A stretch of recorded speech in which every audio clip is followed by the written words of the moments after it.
case to consider.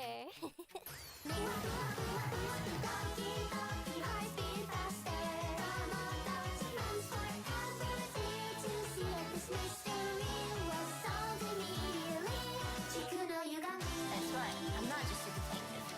I'm a time traveler. Look at this.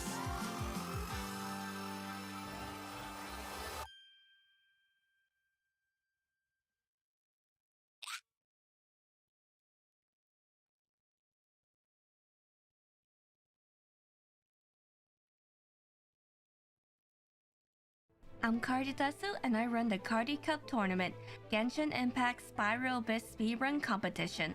Player versus player with a shared character pool, character bans, and constellation restrictions. The Cardy Cup welcomes all players from around the world to compete against each other in the Spiral Abyss. Challenge your knowledge in team compositions, artifact bonuses, and character synergies. Do you have what it takes to be a speedrun champion?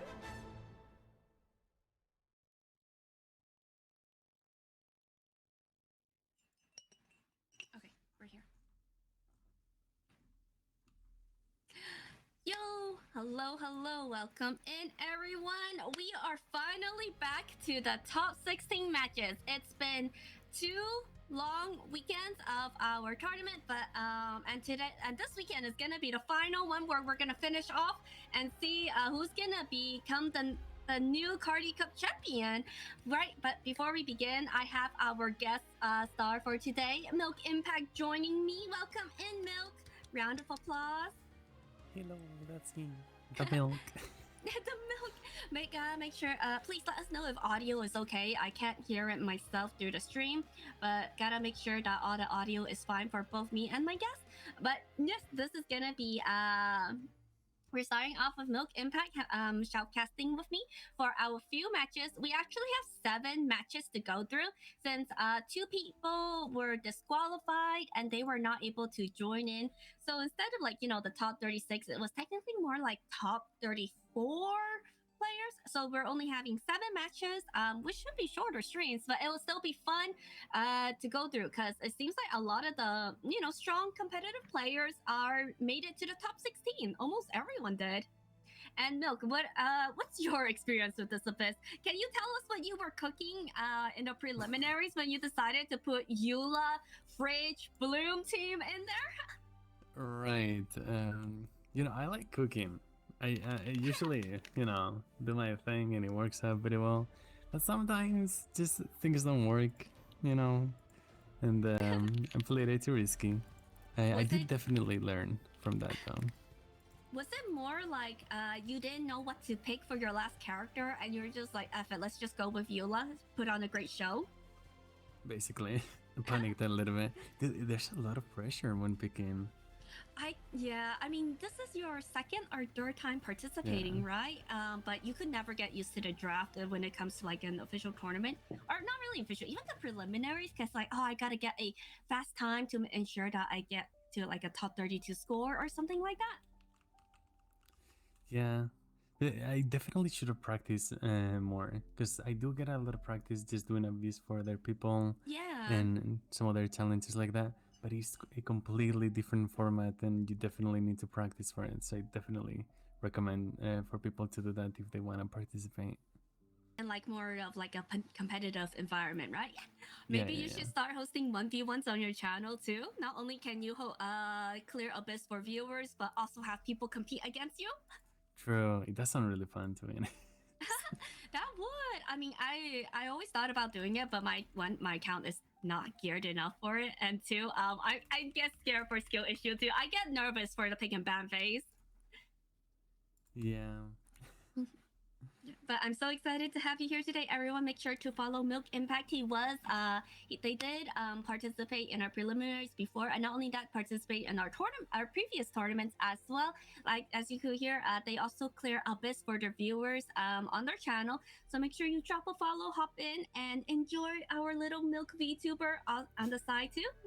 And not only that, we are having welcome giveaways. today. So we're gonna give away 3 welcomes today along with tomorrow. So 6 totals. But every 2 match, that's when I'll host the giveaway. And one lucky winner from chat will get to join in and win. And all you have to do is just send me your UID, your server, and we'll be able to process the welcome to you soon. So now, without further ado, let's double check where our bracket. Is there a way that do we have a bracket screen? By the way, we should, right?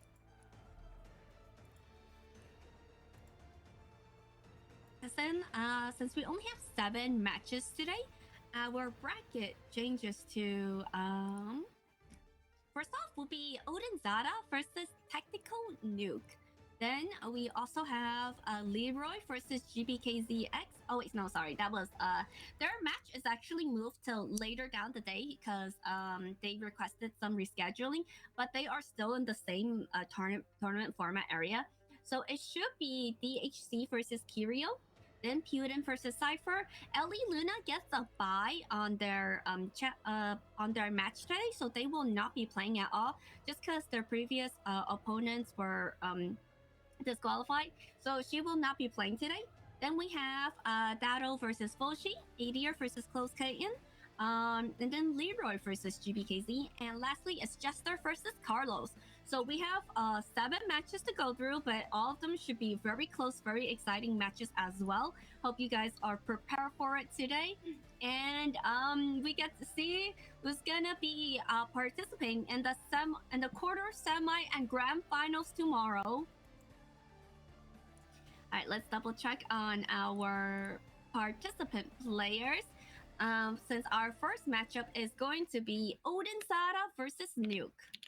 Tactical Nuke. We have some goated players. They're so good. I know. So this time, what do you think too, Milk? Since this is the first time I seeded the play time as well, so like number 1 fastest versus number 32, and and so on. I feel like that is more. Is that fair per se? Because then like it will be all the top players are waiting to fight against near the end. I do like the idea. I do feel like at the same time it's extremely hard to balance anything in a like there's no right way. Like there's always gonna be someone who thinks that this should be more like this, maybe that should be more like that. But I think you've done a really good job at just trying to reach a reasonable point. Oh, thank you.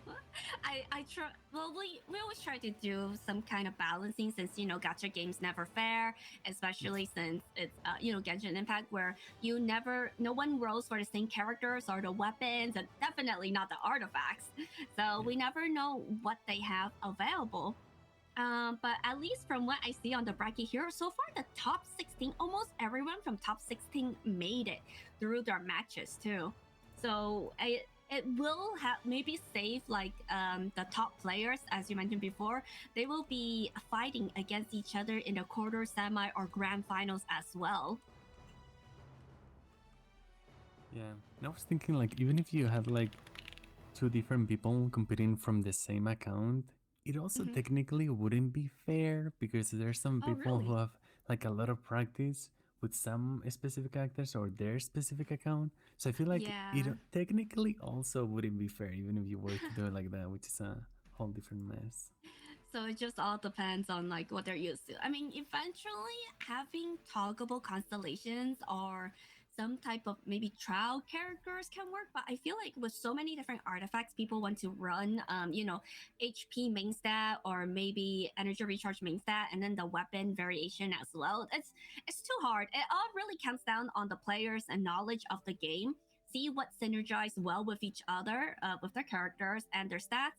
And I think that makes it more exciting, even though it will never be balanced and there will be some issues with it. But it really tests like everyone's knowledge on the game. Yeah, you really do have to know a lot. Yeah, but okay, so let's start off with our first match of the day too then. It's gonna go through the draft order first. We have both Odin Zada and Tactical Nuke ready, so let's switch over to our draft scene. Everyone. And for right here, since both of the players are in chat, please flip a coin. choose heads or tails. So once again, we are gonna be doing the ban pick and draft order. So they will have 6 character global bans with 2 weapon global bans. Player A will be going through the chamber first, and then player B, will be second, and we'll be going through chamber by chamber. And once again, the rules are it's based off of a 7-point system. So you can bring 5-star limited characters in, but for every constellation you have on them, for example, C0, they count as 1 point, but you have C2 constellations, they count as 3 points. Oh, and which, by the way, Milk, how do you think about these type of rules too? With the constellation point system? Yeah. So I do like it better than the previous one. Yeah. At the same time, I thought that it was gonna be similar enough for like me to not really have like much of an issue adapting to it, but yeah, no, I was completely wrong.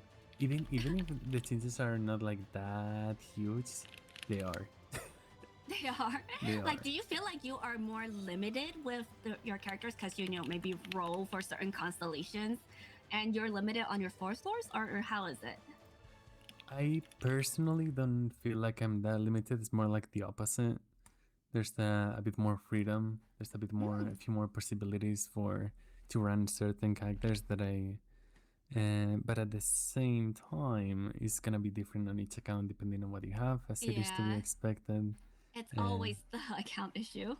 Yeah. Alright, but let's continue on. We're gonna start off with Odin. Since you're player 8, you have 30 seconds to choose your first ban.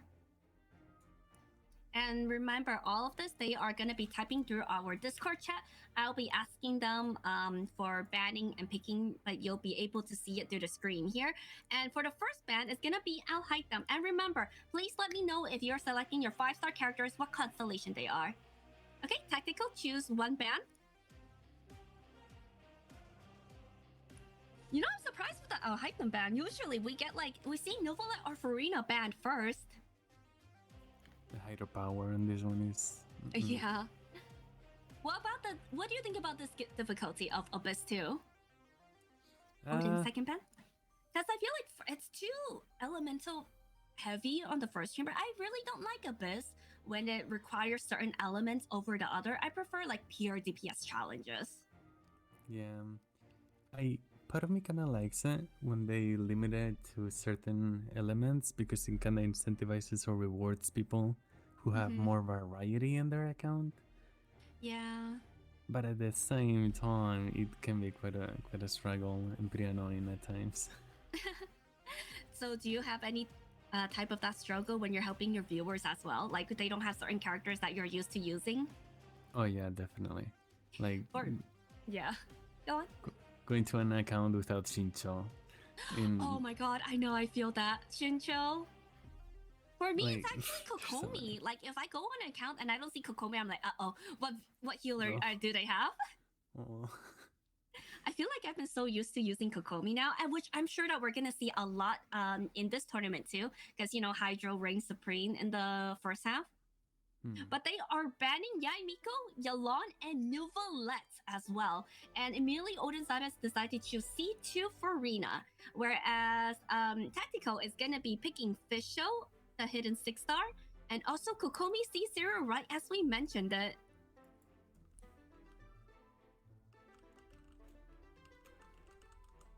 And then Odin, choose 2.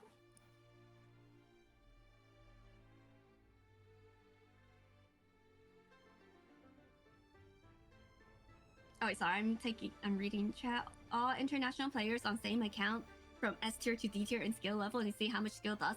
I do think skill plays a lot of it. If everyone uses the same account, but you could definitely, where everything is balanced and it's just player versus player skill, you could definitely see like who have better muscle memory or recognizing AI changes and manipulating them, and like dodging the switches, and especially on low ping, that will be a huge difference. Okay, Xiang, Ling, and Shincho. And then Nuke, choose 2 characters. Funnily enough, now that we're getting even more Hydro characters, is like as we get more and more characters, there starts to be less of an issue to not have like some of them built. Like maybe Yeah.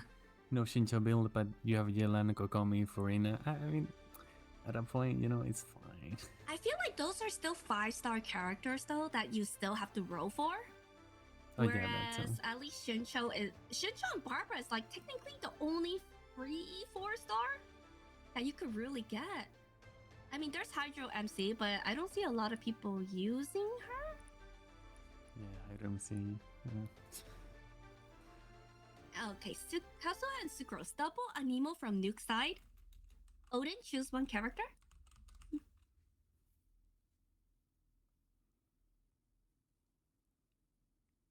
It is true that you definitely benefit a lot from just having 4 stars as opposed to 5 stars. Oh, when it comes and to then tournament rules. Yeah, definitely. And Cookie. Having a Cookie Shinobu build makes a huge difference in your like Bloom, Aggravate, Hyper Bloom teams and such like that. All right, let's switch it over to our ban. We'll have Tactical Nuke choose one character and one weapon ban. Remember 90 your cookies, by the way. EM Cookie. No one builds HP Cookie, right? I've seen some HP cookies or some hybrids a bit more niche, and I usually wouldn't, but you know. Usually recommended. Okay, and we're having a Nahida ban. Surprisingly, we don't have any Dendro selected yet, but Nahida is banned. And Nuke also one weapon ban, please. Let's see what they are gonna be targeting from the weapon. So far, Odin Zada has 3 points with his C2 Furina, and Tactical Nuke has 2 points with C0 Kokomi and C0 Kazuha. It's crazy to think that they are banning so many good characters and they still have chosen so many good characters though. I know. And there's our first Pavonia sword ban. That's gonna be slightly painful for both ends. Unless and Odin choose one character and one weapon ban. Since Favonius is, you know, honestly one of the best weapon type in Genshin right now. Ooh, Odin countering with a Raiden ban and also the stringless for the weapon. 4-star weapon taken away from Fischl. Okay, Nuke, choose one character, please.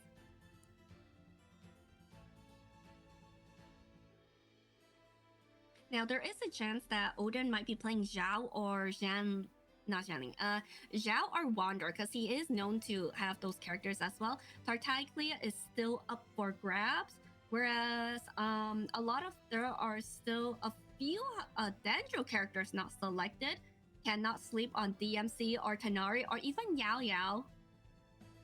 We have seen some Kole plays last time too. And Baizu C0 on Nuke side. Odin, choose 2 characters.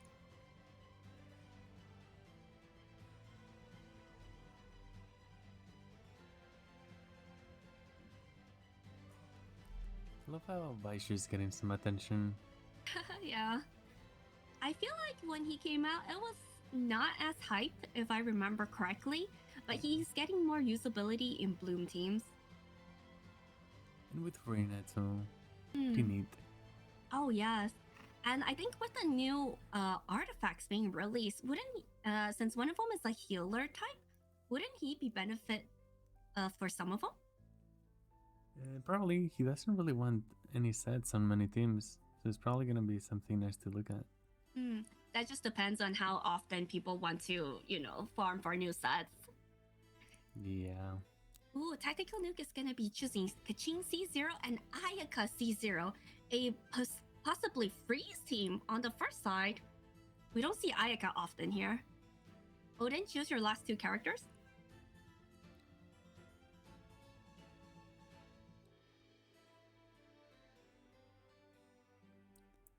The last picks are really what make you like realize what they are gonna go for. Yeah, I think for right now, definitely Odin's gonna choose a Wander or Zhao, since he is known to be playing, known to play both of them. Whereas for Nuke, he will be going for a maybe Aggravate second half and Freeze first half. remember correctly, Odin does also have a really good like vague team. If he chooses to run that on the second half, and Nuke does have a really strong Kachin build. Yeah, the pics look great already. That's for sure.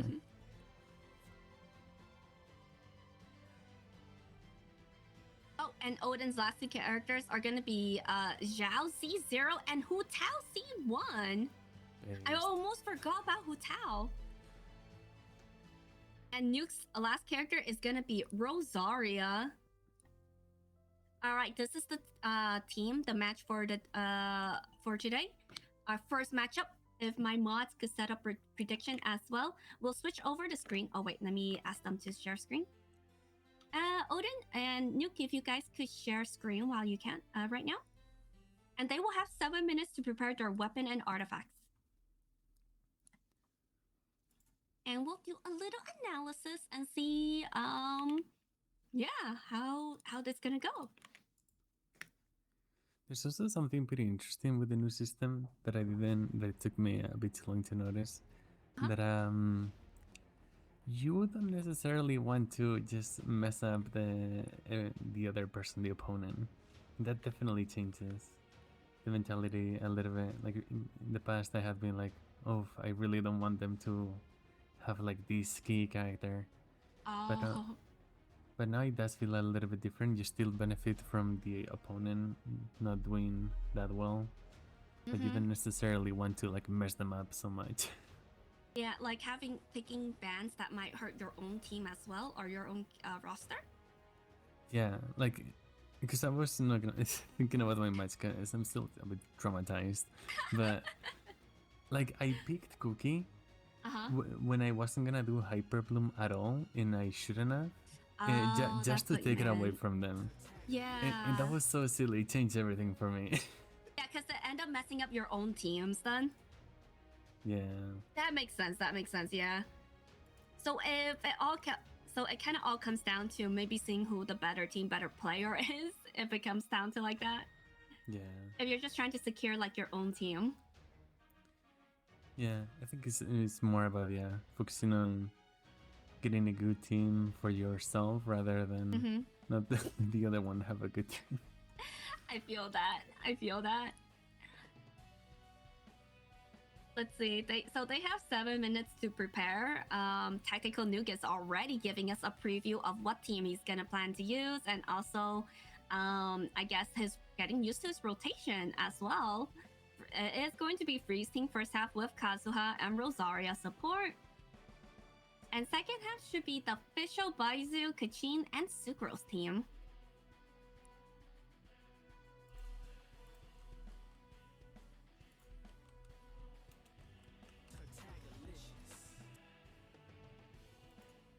Oh, sorry.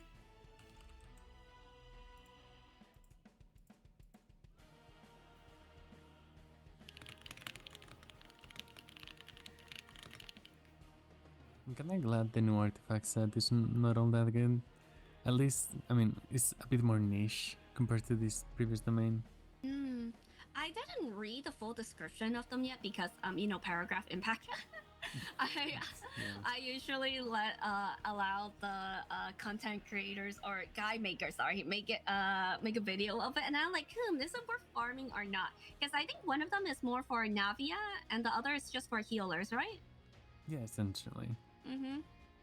But it's nice because we get to keep farming like the one that we already on. I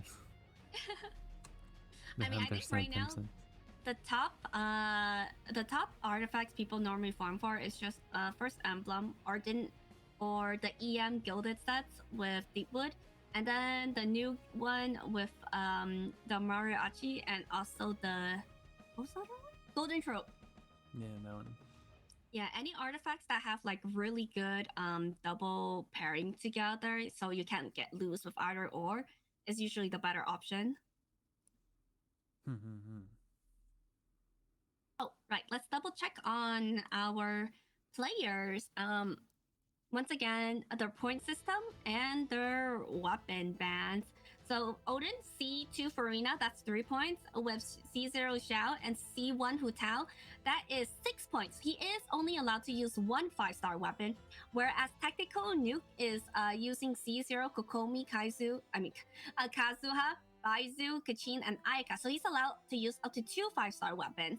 They currently have 3 minutes left to prepare their weapon artifacts, but as you could tell, Tactical Nuke is already breezing through Chamber 2 of Abyss, practicing his rotations, but this is not going to count towards his final score, whereas Odin is trying to look through make sure everyone is geared up.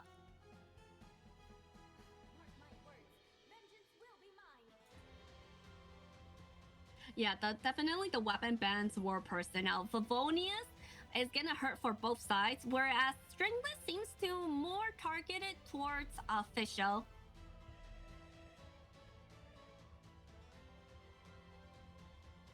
Nuke is taking this seriously, of course, with $1,500 prize pool on the line. Thank you to our wonderful sponsor, iBuyPower, which, by the way, if you guys are looking for some PC upgrades, they are having a holiday sale right now. Go check it out. But thank you to our wonderful sponsor. They have to make sure they bring their best A game to this tournament to see how far they could rise up in our bracket. Because the higher you place in the tournament, the more you get to take home. And since it is gonna be a cash prize, so they don't need to spend on the gacha game if they don't want to. They could use it to buy, you know, maybe their favorite games or groceries, a snack, treat yourself out, whatever you need. Let's just give a round of applause to our sponsors.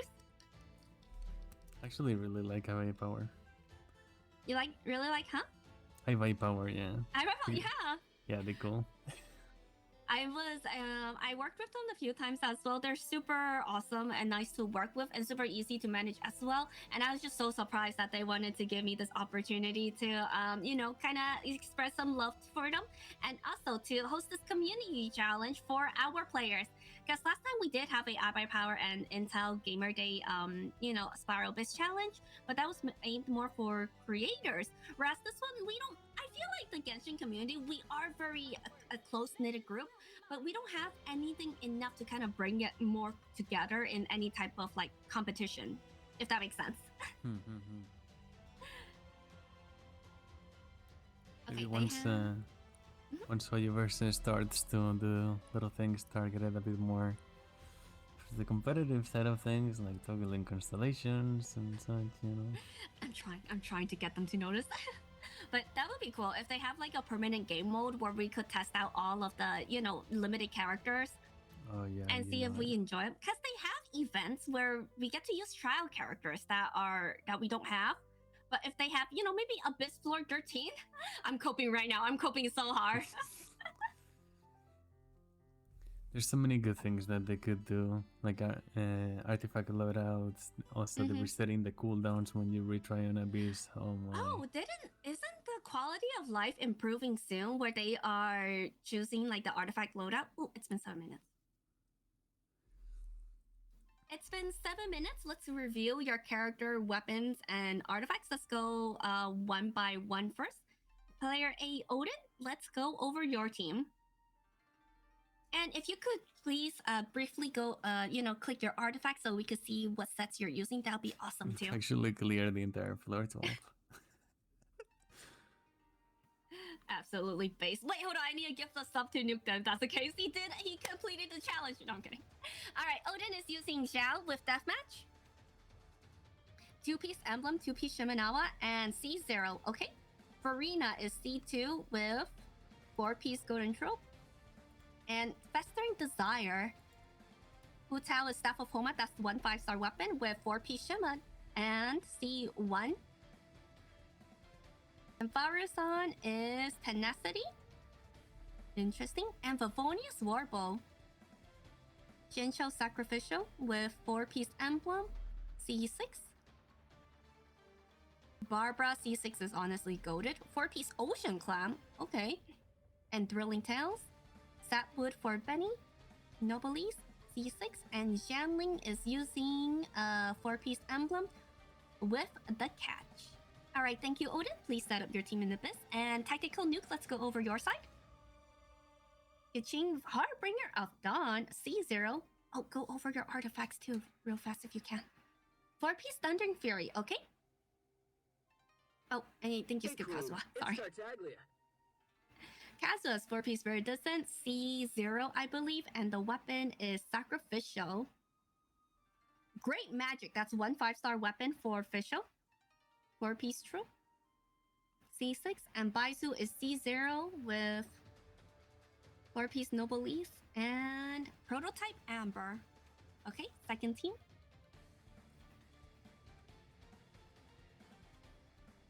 Miss Splitter Ayakat, that's 2 5-star weapons, 4-piece Blizzard, and C0.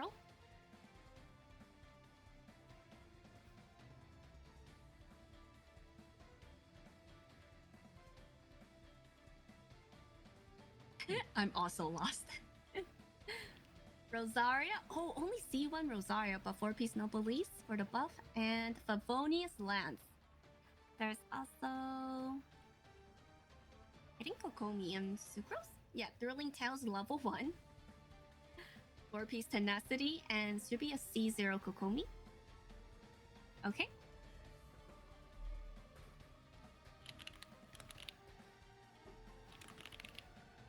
And Hakushin Ring for energy recharge for Sucrose.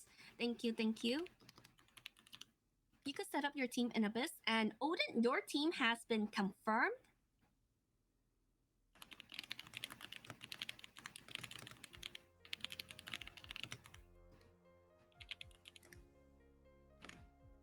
Alright, so once again, you could only use 1 reset in between all 3 chambers. So if you use it in chamber 1, you cannot use it in chamber 2.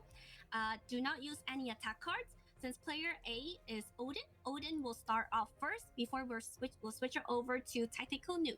So right now we are on Odin's screen. You can start whenever you're ready. Good luck. Alright, what do you think about this? We don't see Xiao often as well, but double Hydro and double Anemo are able to clear out pretty fast, especially with Barberson support. Yeah, I was thinking earlier that maybe I would have switched Bennett for Barbaran. But I can definitely see why they did this, for more Hydro application, for the AoE heals, for free nest tags. Yeah, everything works out. Yeah, especially if you have so much Hydro Lecter you gotta defeat in the first chamber. Double Hydro, I mean, did I say Hydro? Pyro Lecter. Double Hydro will be able to clear it, the fastest as well. I remember. These guys, they're so deadly. Yeah, they're so tanky and they take like no damage, I swear. They can be so annoying. Yeah, especially with the Dendro cores, and they could bloom us, but look at that spicy that was beautiful. Damage. Those Hydro rolls destroy the shield. Almost 80k per plunge too, and this is gonna be Shincho Vaporize with triple Pyro Hu Tao.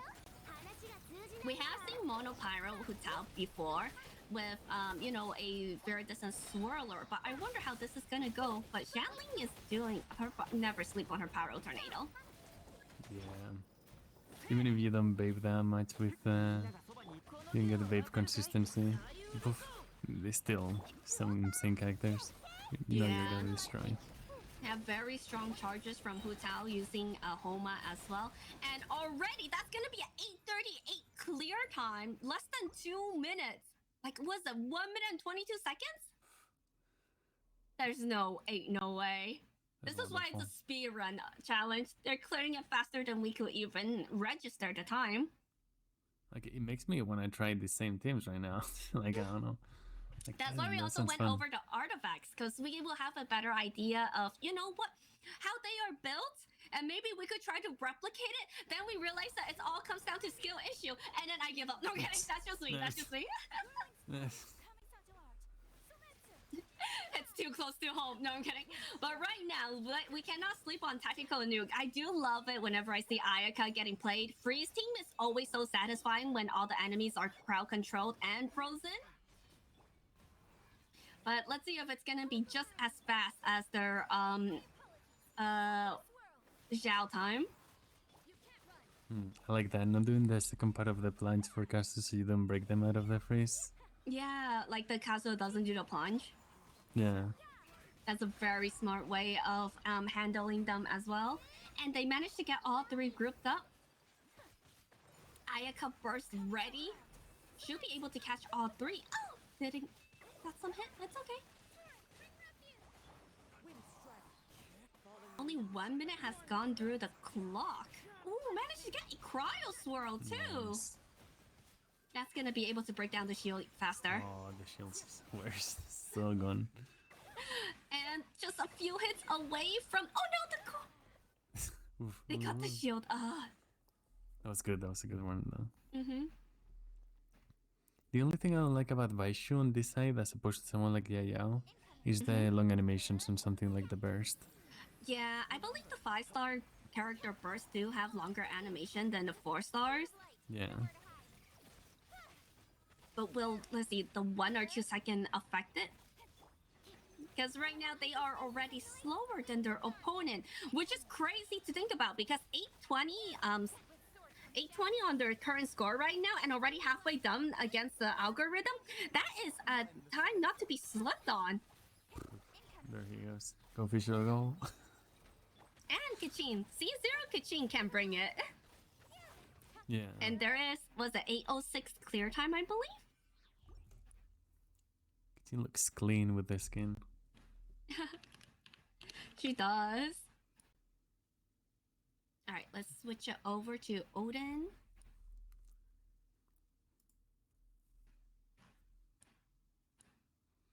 Getting Okay, HP Odin, whenever buffs. you're ready. I'm sorry? Getting HP buffs can be so nice on the cards too for some characters Yeah. now. I think right now, since we have more characters that are, you know, HP based, it doesn't really count. I mean, I guess they can still count. You count as attack cards, but there are also ones that are like increased charge damage or increased burst and crit rate as well. I feel like HP is more niche. Yeah, it is. It is. But when it is convenient enough. But wow, look at that Zhao. This is making me, as I used to be a Zhao main, but this is making me wanting to play him again. 40k HP on Barbara, by the way. Is he gonna get knocked? So This- clean though. Nah, perfect. That was at less than 1 minute, about 44 seconds on the first chamber. And this J Plume Terrastrum is gonna get cooked soon with Futao. They still have resets whenever they're allowed to use as well. So in case if there's any emergency, you know, character death, it's okay. One reset will be enough to bring them back.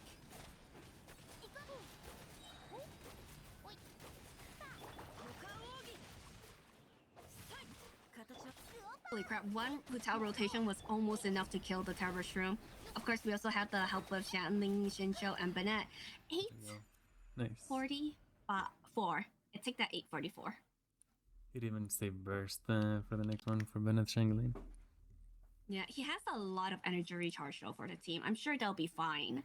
Okay, and we're going back to Nuke side.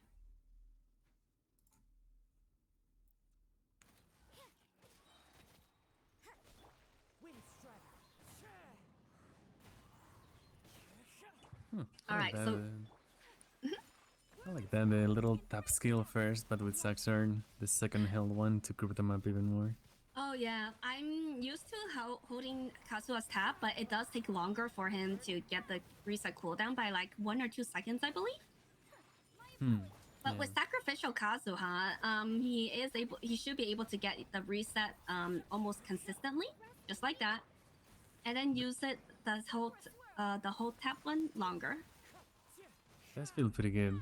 There's a fun little mechanic on freeze teams with Kazu. Many times you do want to hold freeze in the case of Hydro being there too, to make sure you actually swirl cryo. Yeah. I've seen that it can be problematic at times. I think right now, oh, he doesn't want to get staggered too much though, but I do like his Kazuha play movement, so clean. Yeah. And like just like that, he didn't plunge to separate them as well.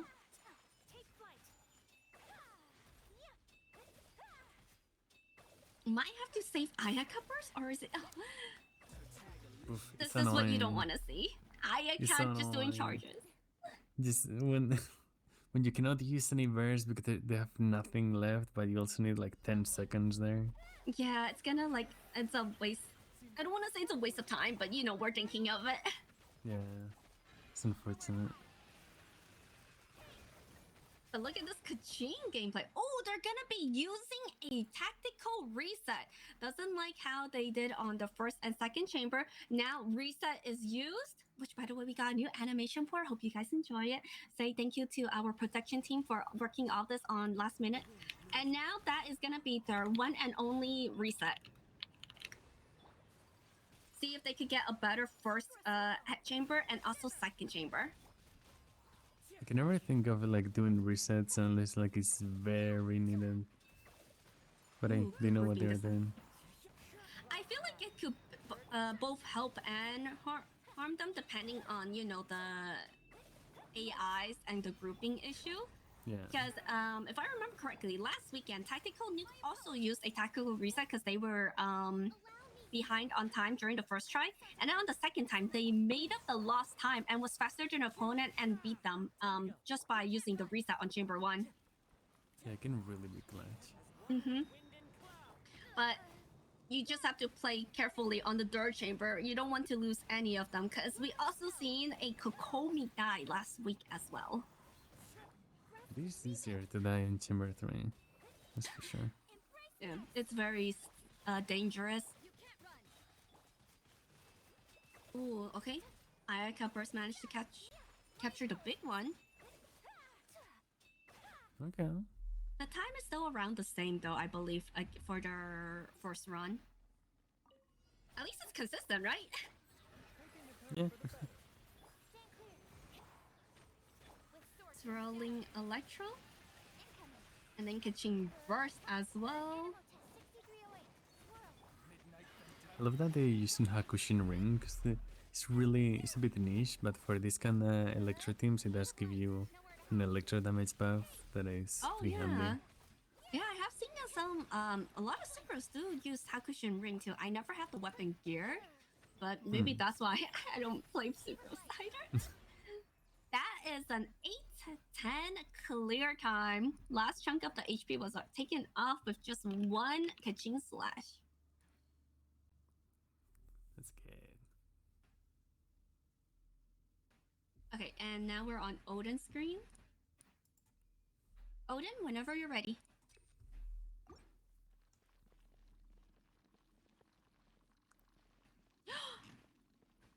Let's give a round of applause and thank you to our sponsor, iBuyPower, in chat, by the way, for helping with this tournament. Let's go. Let's go! We love iBuyPower. Let me get my people plush later. But all right, let's continue on. So this is grouping is very important on the third chamber since the pyro gunners are the ones that run away from you, but the samurais are the ones that are gonna be, you know, sticking close to you. But unless he plans on killing both of them at the same time, which he managed to do with Zhao slashes, immediately going off to the second half, second wave, and Varuzan grouping them up. Dash, and then plunge with Zhao. That's absolutely gorgeous damage. So you don't want to separate them too much. Aders 6 really does something else. It's unfortunate for anybody who doesn't actually have her twins. For Varuzan? Yeah, if you are like a Xiao main, Skada main, poof. I do like how HoYoverse has been adding more characters that are more niche for certain elements, like, you know, Goro for Geo, Varuzan for Anemo. But I believe for Varuzan C6, she can actually do some damage herself too. Wait, where are their shields? The what shields? That's gone. 845 starting off their chamber. They were in between with Barbara's ring around them and was able to vaporize both of them too.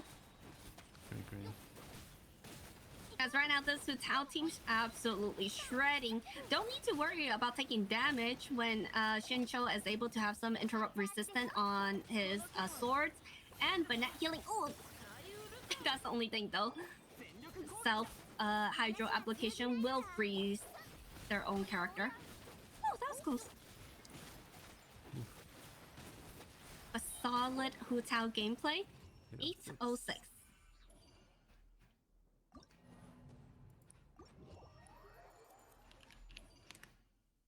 That's an insane clear time for Odin Zada. But before we continue on, we give the final score. Let's go over to tactical nuke side.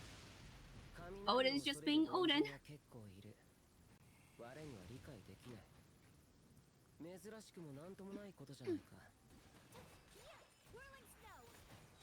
Solid freeze team. Gonna be aiming it at the samurais. And as you can tell, the time to beat for the score is 9 minutes and 12 seconds. I don't. Oh, that's rough. That's rough. I don't think we can even clear one half with that time. That's less than a minute.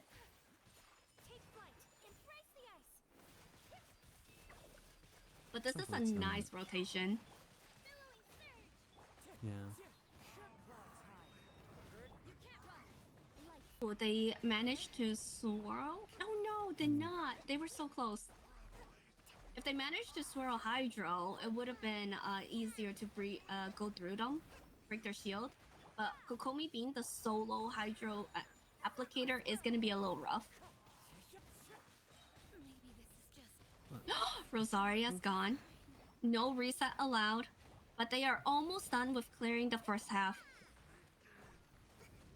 Kokomi inside of her burst is pretty good for hide application. Combined with Ayaka and Rosaria can end up being pretty nice. But there's some awkward spots where you don't have some energy. You're waiting for something. Oof.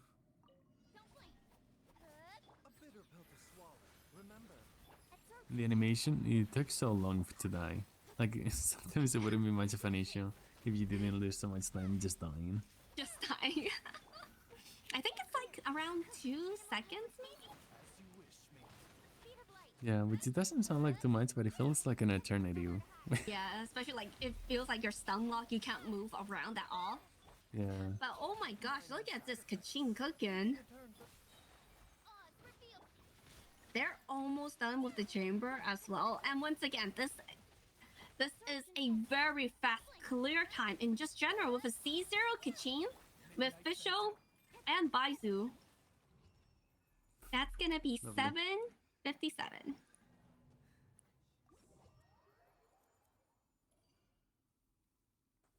Well played. Well played for Yeah, sure. GG, well played. Let us give a round of applause for both of our players, and let me confirm their time. Let's see. So we have Odin Zada. Final clear time for all 3 chamber is 272 seconds, whereas tactical nuke's clear time is 347. Now let's not. Once again, Odin is gonna advance to the next stage, but don't forget that tactical nuke actually cleared with an amazing stellar clear time on all 3 chambers. That is not a time to sleep on, because even when I'm trying to clear this with my own team, sometimes it barely takes off to like the 3-minute mark.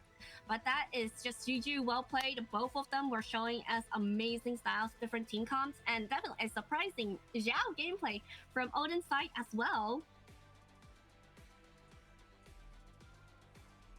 Let us see if there's anything a tactical nuke wants to say before we hop off to our next channel, our next match. But once again, GG, well played for both players. It's so cool seeing them like being able to use really good teams and do so well, even though there's limitations and they can always do better. I'm always excited to see, like, I feel like we're gonna see a lot of same characters getting selected, you know, Farina or Nicolette, Yalon or Shincho. But for any main DPS that we get to see that we don't see often, like, you know, Zhao or even a Kachin, it's always exciting to know what like they're gonna bring to the table. And even if they, you know, tactical nuke did not get a faster clear time than Odin, let's not forget the time that he took to clear was 347 seconds. That's 5 minutes and 47 seconds to clear. That is still an amazingly fast time.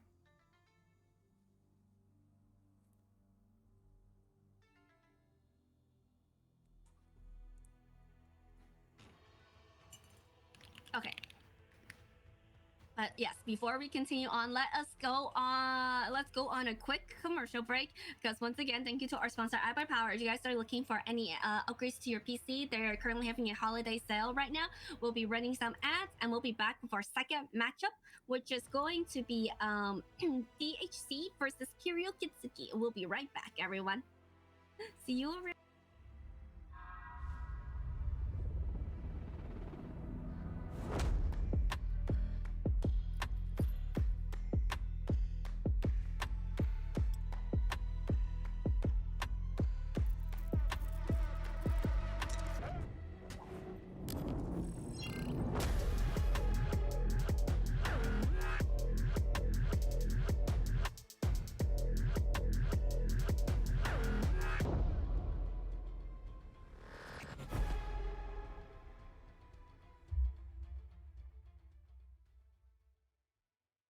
Another case to consider.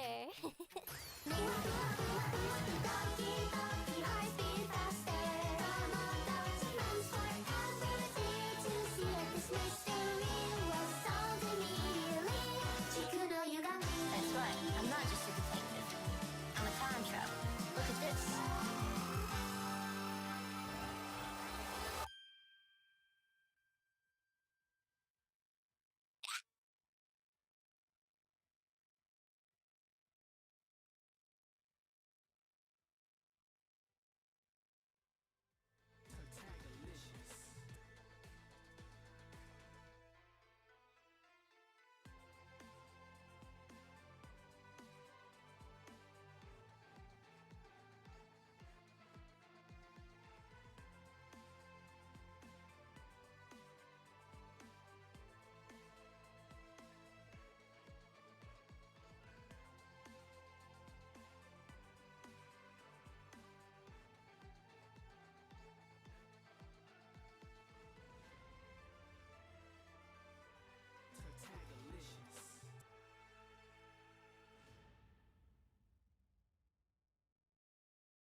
Made it. Welcome back, everyone. I hope you guys enjoyed the first match of the day. We, of course, had one of our fastest speed runners against our new player, which was Tactical Nuke. Playing in, we still have 6 matches to go through since the time the matches today. We only have 7, but all of them are gonna be just as exciting, and hopefully we get to see more different variety characters coming out too. Because I personally would love to see a Risley gameplay, even though he is not made for this a bit sadly. But how about you, Milk? Is there any characters that you're excited to see showcased? I always love seeing who's that one. Hu Tao? Yeah. Homa, Hu Tao, or C1. C1 is honestly such a nice quality of life improvement, and she is known to be one of the fastest clear character for this current abyss, and always in like other abysses too. So much fun to play, yeah. I would like to see more Nuvolette, but I think Nuvolette's always gonna be on a permanent ban status. Unfortunately, but yeah. But we have seen that last weekend, even when Nuvolette was getting chosen or selected, I don't think he managed to clear through some of the chambers as fast or win through the matches. So I guess it really all depends on the player, their skill, their team composition, all of that too. But let us continue on with our second match. So our second match for today, even though on the bracket it's supposed to be saying Leroy versus GBKC, GB requested to be on a later time. So we're going to have DHC WSP versus Kiryu Kitsuki instead. Both of the players are ready in the waiting room, hopping in for our next match. And not only that, after that we are going to do a welcome giveaway. So for all of you guys waiting in chat, hoping to get some extra primo gems for your characters, just give us one moment. After the next matchup, we'll host a quick giveaway. All I need is your UID and server, and we'll get that sorted out soon. All right, let's move on over to our draft. All right, DHC or Kiryu, choose heads or tails.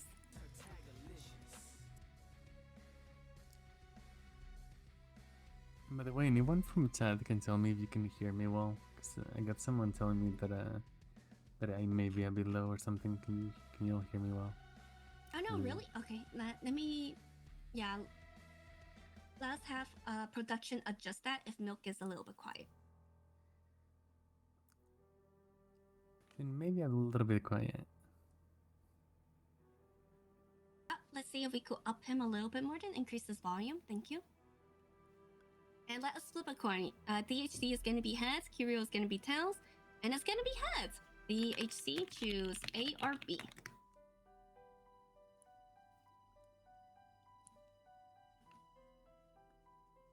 Okay, DHC WSP is going to be player 1, and they are from USA, America. And player 2 is going to be Kiryu Kitsuki. Gotta make sure I type that right. From Team Brazil.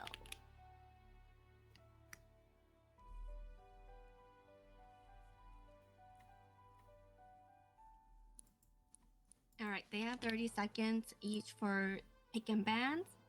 We're gonna start off the pick and ban phase right now. DHC, please choose your first ban. And remember, when you're selecting your 5-star characters, let us know if you are what constellation they are. America, rise up.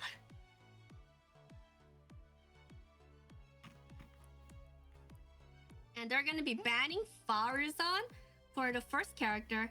Kiryu is gonna banning Nuvolette immediately. I don't think I'm gonna see any Nuvolette gameplay. And but DHC is gonna be banning Farina. And 4th character ban is gonna be Tanari. Okay, DHC, choose one character. If I remember correctly, yes, we did have DHC with a very skilled Tanari and Nuvolette gameplay. So they're gonna be selecting Shincho. Kiryu, choose 2 characters.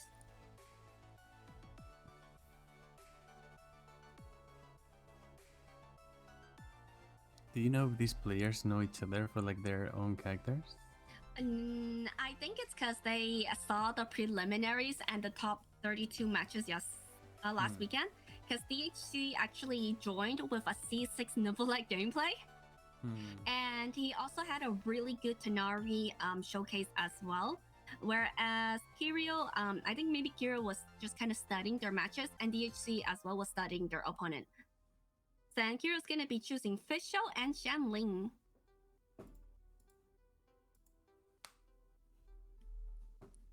Oh, I can't click. Okay, there we go. choose 2 characters, DHC.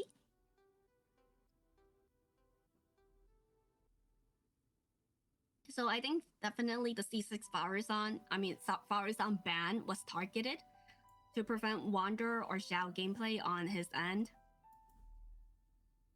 Ooh, Bennett and Cookie Shinobu.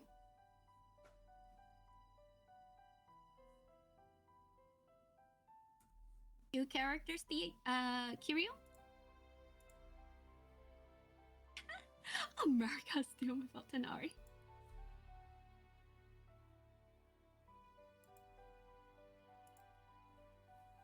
By the way, so is my audio better now? Can you hear me well? Is it too loud? Feel free to let us know, because kind of hard to tell from our side. Yes, let us know for Milk's audio. Keep us updated. C0 Raiden and C0 Kazuha. And DHC 1 character?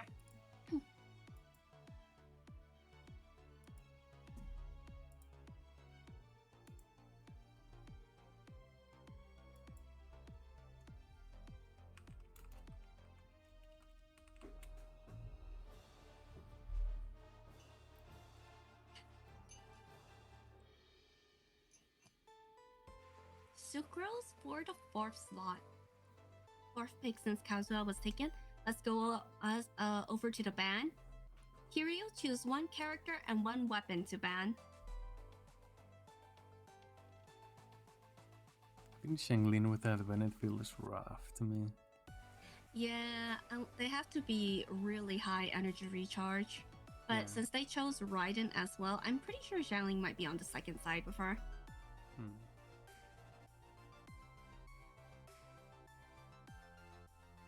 Whereas Fischl is usually paired up with Raiden too, I believe, or at least on the second half.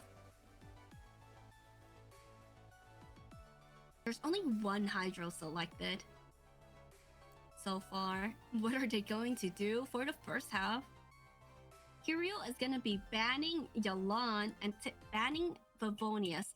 Oh, which Favonius weapon? You could only choose, you know, the sword, lance, or warble. And he's gonna be banning the sword too. Ooh, 2 Favonius weapon ban in a row. Okay, and DHC 1 weapon and 1 character ban.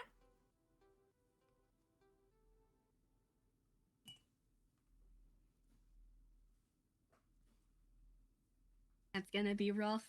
Oh, let's go back to the character.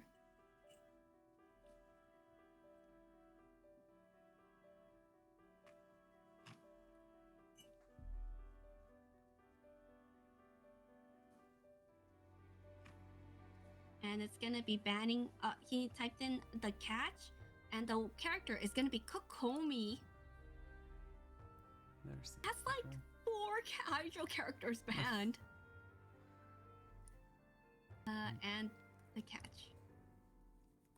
The catch taken away from Xiangling and Raiden. Okay, let's go over to Kiryu. Choose 1 character. Picking Barbara. DHC, choose 2 characters.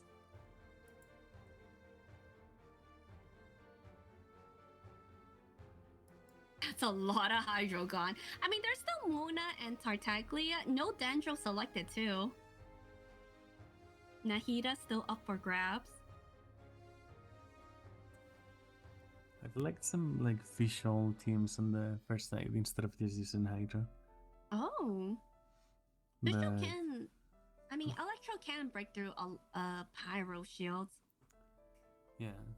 I mean, I still would go for Hydra first, but... Alright, DHC is gonna be surprising us with the C6 Nahida pick and Yanfei. That's gonna be... Yeah, actually, C6 Nahida. You think his only one up his trick up his sleeve is Nipplet? No. Bro's coming out with a C6 Nahida and a Yanfei surprise pick. That's and crazy. Kiryu, choose 2 characters. DPS Nahida's gonna be putting in work right now.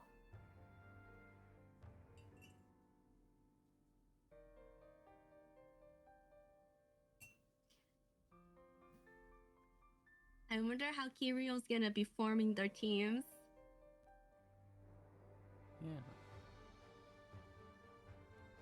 And especially since DHC cannot use any 5-star weapons, all of them have really great 4 stars. Especially, I feel like the Catalyst 4 stars are better than any of the Catalyst 5 stars, mostly.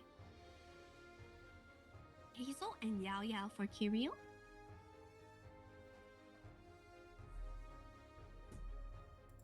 DHC last 2 characters.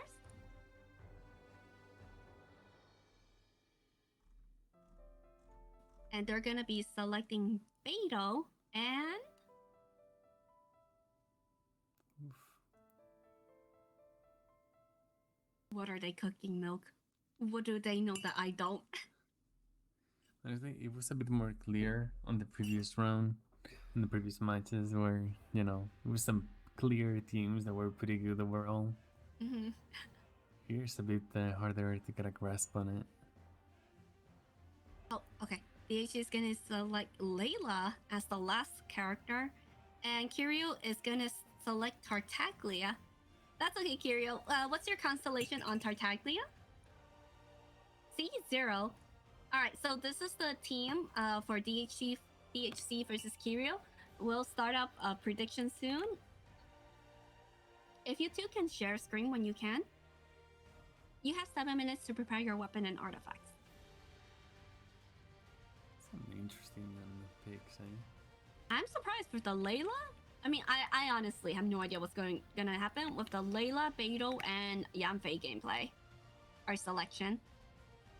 Maybe they just force in some 4 stars since they kind of put everything to Suzuki Nahida. I mean, Nahida still needs some support, right? Especially for the first half, you are gonna need Hydro. And DHC, if I remember correctly, is a mobile player too.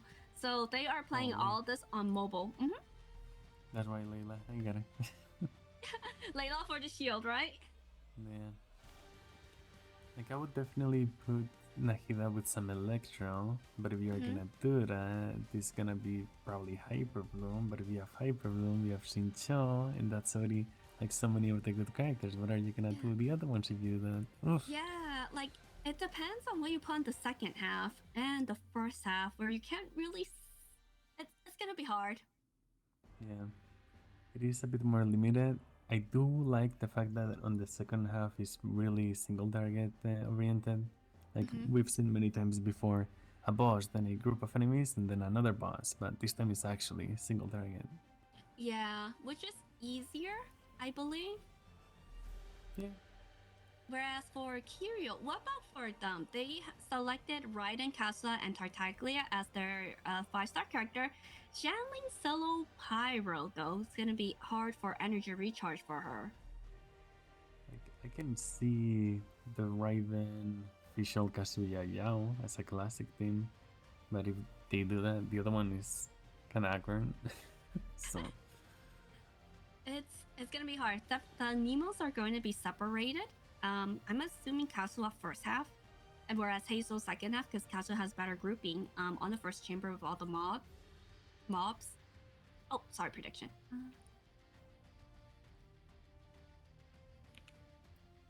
Whereas for the second half, let's see. Yeah, maybe with Raiden. I feel like they're gonna do that, like the Raiden official team on the second half, and then Barbara Tartaglia, pretending like Barbara is Shanglin with Willing Tails and a lot of ER on Shanglin. I can see that. Heisu forcing the BBs a little bit. I mean,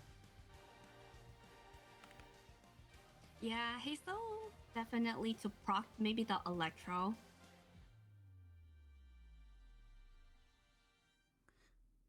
yeah, I guess they could balance that a little bit and just have like Kazuo or Heisu.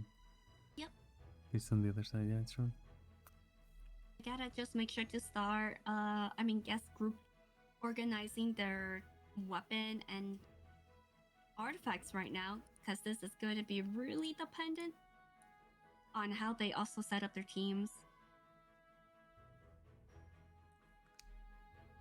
Not gonna lie, I kinda want Kiryu to win just because I kinda wanna show how having a C6 character doesn't mean that you're gonna win just based on these rules.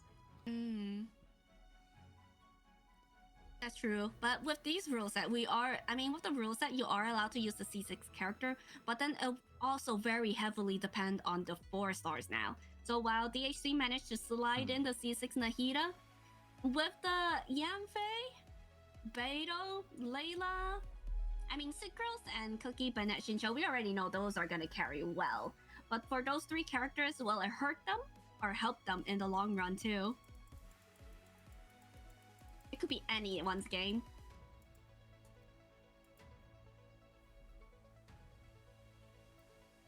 I have some immense respect for mobile players. They're crazy. Yep.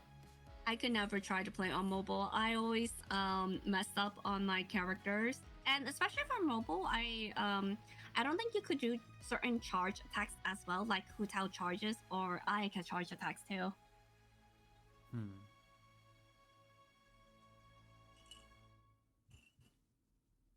The justice for whales.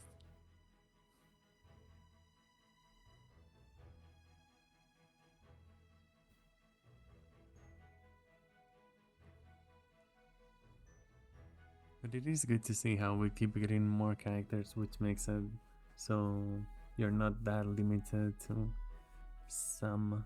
If they ban you a character. Yeah, I believe right now Genshin has around 70 characters released. And a lot of the 4 stars, whereas I think during Inazuma 4-star release, they were all very niche, not that usable. Sumeru got slightly better with the release of Dendro, and like 4-star characters are they're good again. And Fontaine, we're going back to like some slightly niche category. Like Charlotte pairs up really well with Farina. But Lynette, it's very situational.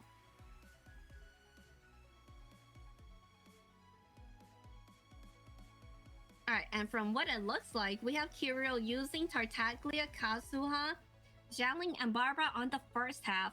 So that means their characters, Raiden, Fischl, Yao Yao, and Hazel are gonna be on the second half for sure. Hazel gonna be probably swirling Electro for the Raiden hyper carry in a way. Yeah, definitely. Yeah, I feel like with the enemy the algorithm, they definitely need either Electro or Dendro to help make it visible easier.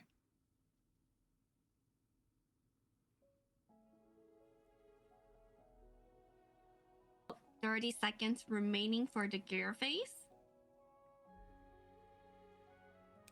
Gonna be a bit rough.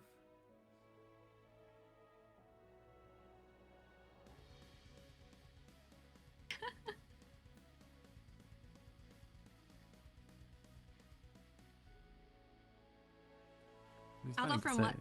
Huh? It's funny because I usually just have the mentality of just getting the 36 stars and that's about it.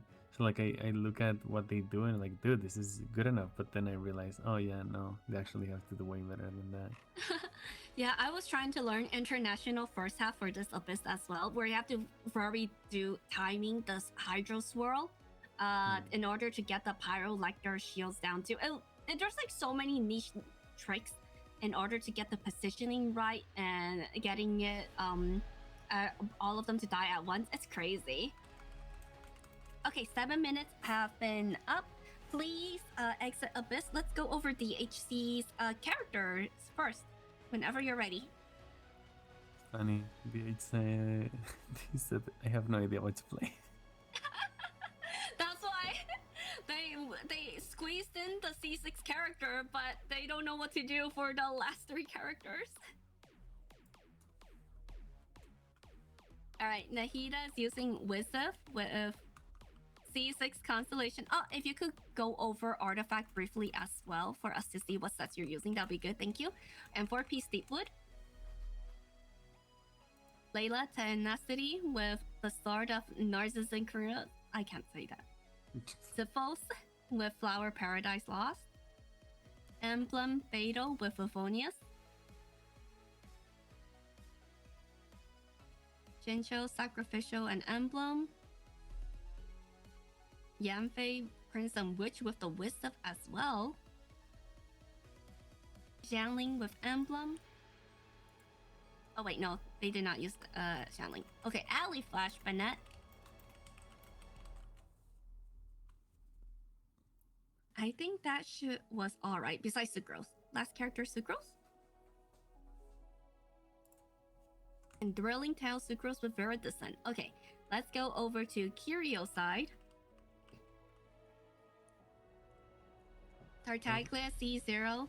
I'm sorry, what was weapon for Tartaglia? The battle pass weapon. Oh, okay. Viridescent. Favonius. Ah, Favonius sword was banned. Gotta switch it from Kazuha. Rape. Sacrificial's not bad, especially with C0. I think that's still okay. Janling is using Skyward Spine. That's one weapon. Thrilling Tales Barbara.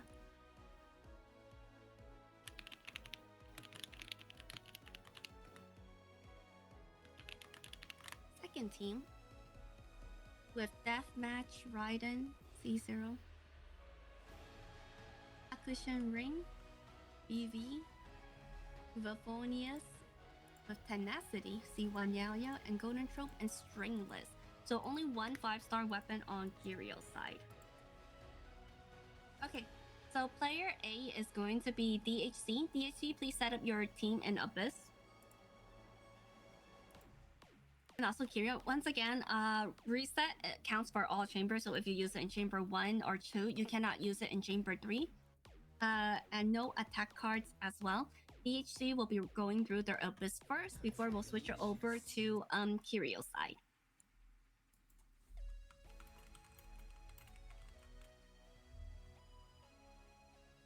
I love that battle pass weapon on Tetele. I feel it's so satisfying. I think all battle pass weapons are kind of like they're rated 4.5 rating, in between a 4-star and in between a 5-star because of how powerful they can be too. Yeah. Makes sense, definitely. Okay, so they're putting Cookie, Beidou, Sucrose, and Nahida on the first half. Second half should be the Bennett, Shincho, Yanfei, and Layla team. So let's see. There's no Hydro on this end. I am not feeling confident for DHC, but let's see what they can cook up with their C6 Nahida. That means it's not gonna be a problem. That's for sure, but it has to live with that. I mean, it looks hard to break through the shield though from what it looks like. Cookie's burst is pretty good at he's trying to shield. And Beidou. Beidou is... That was official instead of Beidou. The official, I believe, was taken immediately one of the first pick taken on Kirio's side. And since they banned almost half of the Hydro roster too, it's kind of hard to try to clear the first side without it. But they are doing work. Less than, 1 minute has gone by, and they are almost done with the shield from the Pyrolector.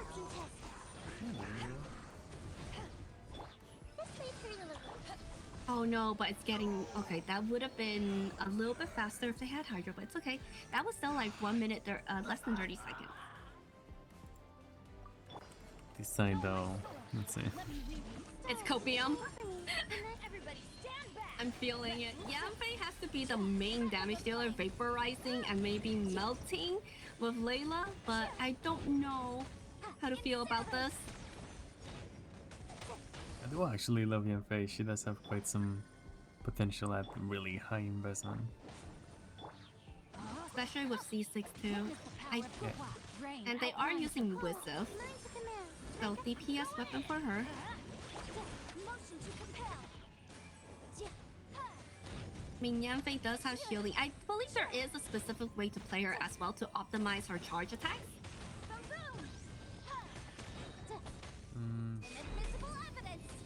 I believe, yeah. I'm not entirely sure. I think within the burst you can just spam charge attacks a bit more. I usually just do like N2 into charge attack, but not entirely sure of the most optimal one, to be completely honest. It's okay. She's like a very niche character to use too. Yeah. Half HP already gone, but the second chamber is proving to be definitely slower than the first side. But will it still be a 3-star clear? Oh, went invisible again. Gotta focus on clearing the constructs.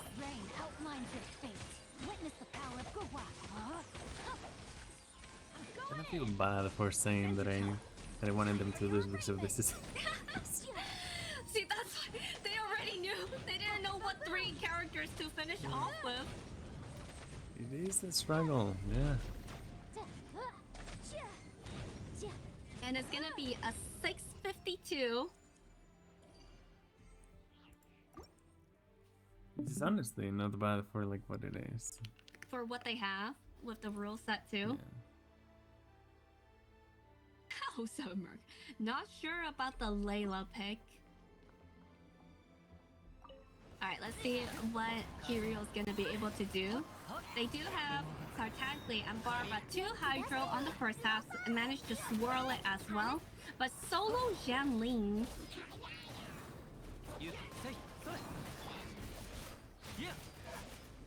This is also gonna be another like not copium team, but it will have to depend on how well they are able to swirl and get energy back for Jianling in order for Tartaglia to do big damage too. He's a bit odd, but should get it by pretty well. I wonder if they ruined each other's roster too much with their ban. They kinda did. Compared to the previous one. I mean, they got a nice setup. Right now, Kiryu got a nice setup with a Hydro Swirl, and when the 3 enemies spawn, they are right within Kazuha's burst.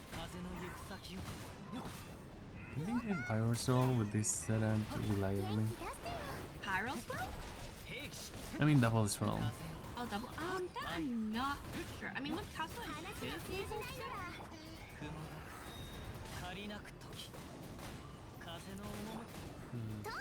But they're also, it feels like whereas this one is gonna be slightly slower on the first side. 1 minute 30 seconds already. But I think their second side is the stronger team with the Raiden, Fischl, Yao and Hazel support. I love those aders rolls for the shields. I love seeing Tartaglia's Riptide, where the animation bounces against each other too. So satisfying.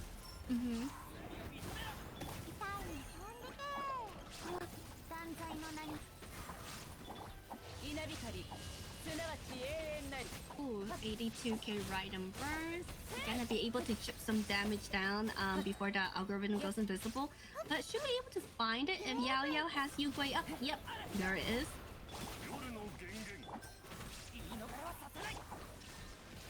Another Raiden burst pop up. Caesar Raiden, not bad. Able to get energy recharge back for all of the characters.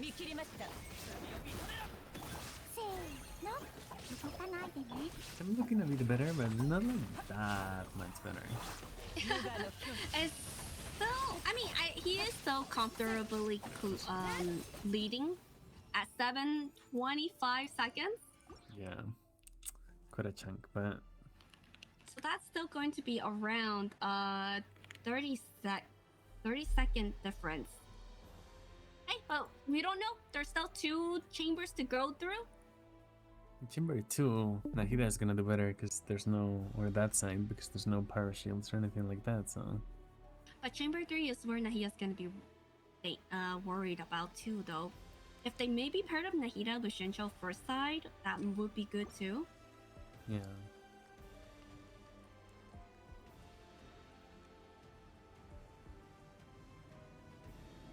But DHC, let's see. Second chamber should be easier. Sucrose grouping. It was like a C6 newbie. It's because Nuvolet was immediately banned. Yeah. I would have loved to see the new bullet gameplay, but I don't think he's gonna get a chance to shine today. Stand with me. Eyes on me. Take yourself a home. Hey, another burst. Ooh, slightly staggered. And frozen. Getting so annoying. Oh, Yes. oof. You would think that Nahida's so small she could just duck under it, right? Right. To ashes. And let's not forget he is playing on mobile. DHC is playing on mobile side. And that's already gonna be less than maybe okay, exactly 1 minute clear. Another kuru kuru.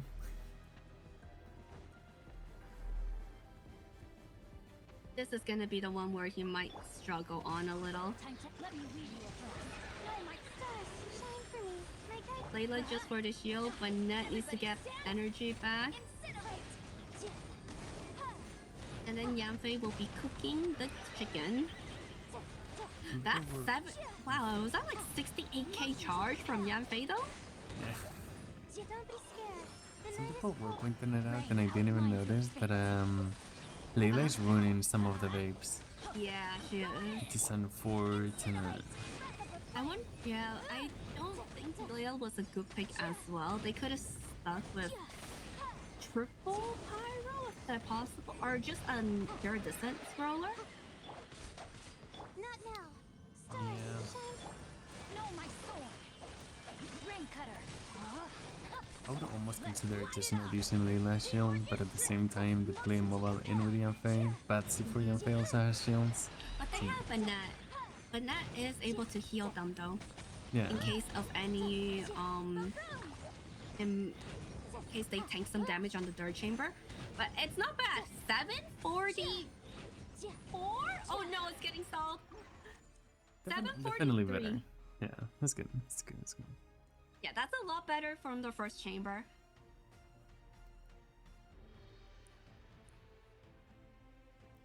Okay, well, let's go over to Kirio's side. この辺りに戦いがいのある強敵はいないんだろう。 Oh, I like that. Playing her with Goba to one of the enemies and Hydra to the other one. There's the double throw. Ooh, Hydra burst with Casa too. Oh. And that Xianling's gonna be doing a lot of vape for sure.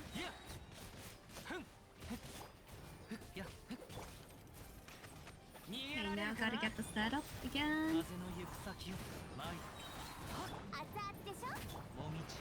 And low on Pyro Tornado though. It's a bit more awkward to get the energy back and then still have the elements you want on the enemies too. Yeah, I believe Xianling is using the Skyver Spine for Kirio's side, but no Favonius weapon since sacrificial on Kazuha, and Barbara was Sterling Tails, I believe, if I remember correctly. Because, let's see, Kirio was the one that banned Favonius sword too, so they originally wanted to put that on Kazuha. 風の行く先を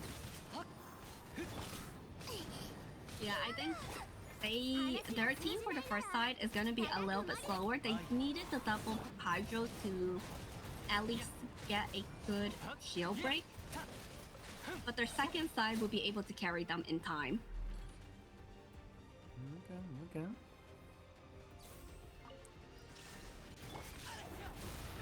Yeah, this team is looking a lot cleaner.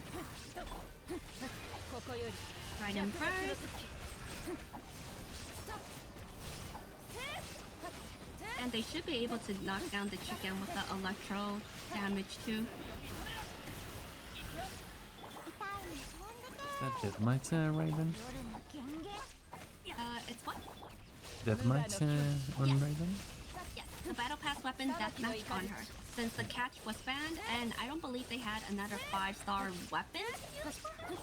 But wow, stellar time so far. They are ahead of their opponents still. And they should be clearing this within the next few seconds. With another Rhydon burst at 746. Yeah. that's only 3 seconds apart from DHC. They do have the consistency across all of the chambers. So it all comes down to the third chamber. And one reset is still available for both players as well. Switching over to DHC side.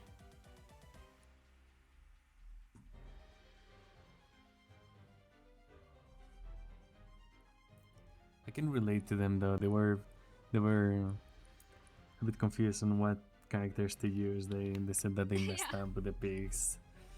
It's rough. It's like half of the match, you could say, just picking the characters. Yep, that's where it begins, where the first battle comes in with is the draft order. Oh, DC says change your settings. Yeah, sure.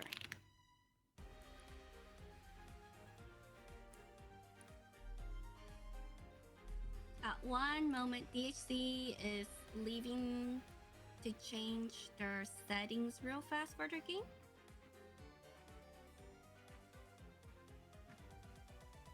Maybe they accidentally nerfed themselves. The real power. They're like, all right, let me fix this now. Let me show you how a mobile is supposed to be played.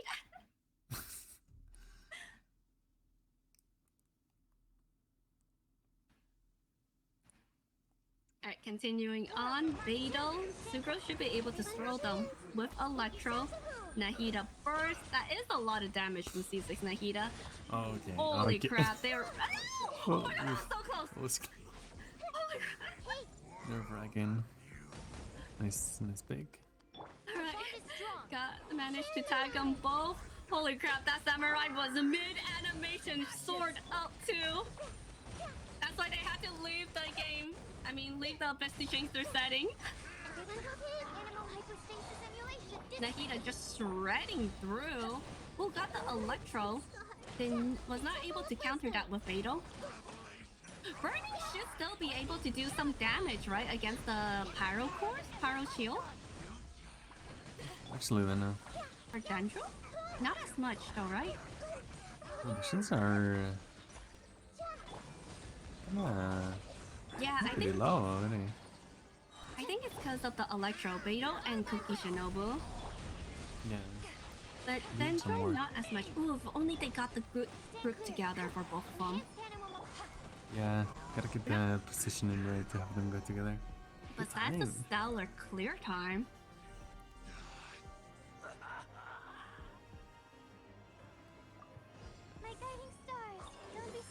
Alright, let's see what they're gonna do on the second chamber. They still have a reset if they wanted to. But this is where they might struggle on. They could just stay and tank. Tank the damage from Coppelius. But the damage might be lacking here.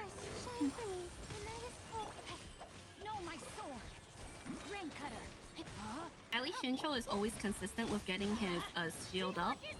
Bennett first, and then Layla attacks. Rotating between normal, auto, charges. Not bad. These are getting through pretty well. Nice Oh, timing. nice. Yeah, the timing from it, what we weren't able to see where Coppelius. It's so satisfying doing that. It's casually, perfectly A-framing without even looking at the box. I can't tell if it was just lucky or it was precisely timed. But hey, they are able to clear this soon. So 88k, nice. 730.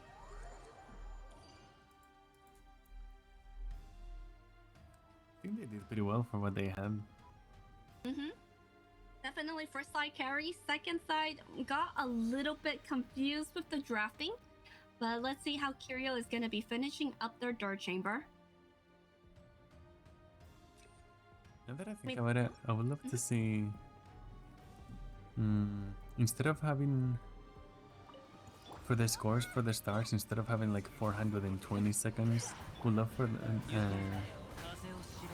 Genshin to just have us give us the possibility of changing that to seconds instead, perhaps? Like either all seconds or all minutes and seconds. You know what I mean? Like for for the Abyss Chamber? Yeah, on the left, like 420 seconds. Like, we do know that it's 7 minutes, but Oh, for that, yeah. but I feel like it can get a bit confusing if you're not so familiar with it. Yeah, with like calculating time difference. Yeah. I don't think they'll do anything to Abyss besides changing the enemy list. Yeah, that's a pretty realistic. Yeah. Oh no. Oh wait, is Ooh, one of them okay. gonna be healed up soon?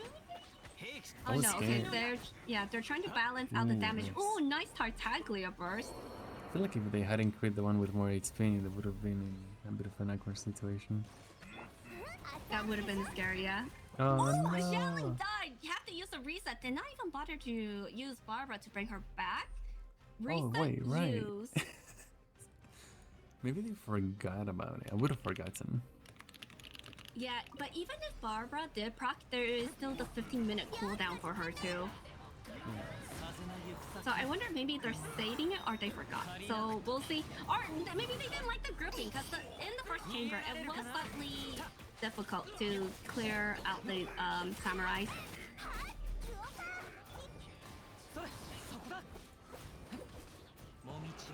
So let's see. They are gonna use the Kazuha burst here, getting the Hydro Swirl. Ooh, took some damage, but it's okay. Let's hope that we don't have another character death.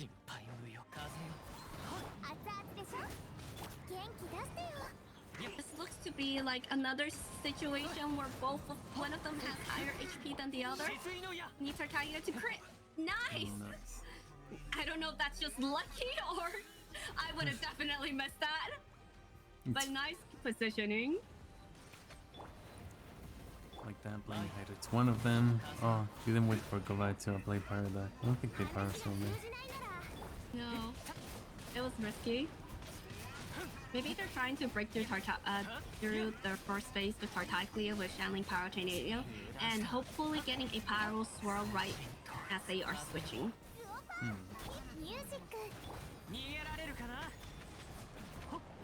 Ooh, so close. They managed to get them Hydro Swirl, but they're not in shield phase yet. They are slightly staggered on changing.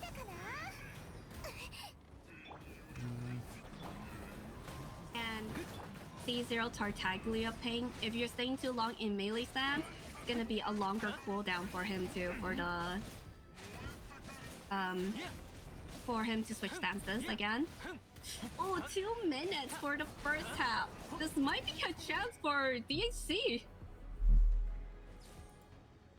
Do we have a time to beat mods production? What is the time Kiryu needs to beat in order to advance to the next stage?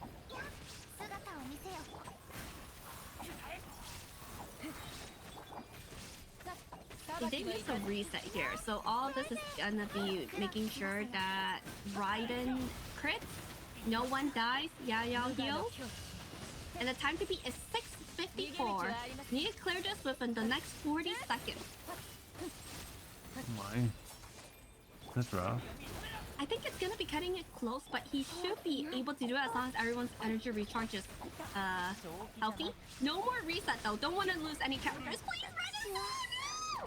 Wait, this might be a chance for DHC Kiryu! No, you can't be choking like this right now. No That's way! rough, yeah. No way! Is he gonna be denied? No, America squeezed by and one. No, Kiryu gave up. No way! Is this Kiryu? The official died. It was. I'm speechless. We're both speechless right now. DHC, Kiryu, round of applause.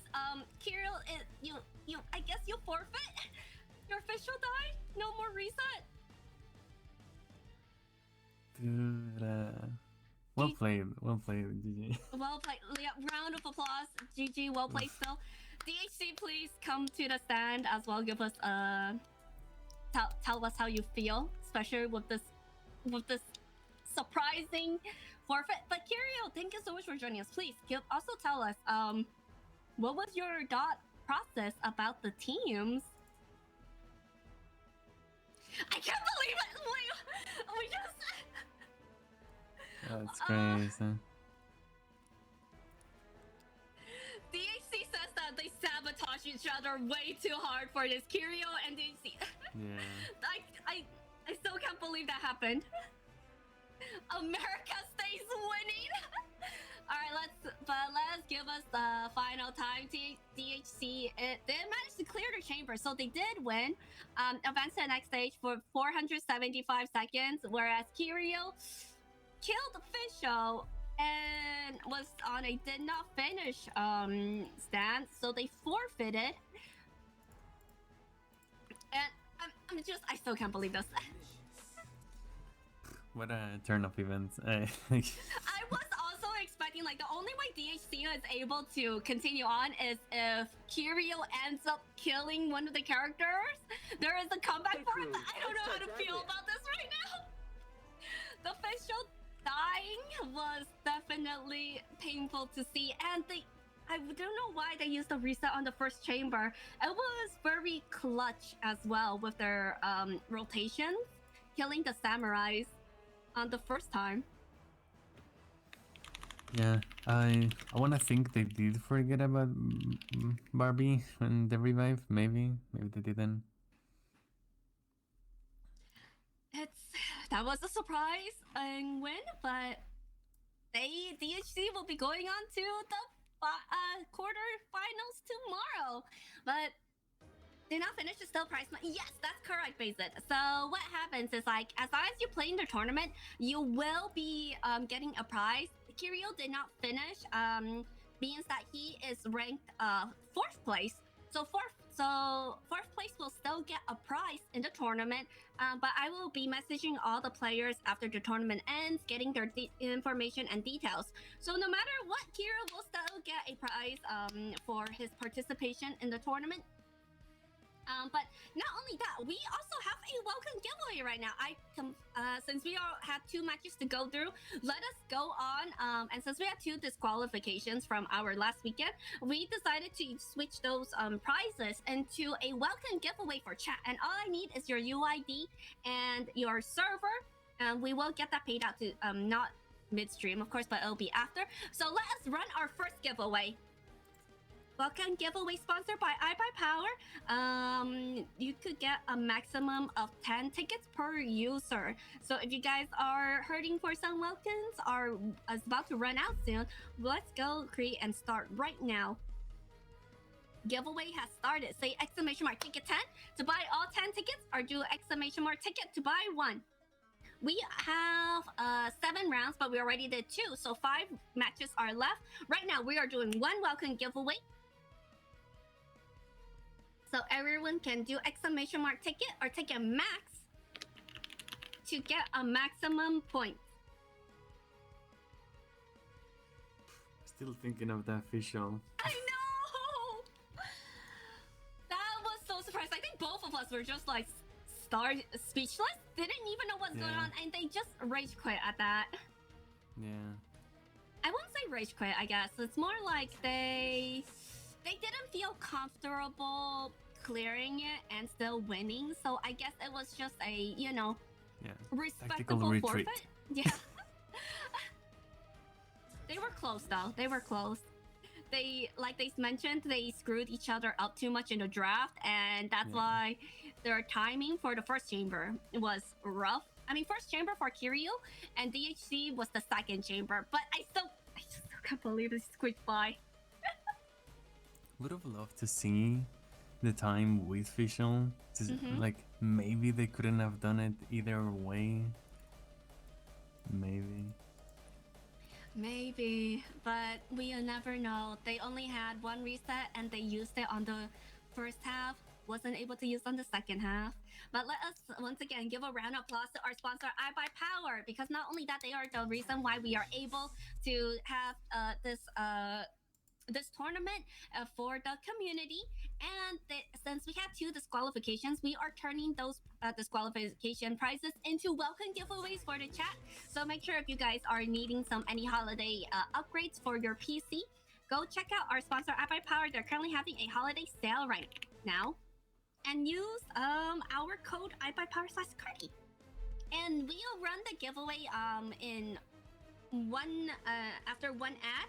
So let us run that right now. And after the ad is back, we will be doing the picking out the winner. Sorry, I can't talk.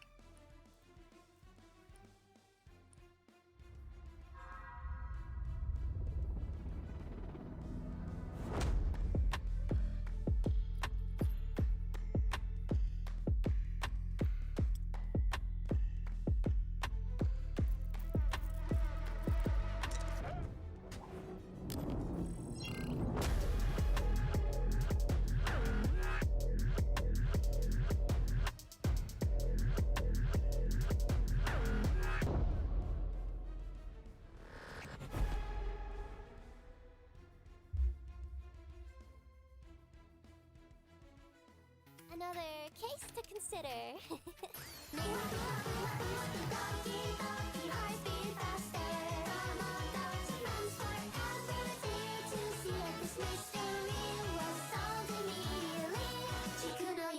That's right, I'm not just a detective. I'm a time traveler. Look at this.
Welcome back, everyone. Hope you guys are able to get in your tickets for our welcome giveaway. We'll be giving out 3 today. So as long as you join in right now, and if you're not able to get enough points for today, don't worry. We'll have 2 more giveaways to go through. And I'll be closing it right now in 5, 4, 3, 2, 1. Let's see. Let's pick our first winner for today, and we'll be having a new giveaway every time you roll this as well. So don't worry.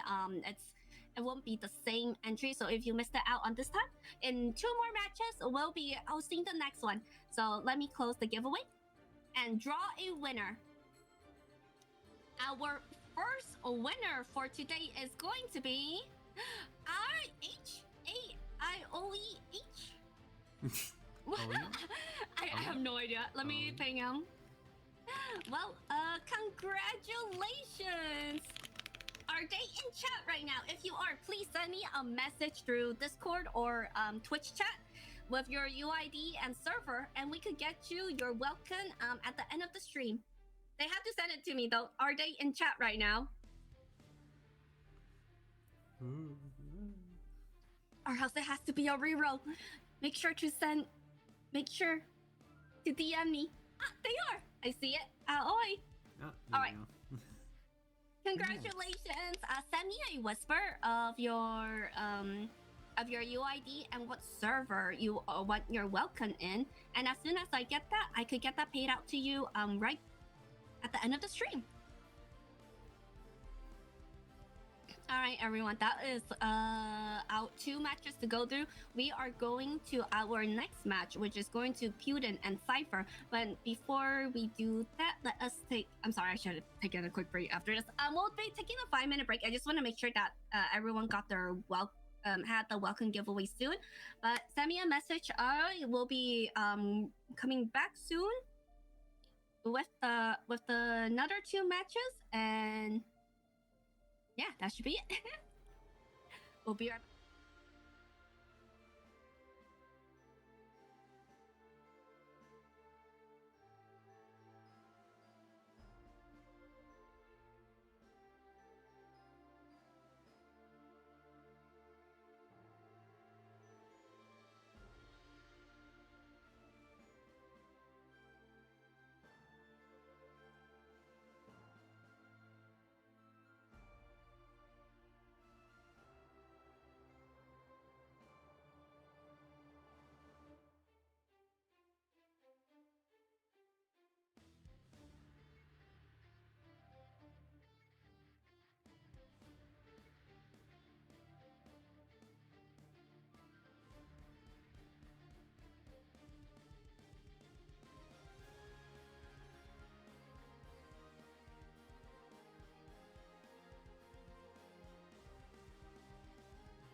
I'm Cardy and I run the Cardy Cup tournament, Genshin Impact Spiral Abyss speedrun competition. Player versus player with a shared character pool, character bans, and constellation restrictions. The Cardy Cup welcomes all players from around the world to compete against each other in the Spiral Abyss. Challenge your knowledge in team compositions, artifact bonuses, and character synergies. Do you have what it takes to be a speedrun champion?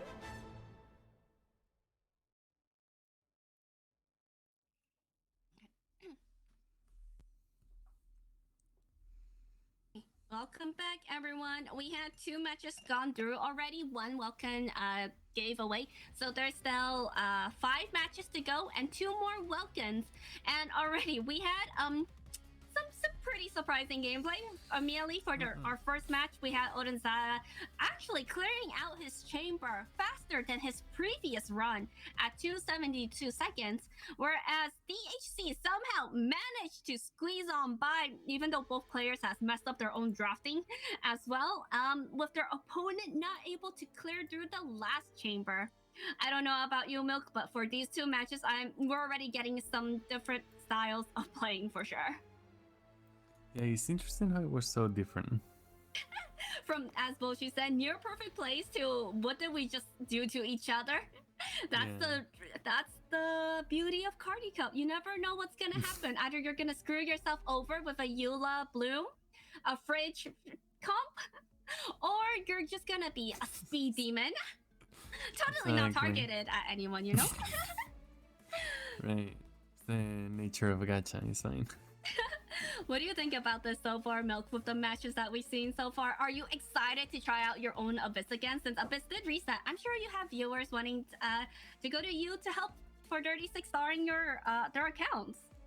Yeah, they're gonna have to wait. I wanna do mine a bit more, you know, now. I wanna try some things, man. I'm gonna see what you could cook up.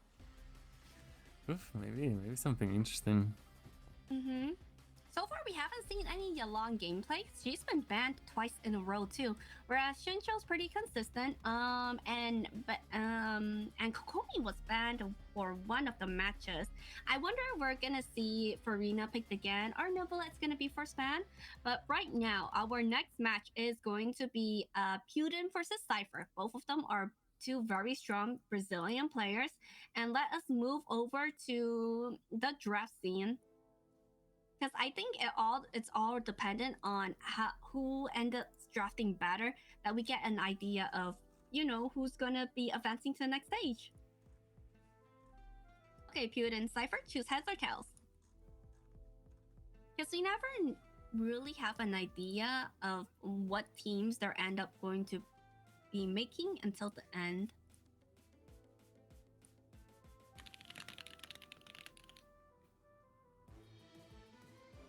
Okay, let me move them over and wait for them to decide.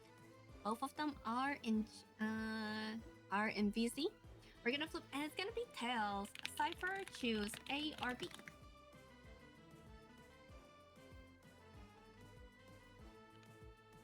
Cipher's gonna be player A. All right. So from right here, it's gonna be Cipher, and then PutIn. Flag loadout.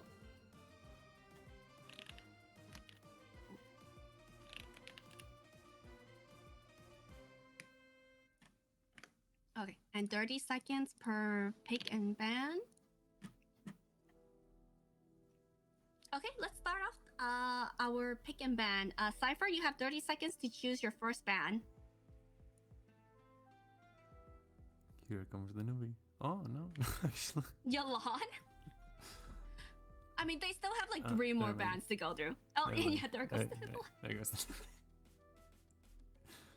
Are we gonna expect another all Hydro ban? Oh no, Raiden is next. So these 2 players do know each other's roster pretty well, I believe. So PutIn is they're like speeding through their pick and bans right now. Yeah, straight up. Make sure when you select your 5-star, let me know what constellation they are. Cipher, your Farina is C. Alright, and immediately, they already selected the 4 characters from batting, and Cipher's picking C0 for Rina. And PutIn, choose 2 characters. So yeah, so both of them, I believe they should know each other's roster pretty well. They have played against each other before, so all of this is going to be very targeted. And immediately they're going to be choosing Shuncho and Fischl. I feel like Fischl is usually a top pick right now, huh? Yeah, definitely. She was already insane, but now with the new set, even more so. Yeah, the golden trope. Cipher choose Q. And Cipher is going to be choosing Kazuha C0 and Jianling. Yeah, Fischl's always top pick, if not for Rena or Nivolette. I wonder if PutIn's going to pick Bennett. PutIn, 2 characters?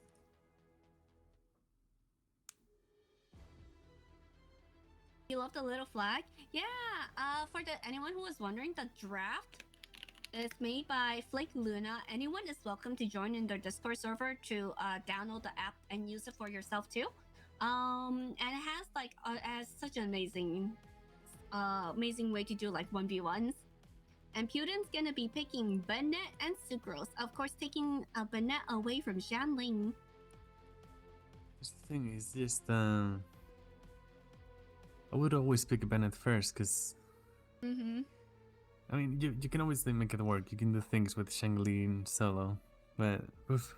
Yeah, I feel like if you pick Jianling, Bennett is always like the second choice, or you have to pick them both together. So I wonder if they prioritize Kazuha first for the crowd control rather than Benny.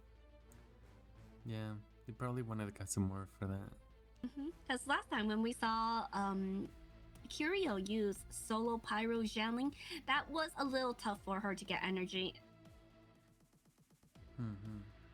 Cipher is going to be choosing Hu Tao C1. Another Hu Tao gameplay.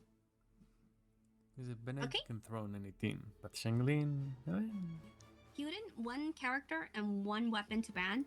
Yeah, Bennett, I feel like Bennett pairs up really well with almost anyone, just because of his utility-wise. I think Jianling might be pairing up with Hu Tao. I can see that. Is this the guy who picked Yulet? True. So many options, but I feel like when you're put on the spot to try and choose a character from your roster, you just kind of freeze. Yeah, that's all.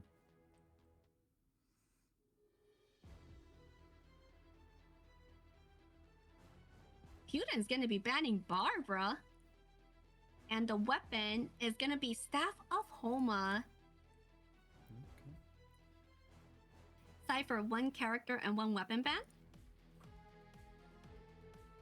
Yeah, Bennett joined from their team. From Cipher.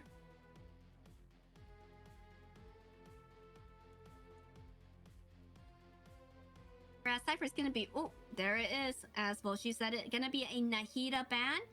And Kagura Verity. Niko's weapon. That feels targeted for sure. PutIn choose 1 character. Kokomi C0 for PutIn side. Cipher choose 2 characters. So we got double hydro secured for PutIn. The pen, but we don't know. I feel like right now he doesn't have like a strong solo carry unless he's using all 4-star team to do chip damage for Cyrus second side. Could go many different ways. I'm pretty sure Hu Tao will be second half though, and Farina first half.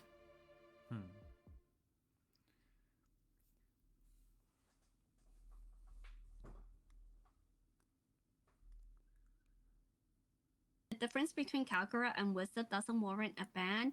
I feel like since these 2 players know each other's roster really well, maybe they just want to ensure that they don't have Kalkara to use on their characters. Cipher is going to be choosing Beidou and Hazel. A lot of 4-star picks so far. PutIn choose 2 characters. I feel like they kind of picked Beidou, so PutIn wouldn't be able to pick her. Wait, but if they mess up each other's draft board, that might hurt them in the long run, wouldn't it? That's what I learned, but hey, I could be wrong. That was what happened for your match, and that was also what happened in the last match, where they were just trying to pick characters from their opponent's team, but end up getting a slower time. Kato might go first half with Farina.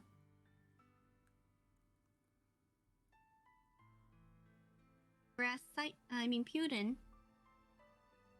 PutIn 2 characters.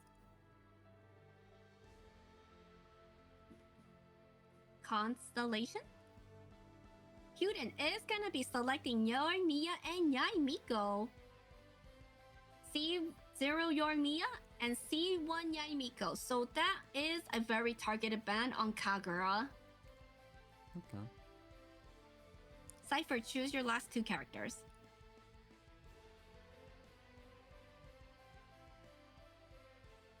Could it be a overload Yormia moment? For the second half, maybe? We haven't seen Yormia gameplay at all in this Abyss for sure. Cookie Shinobu and C1 Jean Lee for Cypher's End. My Geo Archon finally making an appearance again. And PutIn, your last character. Yeah, I can already see the taste official and Baby Emilia. That looks good for PutIn. Since Yamiko and Fisho can also they're not like really on field damage dealers. And last character is gonna be Yoonjin. Alright, this is the matchup between Cipher and PutIn. We'll have them share screen. Okay, please share screen when you can. You have 7 minutes to organize your weapons and artifacts. Well, I am looking forward to this. We have not seen a Yormia gameplay at all for the past like 2-3 weekends.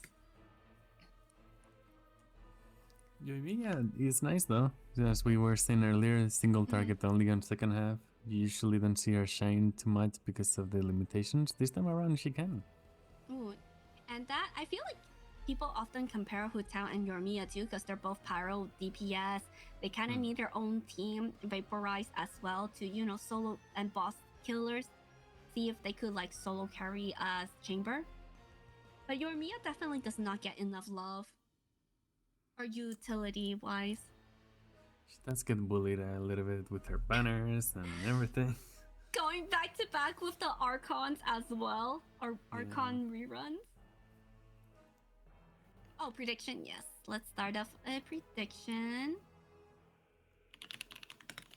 Like on this specific episode on Timber 3, since the boss is so annoying, it does feel pretty nice to use your Emilia on that one instead of Hu Tao. It's one of those scenarios where it does feel pretty comfy to use your Emilia as opposed to Hu Tao. Yeah, on single target. But they don't really have a shield for Yormia, since Cipher decided to yoink Jean Lee on their end for their Hu Tao, whereas Yormia, her damage comes from like the last hit too, right? Yeah, it is important to get like the full string of attacks. The only thing I could imagine is maybe Yoonjin Crystallize, but Crystallize shield is kind of copium. It is kind of good feel, but that's something, you know, sometimes. It'll just depend. And yes, so for point cost, Cipher is using C0 Farina, C0 Kazuha, C1 Hu Tao, and C1 Zhangli. That is 6 points on their end, so they are only allowed 1 5-star weapon, whereas PutIn is using C0 Kokomi, C0 Yormia, and C1 Yaimiko, so they're allowed up to 2 5-star weapons as well. Predictions a bit one-sided.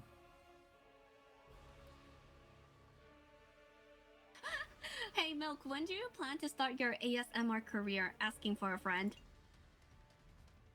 Oh. Good question. We're waiting. I'll make sure to let you know as soon as I know. It's getting there. And I'll make sure you follow the channel for Milk Impact. and see whenever he starts off his career for that. Stay tuned for that then. Stay tuned.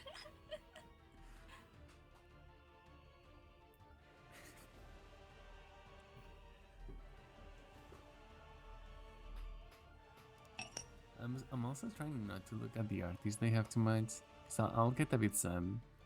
Like, dude, they have some Like their artists here. artifact substats. Yeah, they have some insane stuff.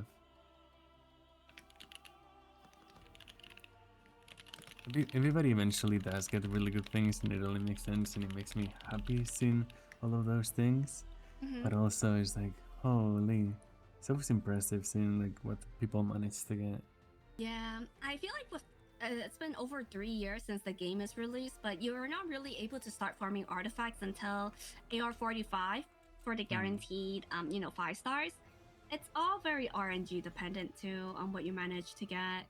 I only have like maybe 3 or 4 artifacts that are 40 crit value, whereas everything else is in between like 30s.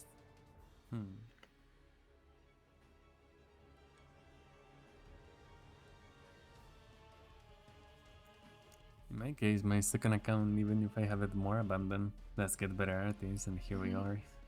I have a theory that like F2P's accounts are luckier and maybe they're artifact rolling just because they don't spend anything in the game too. It does feel like that, eh? Whereas if you whereas for maybe like people who don't play or like they come back from a long break to Genshin and they roll just for fun, they get early 5 stars. It's like the game is trying to tease you, giving you hope to come back and play their game by giving you a shiny new character that you want.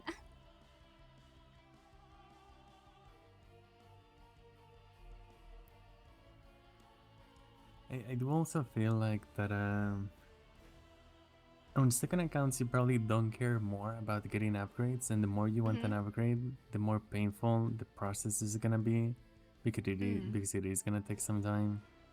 Yeah, I think just playing Genshin in general, trying to play 2 accounts, all the exploration, and all the Archon quests too, it could get tiring.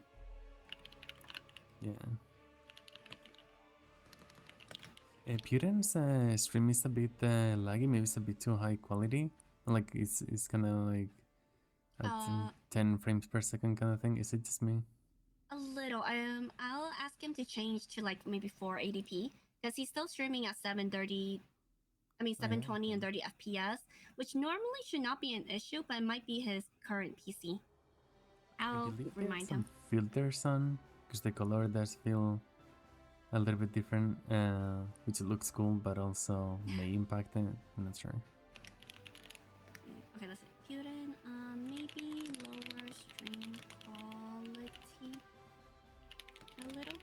We see lag.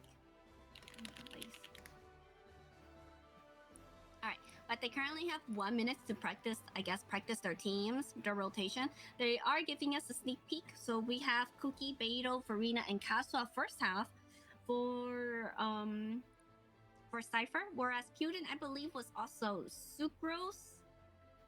Wait, I forgot what was this, their team.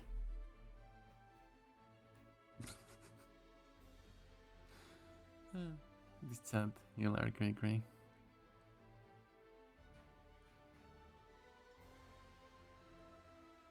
But they are using the Yoimiya with Yunjin and Vaporizing with Shincho on the second half. Yoimiya destroying. Oh my.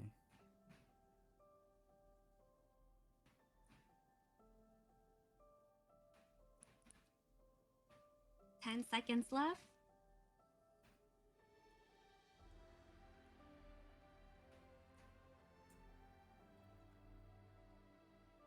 Not gonna lie, PutIn it's in a better spot. At least it does seem like it just based on the picks, but it's gonna be interesting to see how each one of them do, because you never know. Yeah, okay, now that I'm looking at it, they are using Taser first half with Miko, Fisho, and Kokomi solo Hydro. They do have a pretty strong Yai Miko, if I remember correctly, C1. Even without Kagura, should be fine. So it just depends on... Oh, time is up. Just depends on how well they could do for the grouping. Time's up. Please exit Abyss and show me your characters and weapons.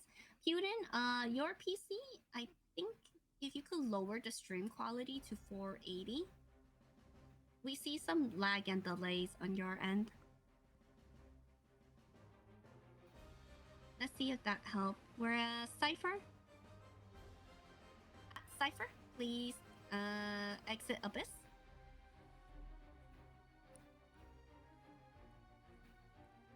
PutIn was playing on mobile last week, but this time he's back on PC.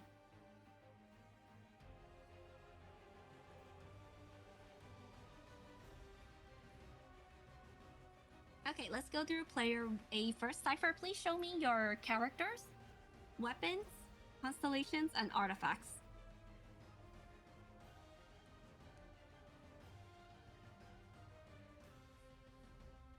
Okay, whoa, they're going Breezing Judas, D0, Favonius, Beidou, and Dockhand on Cookie.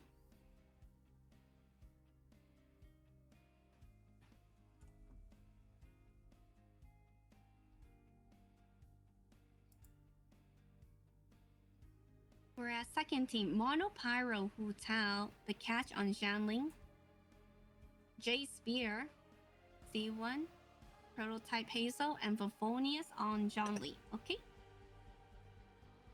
Okay, and PutIn, whenever you're ready. Thundering Pulse, Yoimiya. Sapwood, Phoenix, Favonius. And Favonius. Miko is using Woodsuf, Constellation 1. Kokomi, Thrilling Tales, Constellation 0. Sacrificial, and Fischl is using Aqua. This looks so pretty on air. Of course, one of those weapons that just aesthetically, it just gets me. I wish I rolled for Aqua Simulacra too, but it's always in between banners that I want to roll the characters for. Yeah, it's rough going for weapons. Okay, well, player 1 is gonna be Cipher. Remember, don't use any attack cards, and reset, you could only have used one reset. So we'll go through Cipher first before PutIn.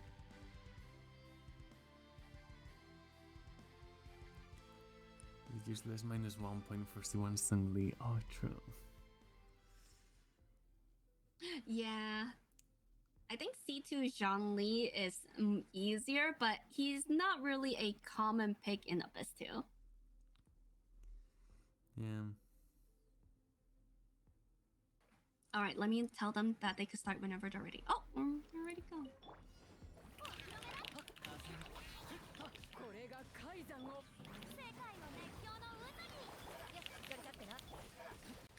Okay, so we did see them practicing earlier. Using Electro Whip and Hydro to try and break the shield, but they should be able to... Will this be enough DPS though? That's the thing, they definitely have enough elements for the shields, but the damage does feel... Yeah, damage-wise, it's a little bit lacking from what we are able to see right now. They'll probably make it work, it just feels a bit anti-synergy Jester, I guess. It doesn't have much synergy, I feel like. And this is going to be a not C6 cookie, so with how low HP that she needs to be on in order to get heals, she is gonna be one-shot KO if you don't, position her right. Yeah. Cookie with Rina does feel a bit odd, and then just relying on Beidou essentially for damage without someone like Fischl. The combination of everything. Especially since you get more stacks with Arena with more that you heal too, whereas Cookie only heals the person that's currently selected. Yeah. They still did great though. That was better than I expected, to be honest.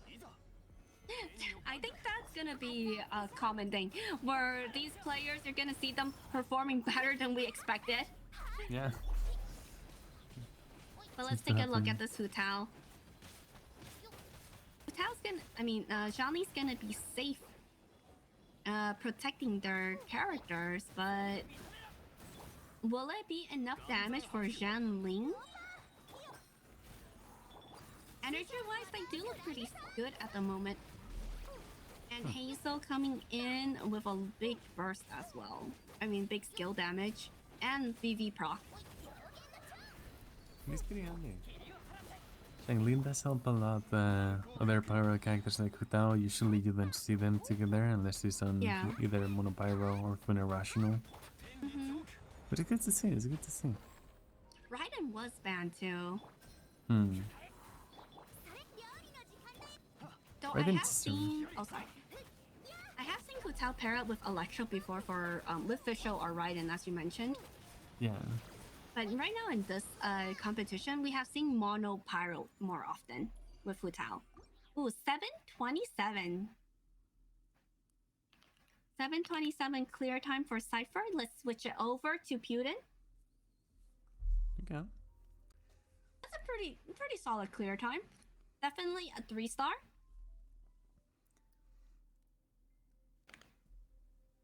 Okay, PutIn, whenever you're ready. Personally, I think the idea of things staying the same.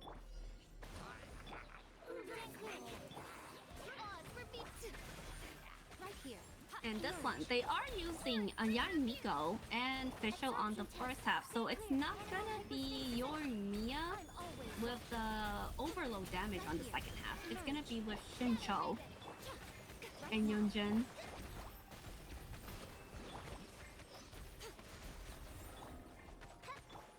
Okay, we are experiencing some slight lag on PutIn's side, but I think it's still better than we expected. And they already cleared out the first 2 waves really fast. I do love Electro to just get rid of the Dendro shields from those guys, because it can be so annoying otherwise. And they're actually doing a lot of damage too. Yeah, definitely. I mean, having all of the carriers like Jellyfish with the heals and Hydro app, Fischl Oz, and also Yamiko totems, they're doing a lot of able to do like chip damage from all the characters to all the enemies. Shields are... nothing. I am worried about solo Hydro for Kokomi, but I'm sure with the help with the Electro application, Chamber 3 should not be an issue for them. Currently, they are leading 104k with Yami. Holy. The last hit is key. Oh my god, they already cleared the constructs with just Yoimiya. That's satisfying when you get a Jester, when you have just enough. It can be so awkward if you're missing just a little bit. But they still got the setup. Shincho, Banette, and then Yoimiya. That Sabu the Blade prog, that little leaf, imagine. Oh, 70k, oh my gosh. And that's it, 807.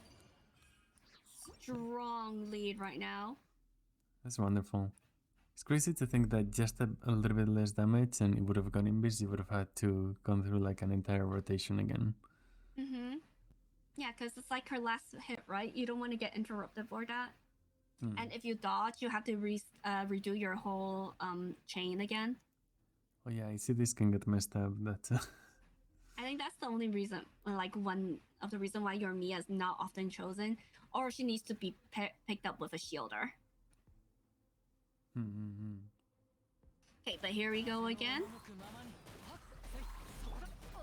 Second chamber.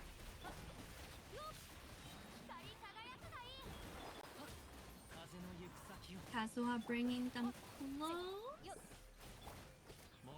Which kind of build did they have for cooking? Do you know? Oh shit, I don't remember. I swear, we went through it, but my memory is so bad. It's either Syphil's Moonlight, I want to say, for Cookie. Yep, 50k HP on Cookie. That's a lot. Wait, wasn't that 60k on Farina though? 50k HP? Oh no, 40k on Farina, my bad. Yeah. You gotta maximize on their healing. This is not an EM Cookie, just because you need to maximize healing for Farina as well. It is nice that you can use Cookie in other ways other than just Hyper Bloom bot. Yeah, when she first release, she was in a odd predicament spot where not a lot of people see what her utility is, but with the release of Dendro, people use her a lot in Hyper Bloom side teams, and now she could run as a very strong healer too, with the release of Arena. But Like that Nuke is and gonna this. take them a little bit longer for the first chamber.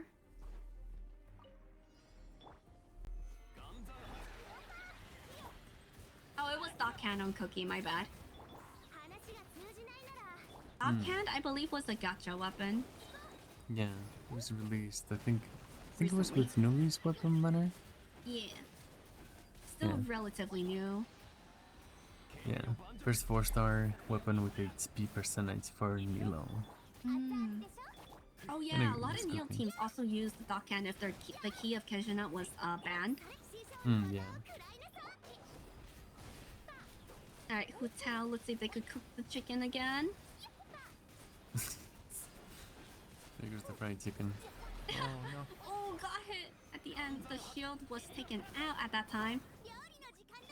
They want to say Jianling's burst for sure, and then solo Hutauj on the last hit, 744.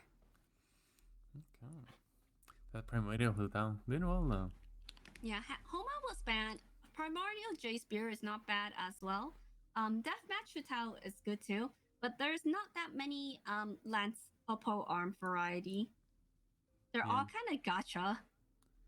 I do Okay, like the PutIn, whenever new- you're ready. I do like the new Varapass weapon too, but that one gives you EM buffs, which is not good for Monopyro, obviously. Oh, I have seen Dragon, was it Dragon Spear? Dragon's Bane Hutao. Yeah, Dragon Sign is crazy good. I do love that. Oh, for the EM. EM and the passive is really good. It's more damage on enemies affected by Hydro and Pyro, which is just ideal. Good looking too, you know. Aesthetics are important. Oh man, Sucrose doing a lot of work. I always find it hard to get Sucrose infusion to proc. Oh, that was close for Yaimiko. And we don't often see Sucrose on the first half. You guys can be annoying. Here's the freeze from the cryoapplication from the little turret at the same time as this one just spinning around, staggering all the time. Yeah, but at least for these characters, they could kind of attack from a distance. But the grouping, I don't think Sucrose is able to do a strong enough grouping for the mechanics. But that's why Taser is here. I think their first chamber is around the same time for PutIn and Cipher. So it's all dependent on the second chamber. Right now, PutIn is leading by 40 seconds.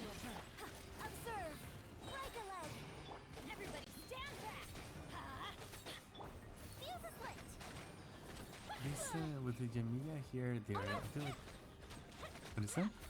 Oh, I just thought, oh no. Because your Mia got knocked out of her rotation like that. Oh yeah.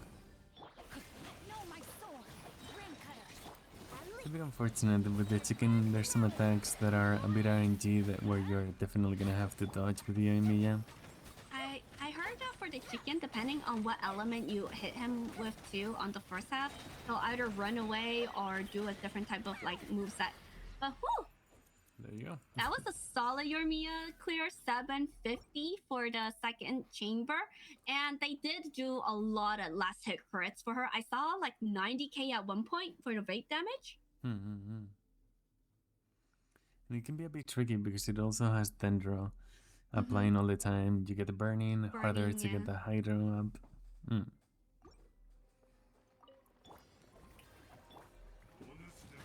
Okay, now third chambers. Let's see. Everyone can also have one reset available as well.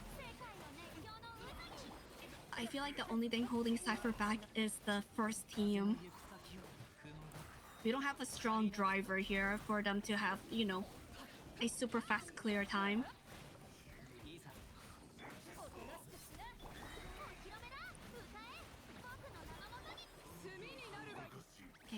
artifact first. I really do love Farina though. Both her story, her playstyle, her burst animation as well. It's not neat. Ooh, nice counter with Beto. This counters always feel love really seeing, yeah. satisfying. Yeah, Beto counters are always so nice too, especially if you do it, time it as well. Time it with the perfect counter. Yeah. At least Kasa is able to bring them together. Nice sacrificial rock. Oh, they get Electro Swirl? Oh, they did. That's gonna help them bring down the shield. Waited for the timing.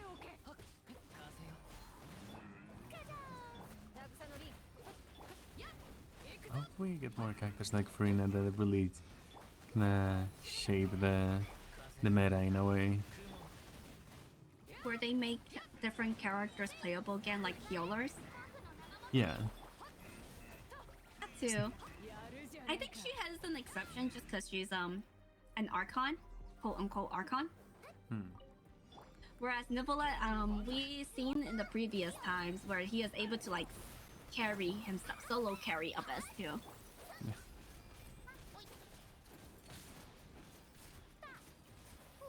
Okay, let's see the Sutao. Gonna be tanking those hits with Zhongli's shield applied. That burst was definitely outside of skill though. I Yeah, too, I don't panelist think- Favoni. I don't think we're able to see any big damage from like Hutao burst, especially for just mono. Clean 10k on Shanglin. Like right on 10k. Ooh. Definitely not using Zhongli's burst because you don't want to get the animation. Besides just switching over for the shield, but you don't want to get staggered with the animation by using his burst and get like what 20k hit only. Yeah, it takes way too long. It's barely worth it. Oh wait, he's not using it. 30k, Well. my bad. Okay, white out. Okay, sorry, Zhongli can still do damage even on Favonius lands. But I think they're just trying to get any chip damage as possible. 708. Okay. Just 30k Yeah. on Zhongli. Yeah, it was Favonius lands. Okay, let's switch it over for PutIn side. It's basically just wayframe. If you have For the C2, it shield, can be yeah. worth it. I think that was also because they wanted to prevent PutIn from using Zhongli with their Yoimiya, as we saw that, you know, they got some interruption too. I can see that, yeah. PutIn, whenever you're ready. I kind of wish we Moral could give us support, different Zhongli. cards. Have the entirety of their fleeting lives Like, chronicled having in a like a few card short refresh in Abyss. lines. Their stories really Yeah, there's some cards on the lower floors, like from 1 to 8, that are a bit interesting. Like, I think there's one for movement speed and whatnot. Would be kind of cool to see some things like that. Yeah, if we get more card options or even a refresh as well, so we could play around with it even more. Yeah. Oh, only kills one Pyro Gunner, not the second one. Nice Miko Burst, able to capture all 3 of them. here. Although What's if a I'm- big dog? Right now. They're all kind of separated, and for Miko's totem, they're only able to target one enemy at a time, not multiple. Oh, still managed to kill both of them at the same time. That's good. Line them up. Right here. Right now. Oh, got hit before they could run away. The Miko's time on field can be pretty rough with the totems. But it's also pretty satisfying when you time it, say you dodge with each of the totem summon. It's pretty Yeah. I love her burst too, but there's also the since her burst is very stagnant at one specific spot, if the enemy like dashes away from it, that's gonna be a miss. Sight to behold. Yeah. I do love the burst too. I feel like it's a bit underrated, even I would say. There was someone asking before choosing Raiden or Miko, picking one or the other for for Electro, and I think it's all very situational depending on the teams. Raiden is good still, just for her utility, but Miko is more preferred if they're playing like aggravate teams or specific electro charge ones too. Yeah.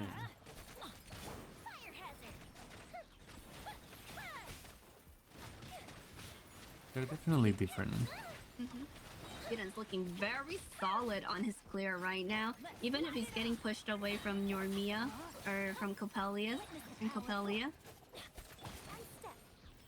They always have their energy ready, procking all of them. Bennett, Yunjin, Shinsho, and then sitting right at the edge. It's wow, the last attack is just pulling then Yumi outside of the burst. Oh, I know. And Yormia's auto hits too. Oh, it's actually usually like have to step back a little bit, so we weren't able to capitalize on all of it at first. Yeah. Just satisfying ER on Jinjin though, getting it just in time.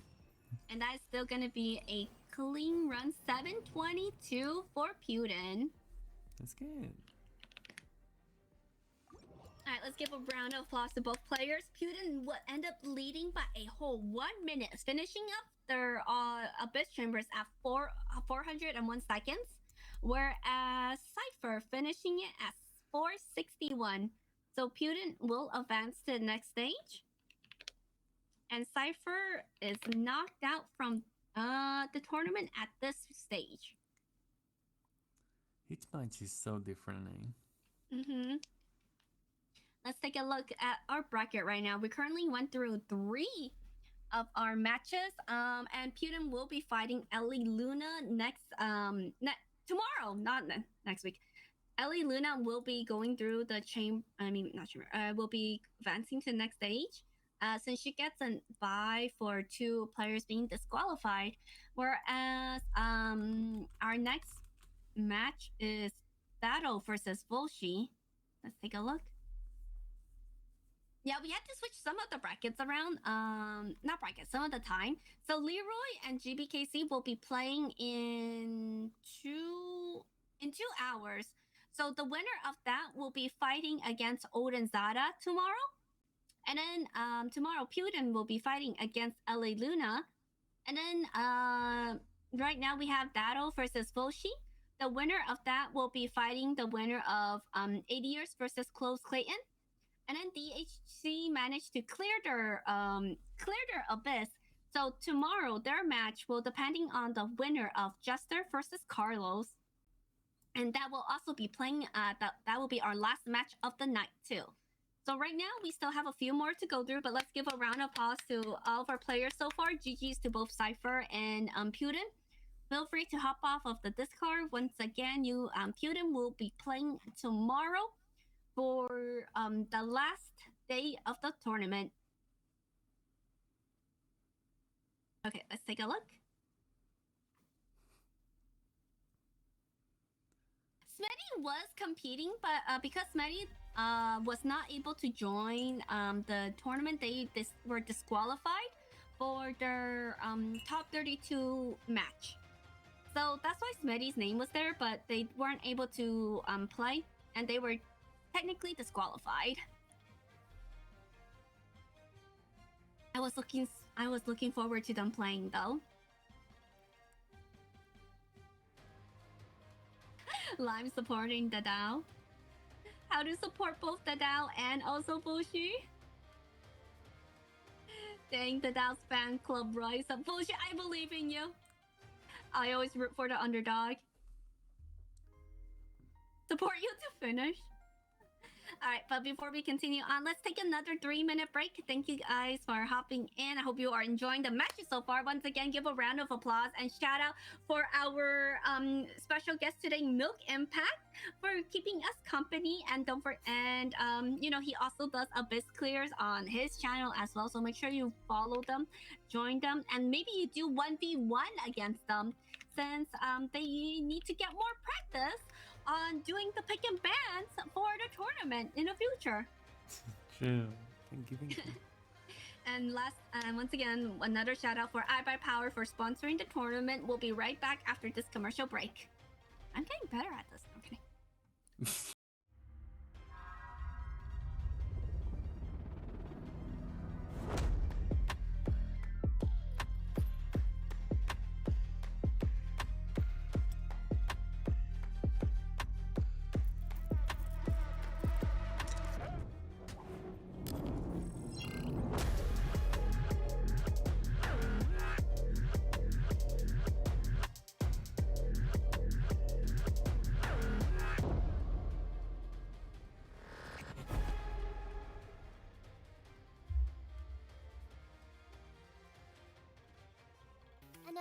case to consider.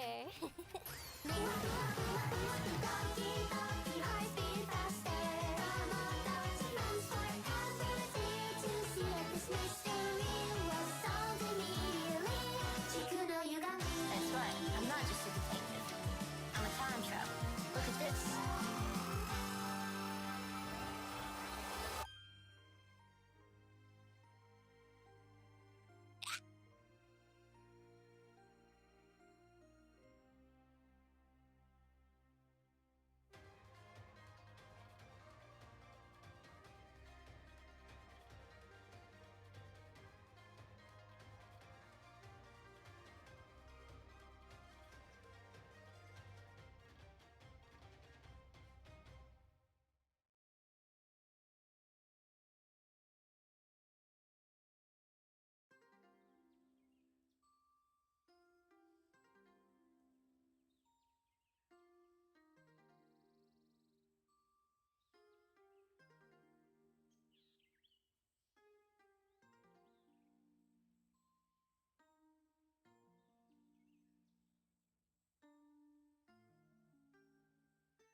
Welcome back, everyone. So that was our third match. I believe now let's hop over to our fourth match.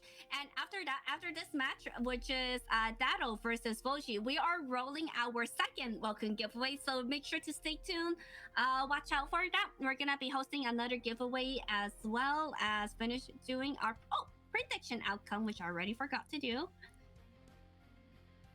Okay. But right now, so far, with all the matches right now, we have a fan favorite G Dado and Voshi. So these two players have kind of joined in the tournament around the same time, are friends with each other. Dado was the one that won one of our previous tournaments, but missed out on our last Cardy Cup, whereas Voshi has been very consistent in getting into top 32 play style or spots.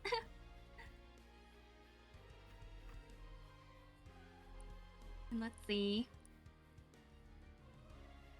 So I believe both of these players do know their opponent's account pretty well. Let's see how they are able to perform. I guess we're not able to see what teams they're making until the draft phase. Okay, let's move them over. So intense. Just the picking all of the characters. It's actually intense. Like it's fun to watch. It's so interesting. Like they have to know their own character as well, and also keep track of their own points too. All right. Okay. Dado, Fushi, choose heads or tails.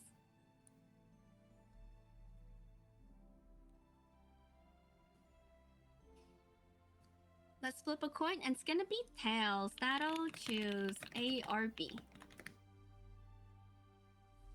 Yeah, like you mentioned before, sometimes choosing a best team for yourself and rather than screwing over your opponent's team might be better in the long run.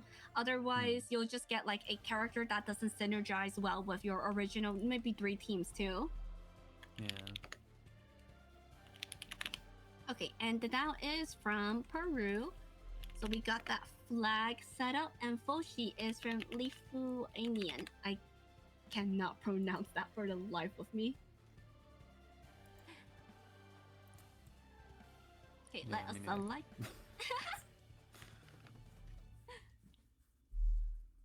Okay, and set up the timer. 30 seconds per pick or ban.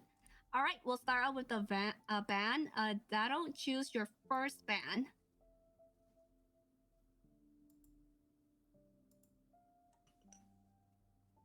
DHC, what if you did not finish your way to the finals, bro?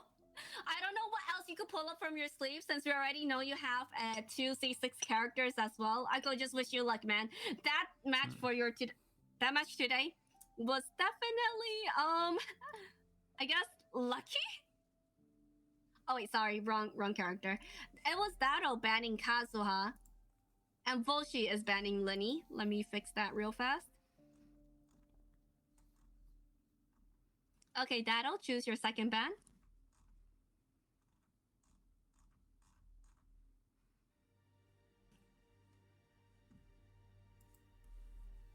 Linny is very targeted, but Dado banning Nilo. If I remember correctly, he wanted to play Nilo this whole tournament too. Volchi, choose your second ban? Even though Nilo does pretty well for tournaments, it's kinda rough since you need all Hydro and Dendro. Yeah, I'm surprised we didn't see that many like Dendro teams too. A lot of them have been choosing like Vaporize. I like that though. I like that it's not so Dendro related. More variety, yeah. Yeah. Okay, they're gonna be banning Hu Tao, and that our first pick is gonna be Nivolet. Finally, we're gonna see. We're gonna see the Hydro Dragon make an appearance, and Volshi's gonna counter with a Farina C0 and Fischl. Fischl still always a top pick on Team B side. Okay, that'll choose 2 characters. Nivolet's finally open. About time. But he would need a second Hydro to support him, I believe.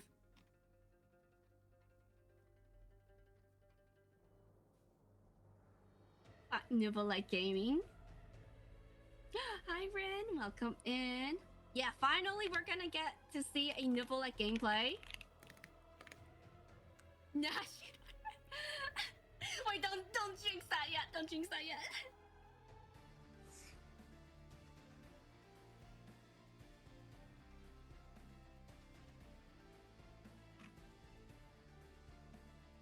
Adol, let me know the constellations for your Nahida and Alhaitham.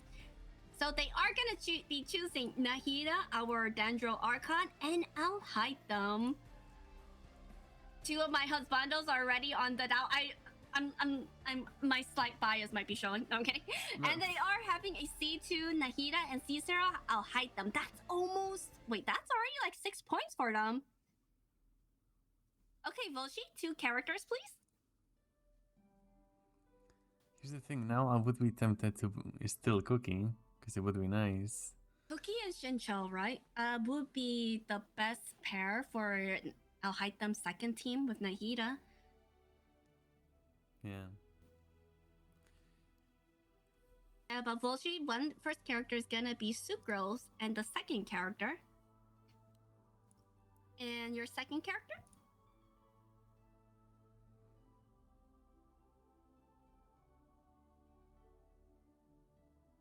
It's Faruzan. There is a chance that we're gonna see a Zhao gameplay coming in from Volshi. Alright, Dado, choose one character. That's interesting. I do love to see any Zhao or Wander gameplay because I feel like they're very niche, but they are so consistent with their clear times though, especially with C6 Faruzan support. Barbara selected for Dado. Okay, and now let's go over to ban. Fushi, choose one character and one weapon to ban. I just wonder if they just picked Faru knowing that Dado has like a pretty strong Faru to go along with their... Oh, there is a kinda... chance. Yeah, she did mention in chat that it's a ban. And she's gonna be banning Cookie Shinobu. No heal or hyper boom for Nahida and Alhaitham side. Good ban for sure.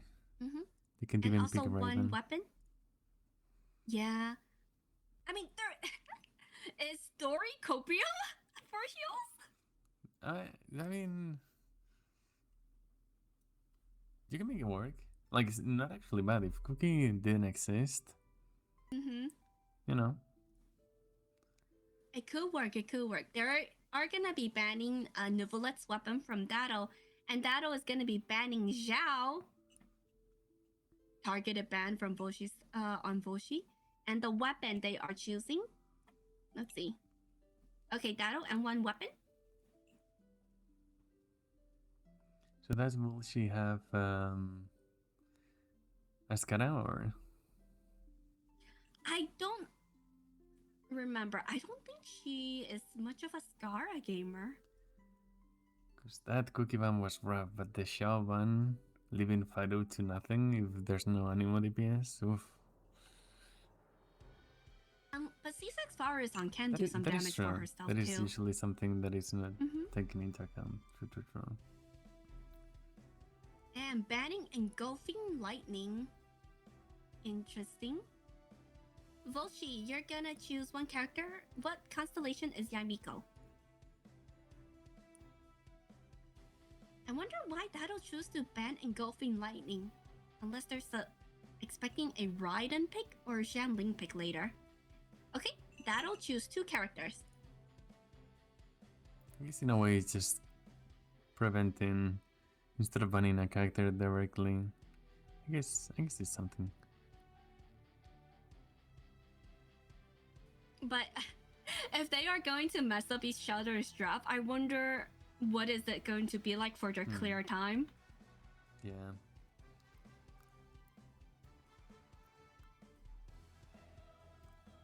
Because these 2 players definitely know each other's account pretty well.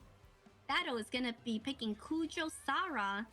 And their second character, will it be a Raiden Shogun? Wait, then what are they gonna do with our item? Wait a minute, I'm confused now. Let him cook, let him cook. I mean, one more character, Dado. Hyper Bloom Zada, let's go.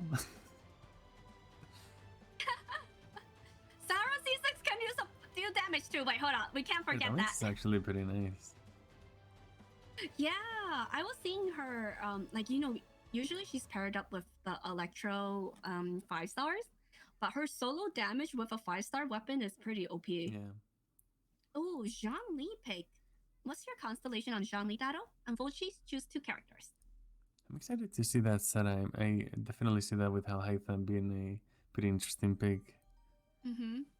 Oh, Koki Shinobu and Dendro main character for Voshi side. And Dado, your last 2 characters.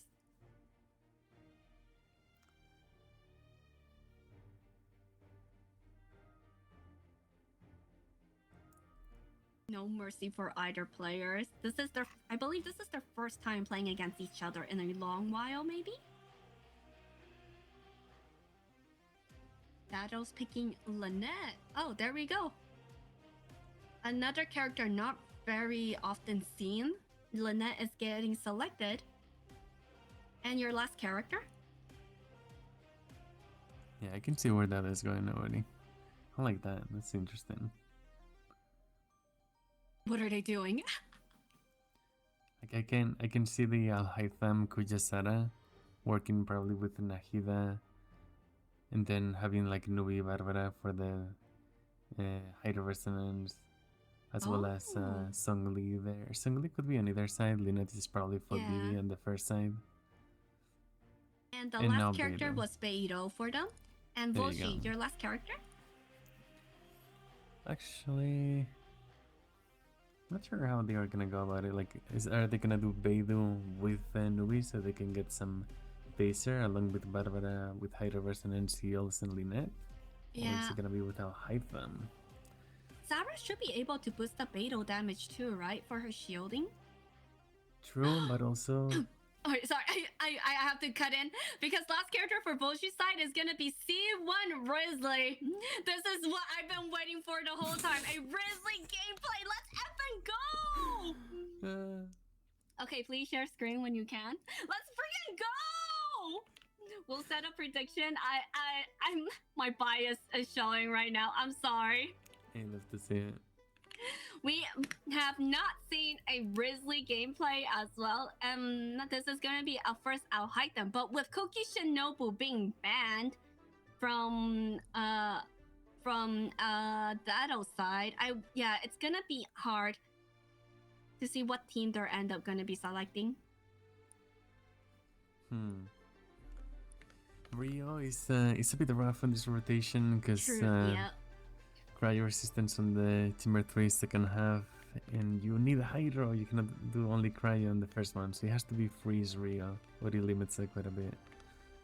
Freeze Rio, let's see. I believe Rio, Farina, Kokomi, and maybe Sucrose on the first half? Or Faru-san, because then depending on which one has a better grouping ability. But Bushi has told me before, she was practicing the past week trying to make a Risley team work specifically for this Abyss, so she has cooked something up for us, I believe. It's gonna be cool to see for sure. Different teams. Oh wait, Pretty where's unique. Dado? Dado, share screen? Daro. There we go. Whereas for Dado's side, Hydro definitely needs to be on the first half. I feel like Novolette and Al Haitham are kind of like the main damage dealers, so both of them are going to be separated. Nahida with 4-piece Deepwood would be supporting Al Haitham as well.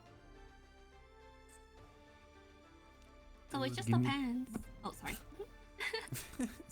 Sorry, I saw an EM Suns on the Hunter set from Dado, and I couldn't. Dude, I'm so jealous. Yeah, this is a C1 Novelette too, but with their weapon band, they're gonna be having some artifact carry. It's a C1 Risley Luffy. Did you get the prediction going? Yeah, the prediction. I think they did it for 2 minutes only. It should have been 5 minutes. I don't know. Oh yeah, yeah. Everybody has the little coin. Yeah. Yeah. Okay. If you guys are doing prediction, make sure it's 5 minutes, not like 2 minutes or 30 seconds or something like that. That was way too fast.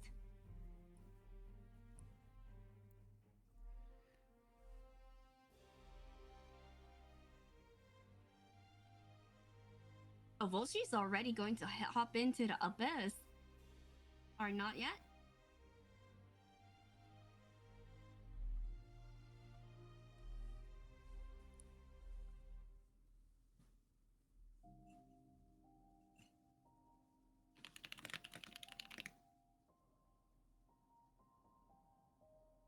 Okay, going in again.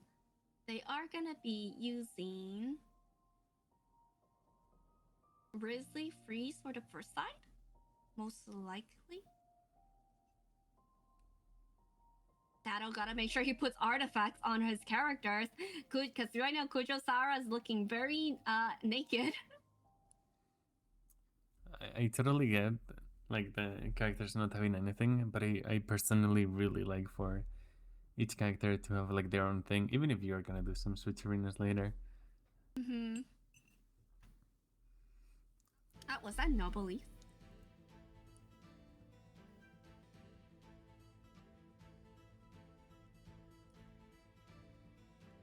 So, they are they end up putting flowers on the first half for Risley.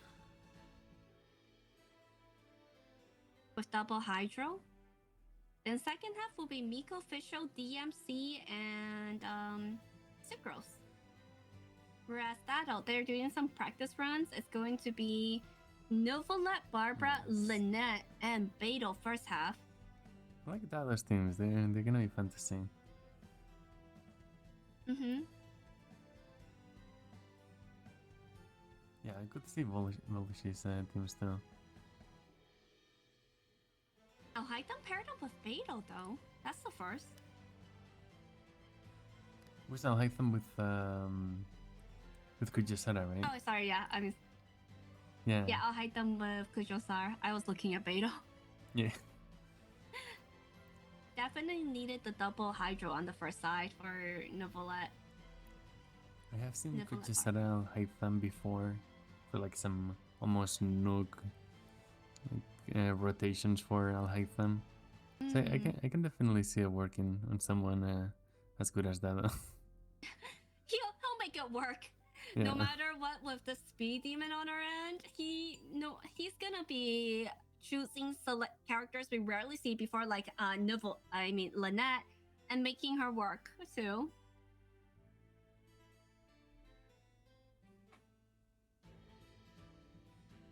Fushi did pick a very good team on the second side though. Aggravate and with Sucrose, DMC, Fischl, and Yaimiko. Yeah. No heals of any kind, but it is a pretty safe team, all things considered, on a safer side. Unless they select Prototype Amber for Sucrose, that will be where the healing comes from too. Sure, they could just do Prototype.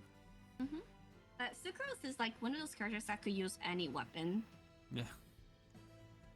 Has Hakushin Rin, Ring, yeah. Oh, that was what she was using. Prototype Amber, Sacrificial, or Vivonius Codex as well. Just depending on what slot you need her in, she could use those weapons. Yes, you can use so many. And the classic really entails. Mm-hmm. I'll hide them with Sara, Zhongli, and Nahida. So this is also a separate type of aggravate team. Zhongli is definitely a questionable pick.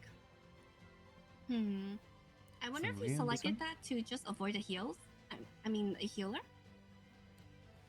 Probably. It's safe, but I don't know damage-wise. That was a clear time, but I did not see how long it took for him to clear the first chamber.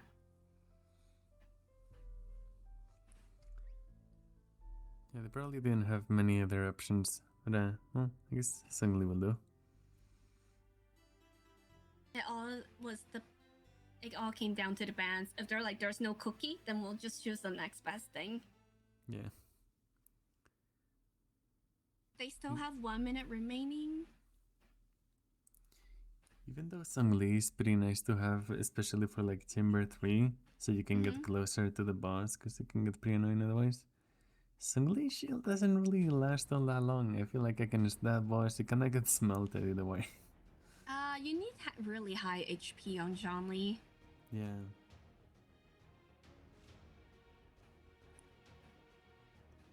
Oh, but Zhongli for the shred resistance for Dendro, that could work too. I keep forgetting that his shield, I mean his pillar is also able to shred some resistance elemental. It does lose a bit of value given that they already have Nahida definitely with the boots. So they already shredding quite some resistance, but it's still nice. It's still nice. I mean, seeing how the clear time was on first chamber and now second chamber on just a practice run, Yeah. I think they're safe. Okay, I think that time is up. Let me go over and see. 3, 2, 1. Time's up. Ding ding ding. Alright, 7 minutes has passed. Please exit Abyss and show us your character, weapon, constellations, and artifacts. We'll go through player A, Dado first.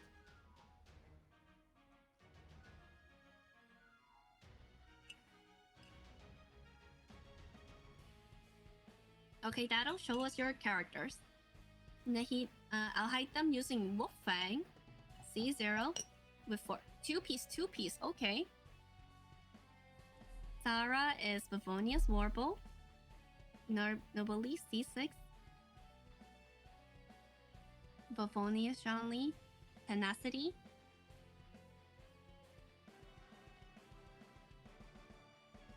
C2, true. Forget about C2 Nahida. Yeah, C2 Nahida. They are they used up all of their points, 7 points for their characters, so they are only allowed to use 4-star weapons as well. Barbara is Hakushin Ring. Instructor is nice. Sacrificial Jade. Mariachi. Syphil's Moonlight Nanette. 4-piece Viridescent. And Beidou is Favonius Greatsword with 4-piece emblem C6. Okay, and now Volshi. Please show me your characters. Farina with Favonius. 4-piece troop. And C0. Karusan. Favonius. 4-piece VV. Okay. Okomi C0 for 4-piece tenacity, and the weapon is Thrilling Tales. And Risley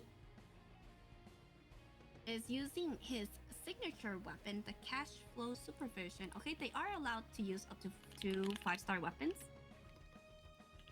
Constellation 4-piece mariachi set. And it should be C1 Constellation. Yep. Triple crown. Now, second team.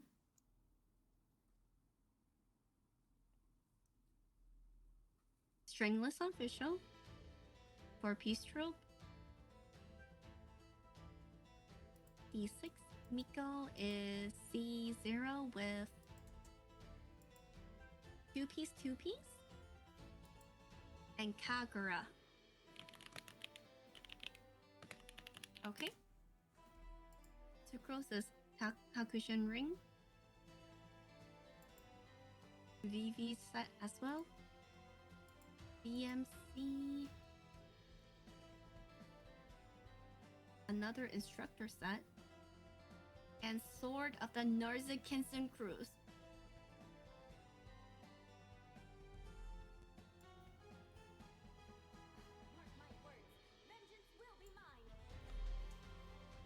Okay, so player A is gonna be Dado. You will go through the Abyss first. Remember that don't use attack cards, and you are allowed 1 free reset. But if you use reset in chamber 1 or 2, you cannot use it in chamber 3.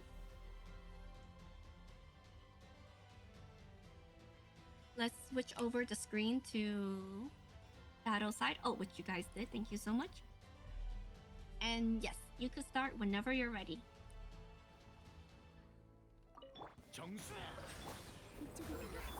Alright, starting off. So with this set, we have seen his practice run, double hydro with Lynette and Beidou. Zada was shredding through the first half. Definitely like this team. It is gonna work pretty well. Just energize and you have that safety net having just expired right at you. Yeah. Like the way that the damage, even though Nuvolet was not able to use his weapon, this is still a R2 battle pass weapon, the Soul J that he's using as well. Yeah. Lynette helping with the shredding, 4-piece very distant shred, and Beidou with the additional electro support. The lineup was wonderful. It was just hitting everybody. Wow, and that was it. That was it for the first half. I barely saw the shield pop up. Less than 1 minute for the first chamber. Setting up for Nahida. Oh my god, 77k burst on Sarah. It's fine even if she does not have a second elemental character to support her, because she is doing damage by herself. That's crazy. And they're basically done with the chamber right now. Just needs to get some chip damage. This team definitely needs some practice. You cannot just improvise the rotations on this one. It's a pretty niche thing. It definitely used that before, and I love that. Yeah, these are not team characters you see often selected as well. But the way that he switched off the character using the skills, change, burst again, back-to-back smooth rotation. Yeah. Okay, Voshi, whenever you're ready.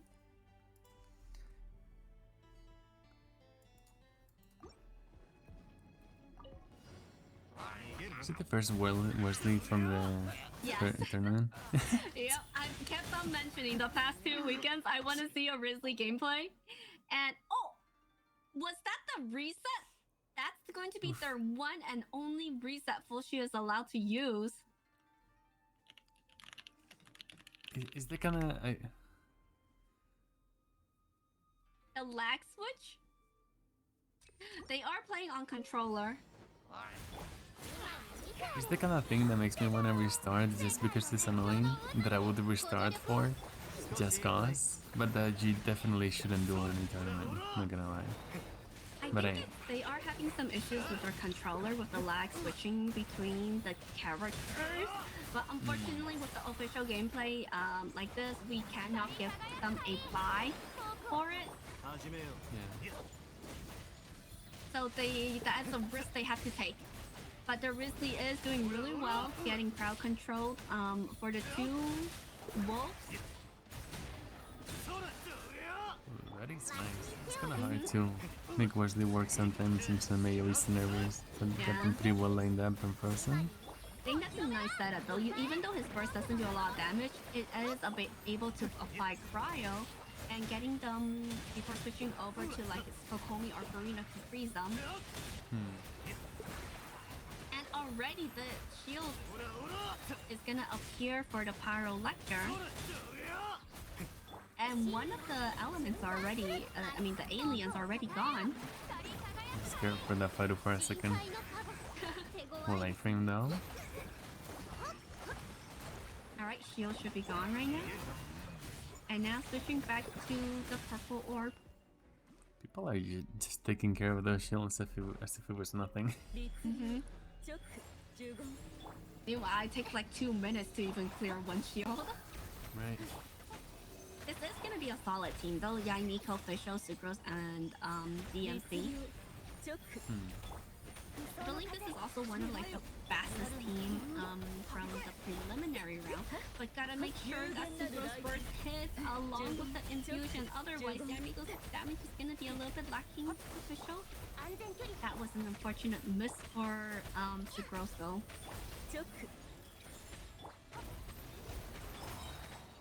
Still, their time is looking solid. Was it Yao banned? Is that why they couldn't use it, Yao? No, Or Yao they Yao could was just- not banned. No one selected Yao Yao though. Okay. He just Oh. didn't. I missed out on the time. 747. Yeah, thank you. 747 for Volshi's first chamber. Moving over to Shadow's second chamber. That was good though. Avoided damage pretty well. Those little Beyblades Yeah. from the bars can be pretty annoying because they always hit. Mm-hmm. We And did they it pretty managed well. to put Risley to work too. Gotta take that into account. Okay, Dado, whenever you're ready.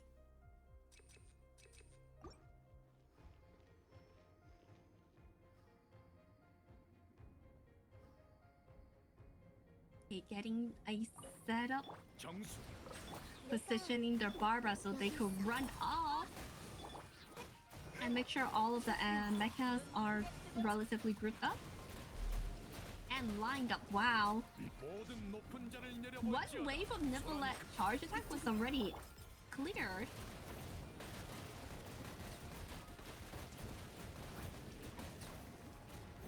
I didn't even know you could pair up Beto with Nifflet like this. It's pretty satisfying. We have seen Dado being a Beto main. And if he gets to use her, usually we all know that she's gonna be really geared. And 43 seconds for the first chamber. I think Big does get a lot of use in tournaments. Mm-hmm. Especially since we don't often see those certain 4-star picks. Beto is one of them, but she does have high utility. Oh, here he goes. They're running away. Oh, managed to keep them in a corner like this and using Zhongli's burst to negate some damage. Huh. Actually, never seen that. Like with the, it always does 2 waves of running around, so you can go to the edge in the second one, and it does end up on you. But I didn't know that if you did it like right there where it was, it just kind of got stuck, so you can do damage. Yeah. Don't need to chase after it anymore. That was a very smart gameplay. So if you don't have Sangli, poof, you'll get destroyed there. One more burst? Oh no. That's it. 821. It's pretty tricky the way you use that over here is using like the burst on high thumb, then switching and going back. If you don't do it quick enough, and sometimes with bad ping you can't even do it at all, you just want to get the procs to be able to keep doing Dendro with a high thumb. But hey, good timings. He definitely practiced this before. Or just know his characters well enough. Volshi, whenever you're ready.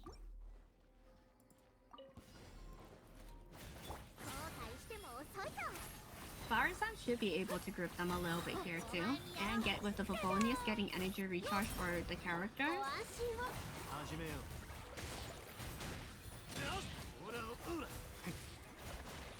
Solid damage from Risley. Should be Popping prob- up. Yeah, using a burst here and then reapplying the burst from Farina. Fido doing even more crowd control than what one would expect.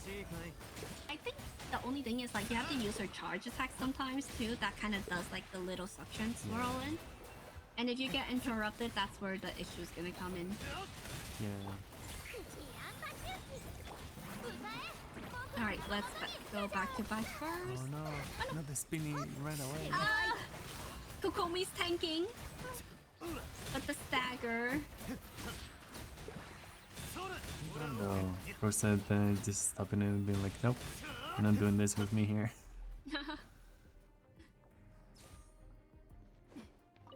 Still, that was a very good first run clear.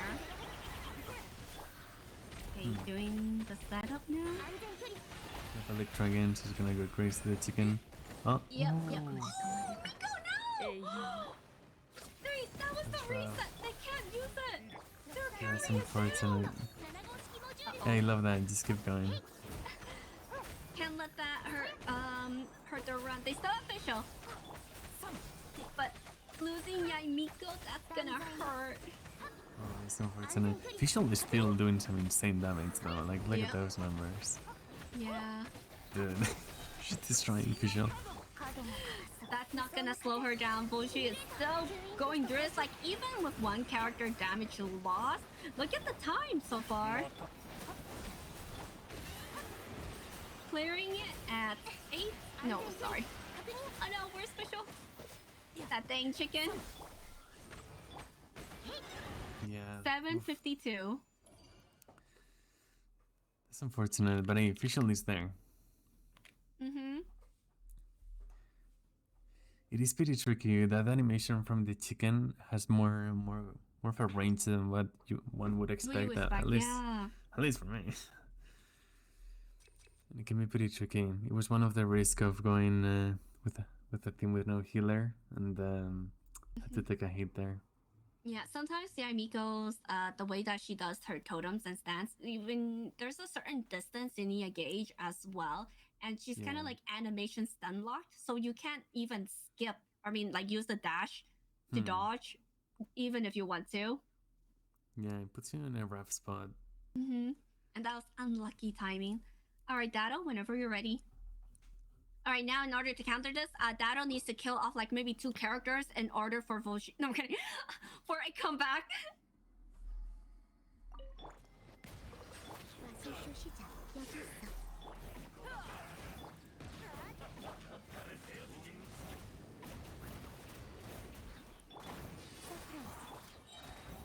Alright, but continuing on. Solid first side from Dado's side. Like, even though they don't have like a grouper to take care of that. Niblet's damage with Fatal, I don't think you have anything to worry about. Exactly. You have he has Nuke. such a wide range, yeah. Yeah. It's crazy to just mitigate to not need crowd control because Nuke is there. And C1 Niblet is such a great quality of life improvement too, so you don't get interrupted during his charges too. Look at that, he's stunking there. In between the 2 of them as well. Yeah. Oh, had to switch because all of his character skills were on cooldown. And the placement is on point. Ooh, and that first 2 right as they were about to hit him. Yeah. Well done.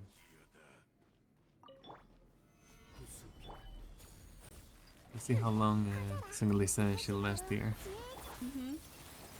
I think this Shanli is... Oh, I missed out on seeing the HP, but if it's a Favonius Shanli with built on HP build, should be around 40k.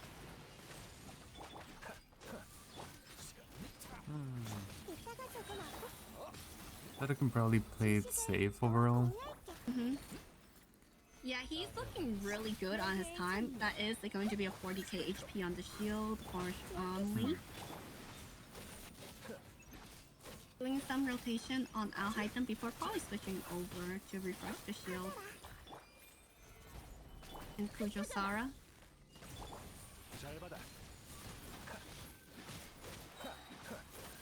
Yeah, Dado has nothing to worry about. First back-to-back burst. Ooh, but somehow Alhaitham was really low on HP, but that's fine. Clearing it at 743.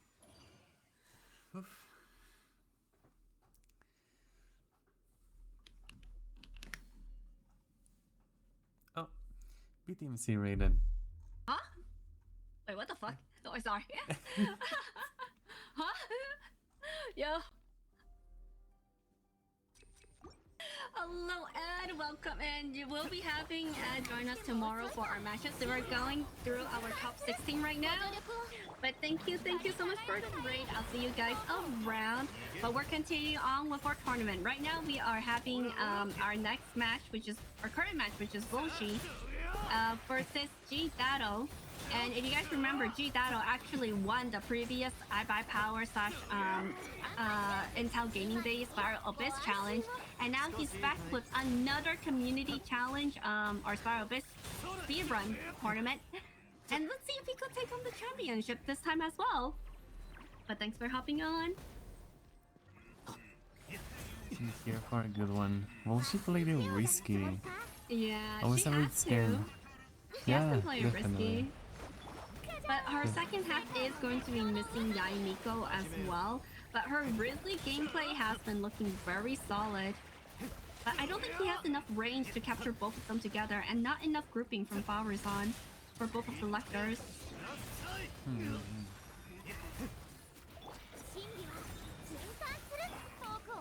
Another thing is that it's kinda annoying to get the timing right whenever the enemies are frozen and you're trying to iframe something. Sometimes it's kinda random whenever they break out of freeze. It's pretty hard to predict. Yeah. So you also don't want to be in between the two Lectors sometimes as well, because then they could probably separate from each other. It's best to have them lined up, like one in the front, one in the back. So it's more consistent whenever the Hydro application is there. As you could tell, both of them are very far apart. There's no Kazuha. Kazuha was banned. Not able to swirl them together. I'm surprised we haven't seen any Venti. Oh. I think guys get the instant play in tournaments usually. Obviously not ideal at all for the second chamber. Then the second one though. Venti is actually pretty good on the first chamber. Farazan pick was she deprived Farazan from Dada's side. So it was more like preventing their opponent from selecting a Zhao or Wander gameplay, but it maybe did not help them in the long run because Kazuha was banned from both players. Oh yeah, Miko having to do charge shots. You can feel the pain. I know. They're still doing it. Artificial. And there's also no healer on the side as well. If she is able to clear, that's what matters right now. She's gonna give us a great performance. Oh, but that auto target.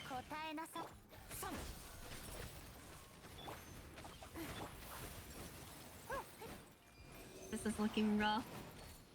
Maybe prototype of course would have been the way. I don't think she was expecting a character death. Yeah. Oh no. Official also took a lot of damage earlier. Hey, C4 official heals her. Yeah, there you go. Look at that heal. C4 healing herself. Crazy. If only they could. There was the card where if like it heals on burst. Go. I want them to finish it so bad. They're almost there. They're almost there. Third HP left. We just need them to play. That attack is brutal.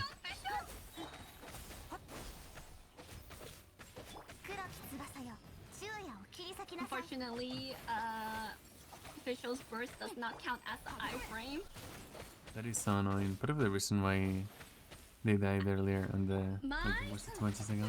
My guess is that because official's boss is you know, an imaginary friend, it doesn't count as negating the damage, and I think that is a GG for Volshi.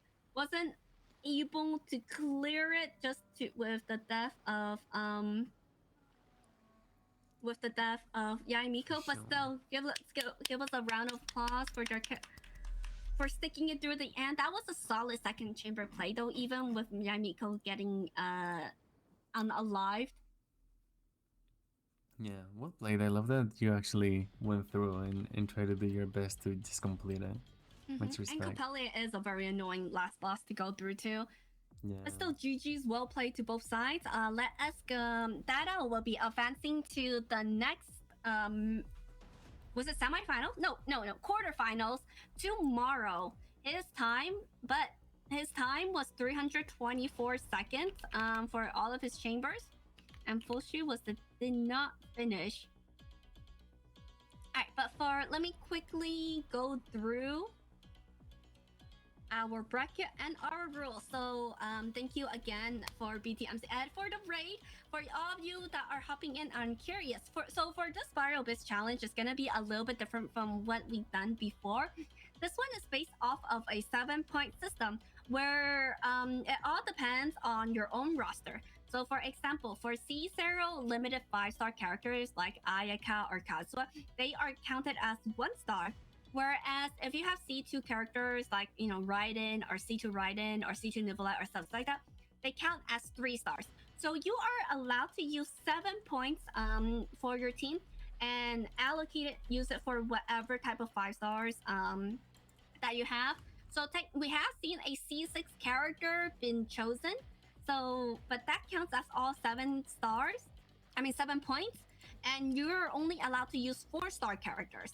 So it's a little bit it's the closest way we could do for balancing with everyone's account progression, since not everyone is the same with their artifacts, their character pools, their weapon pools, but it's the closest one we could do.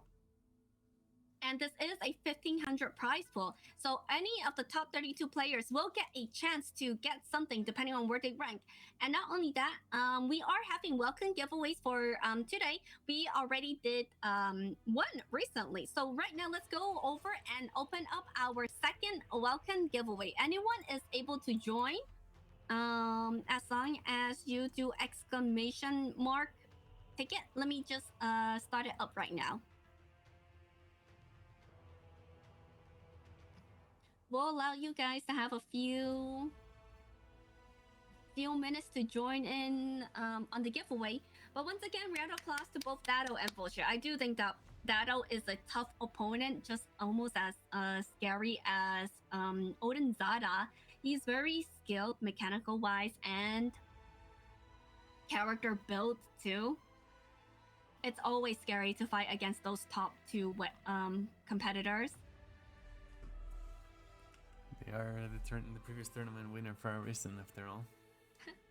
Well, from our Cardy Cup from before our PvP tournament, we had Odin Zada win 2, I believe. Dado win 1. Ampo won one of our first ones as well. And our last one was actually Nemesis. But Nemesis did not join in and play this time around. Whereas PutIn was the runner-up. So from our 2 matches ago, PutIn was the runner-up. So from the last tournament 7 months ago. So depending on how he plays this time, he might be another tough competitor to beat.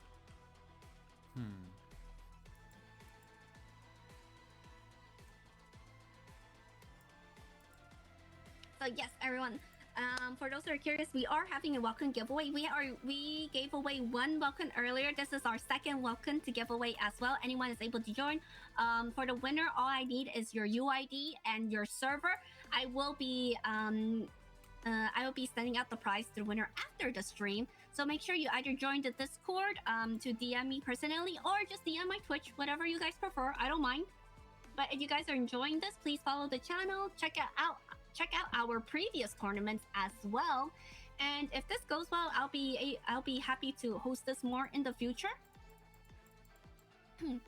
But for our remaining matches, we still have 1, 2, 3. We still have 3 more matches to go through. And for our shoutcasters, for tomorrow, we will be having BTMC Ed join us tomorrow for our shoutcasting. And possibly Toronto too. So, hey, if you guys are curious how it works, or if you have any questions about the rule set, this is the rules for it. PvP Abyss going to the dock.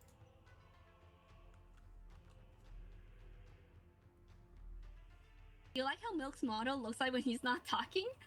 Oh, and yeah, don't forget, follow Milk Impact as well. Mike's currently keeping me company as our guest for today. Keeping things milky. Yeah, Milk. And Milk did join in our tournament, but was unfortunately knocked out from our preliminaries. And so we started off this tournament with 69 players signed up. We did our preliminaries where we had to do their pick and ban against the players, filter out the top 32 players to see who was the fastest declaring Abyss. And that's why it brought us to our current bracket, because we played all the matches for the 69 players. And the top 32 is being put in a seeded tournament. So the first fastest place against the 32 fastest, you know, such like that. And now today is our top 16 players. Our top 32 was last weekend, and tomorrow will be the finals. And semifinals and grand finals will be the best 2 out of 3 matches, meaning that they have to win 2 out of 3 in order to be advanced to the next stage or become the winner. And yes, our second shoutcaster is going to be Sevi, but due to the time zone, Sevi will be joining us a little bit later. So make sure that you are joining the giveaway. We're gonna run a quick break as another thank you for our sponsor iPad Power. So if you guys need some upgrades for your PC, make sure to check out their holiday sales, and we'll be right back after this break to run our giveaway winner for the welcome moons. We'll be right back. Stay tuned.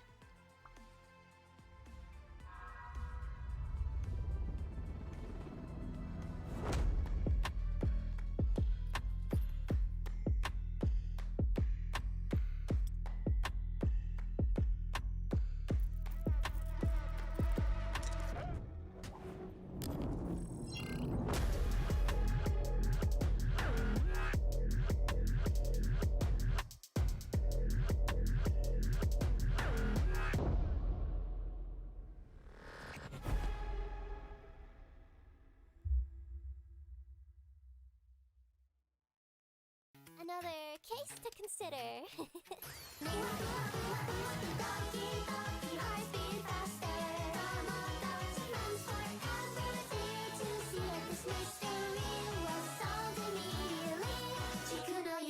That's right, I'm not just a detective. I'm a time traveler. Look at this.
I'm Cardy and I run the Cardy Cup tournament, Genshin Impact Spiral Abyss speedrun competition. Player versus player with a shared character pool, character bans, and constellation restrictions. The Cardy Cup welcomes all players from around the world to compete against each other in the Spiral Abyss. Challenge your knowledge in team compositions, artifact bonuses, and character synergies. Do you have what it takes to be a speedrun champion? Do like one more match, this next one, and then one we last do one. that's cool. Yes, that's fine. Welcome back, everyone. So we are gonna be running our welcome giveaway soon. I remember to get our little people from iBuyPower. Still has to tag their name right here, but make sure all of you guys get your tickets in. All you need to do is just do !ticket all. I will be and message me either on Twitch or Discord, your UID and also your server, so we could get buy you your welcome from Coda Shop. Hello from the iBuyPower people. Okay, we are gonna be closing the giveaway soon. Are you ready? We're gonna close it in 5, 4, 3, 2, 1. And let us, or where is that? Draw a winner. And it's going to be Food Fight 46. I know I've seen Food Fight in chat before. Let's see if they are here while we are pinging them at the moment.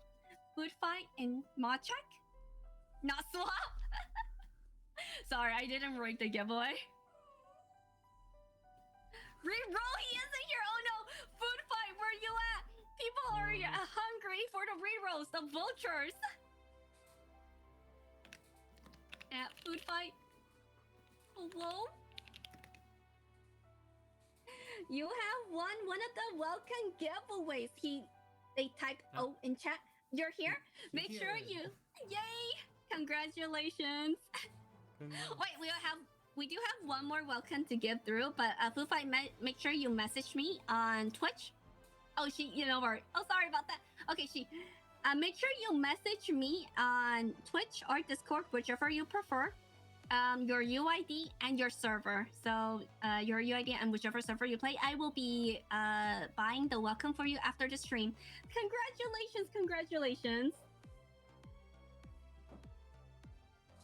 Did not expect. I love how people join the giveaways not expecting to win, and whenever they win one, they're like, oh, it's a surprise. All right, now let's go on to our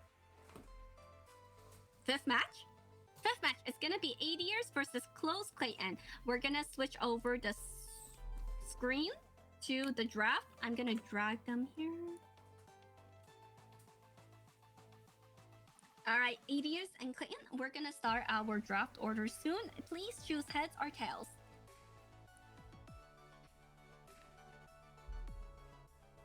Bathroom break must be the trick. You'll do it next time. Liquor square.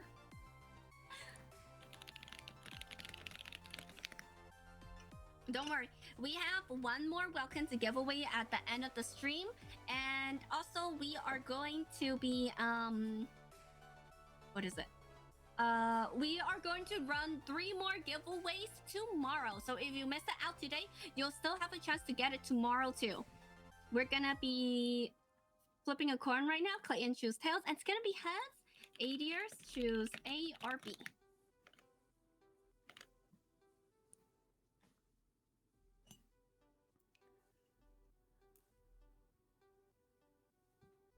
Is everyone sacrificing their character to Pepe?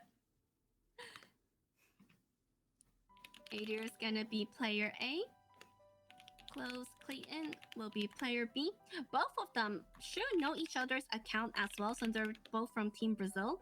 Let's start off the draft. 30 seconds per side.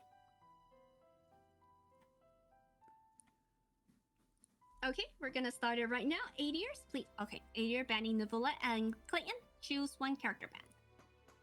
So we're gonna start off with 1 Nivula ban and Nilo banned as well. No Bloom for this side.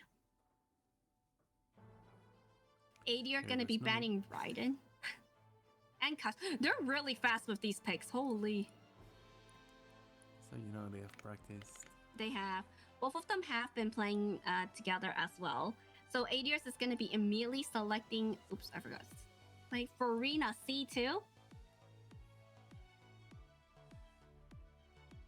Whereas Clayton is going to be picking Shincho and Fish. Official, another top pick. Usually on Team B side. And aders is going to be picking Bennett and Shanling. Double Pyro together. For once, Shanling is going to have her Pyro battery.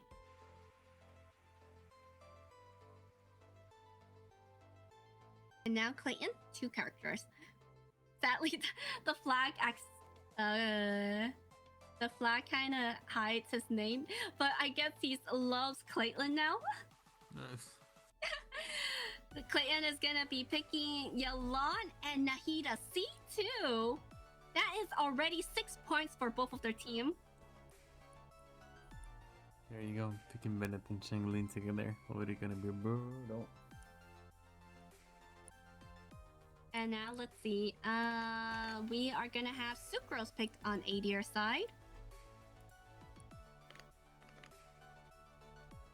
And now switching over to the bands.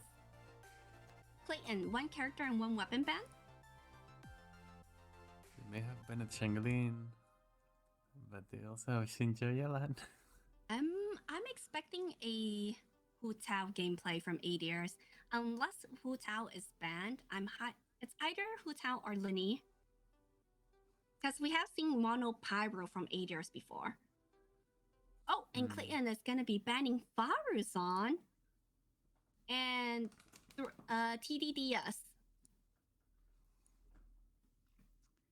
So yeah, double hyper bloom, so it's pretty Oh my god, they flexible are either so way. fast. ADRs is banning Cookie and Aqua Simulacra. There goes the cookie one, yeah. Aqua Simulacra. And going back to pick, Clayton is gonna be choosing Beto.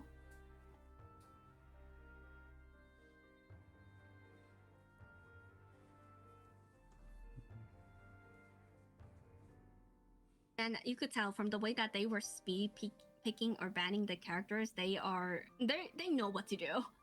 Yeah. Just another day for them. You'll be surprised. I think the Brazilian community is one of like the most passionate 1v1 community as well. And these players, I have seen them compete before too. Clayton, from the top 32 standing, he was ranked number 6, whereas ADRs is ranked 11. ADR is gonna pick Hazel and Kokomi. C0 Kokomi.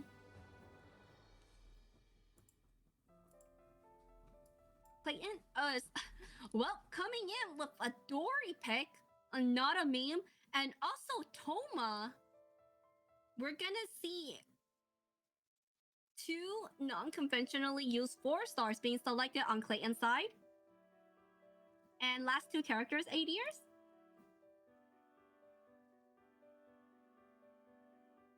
I don't know what to think right now. For the Dory and Toma pick? I mean...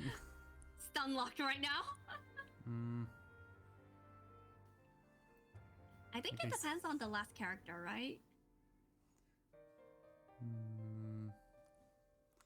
Like, I wanna see a Bargain and a Hyperlumen. Possibly, because Nahida is the solo Dendro right now, whereas ADRs is going to be picking the Hu Tao first side. C1 Hu Tao on the second side, and Rosaria Freeze team on the first half, whereas the DMC is coming in from Clayton's last character. So this is going to be the team for them. Thank you so much for sharing screen. ADRs, then you can share screen as well. Thank you. We'll start off the prediction 5 minutes for chat to guess who's going to be the winner. We're also going to be flipping the screen so you guys can see both of them do their gearing. They have 7 minutes to prepare their weapon and artifacts.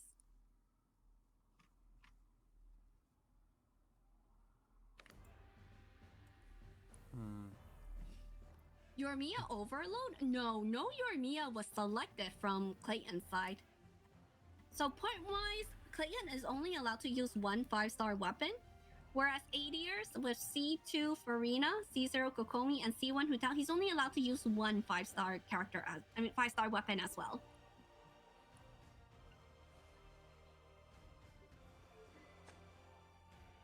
I think for Probably gonna aders, be- oh sorry. There you go.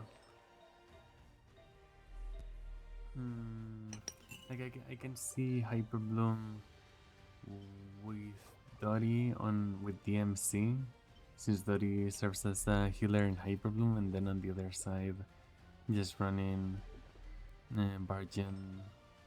Virgin Toma with But also, DMC. I mean, I'm always confused. Not gonna lie. We don't know what he's cooking. Like I can see something. I'm sure they're gonna do something pretty cool. But I just wonder exactly what is it gonna be, because they can do a few things within their characters. Over Virgin with Shinsho, Nahida, Official, and Thomas. Toma. And Fischl with Toma for Barton would be pretty good too, but I feel like for these teams, they could mess around for sure.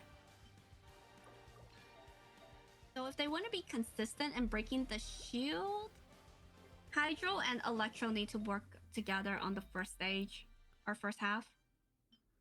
doing Barton without a healer is kinda like a death sentence, so I believe their only healer is going to be Dory too, whereas Kokomi is safe on ADR side.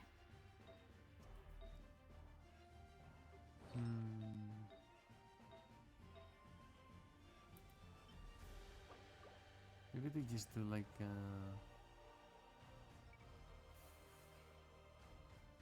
don't know, I guess we'll see. We have no idea. They have a lot of options, but Clayton, like I said, has been known to be really fast in their speed runs before. They were the one that brought in double Geo, double Hydro for their last weekend play, where they had a Noel and Albedo gameplay with Farina and Kokomi. No, Shincho. Oh, that's Farina cool. and Shincho, if I remember correctly. Yeah. We've tried a bit teams like that, and they actually do pretty well now. It's pretty cool. Yeah, Wet and I'm Rock. pretty sure they have something planned with the story pick. And then Yeah. Wet Rock was a thing, yes. It's a bit more clear on the other side. I've never seen Freeze Rosaria with Farina. Yes. I'm hoping that that's enough, and I'm sure it will, because people have some crazy accounts, but I think it's a solid team for what ADR selected. yeah, definitely. It just depends on is it going to be faster than their opponents. He's still getting used quite a lot. Hazel? Yeah. Yeah, he does have a high burst potential as well, like switching over using his skill and then burst to proc the VV set too. Yeah. Even though grouping, all Anemo can do a little bit of grouping. Usually Sucrose or Kazuha is the main pick. Yeah. I wonder if they're gonna do Heisu and Freeze or on the other one. Because with 6 Sucrose, you could get a bit of a damage bonus for Monopyro. But you also don't need the true. grouping on that side. You would benefit more from it on the first side. But Yeah. EM also doesn't do anything for Freeze on the first one. I can see Sucrose more on the first one. But I guess it depends on what they want to prioritize more.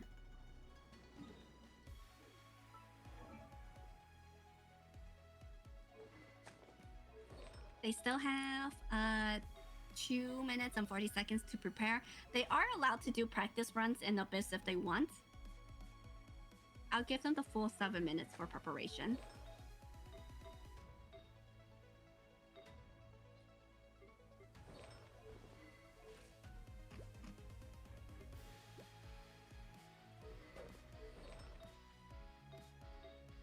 I think C2 Nahida has been a pretty popular pick. And this is one of the first Yolong we get to see. She's either banned or not selected from before. Yeah.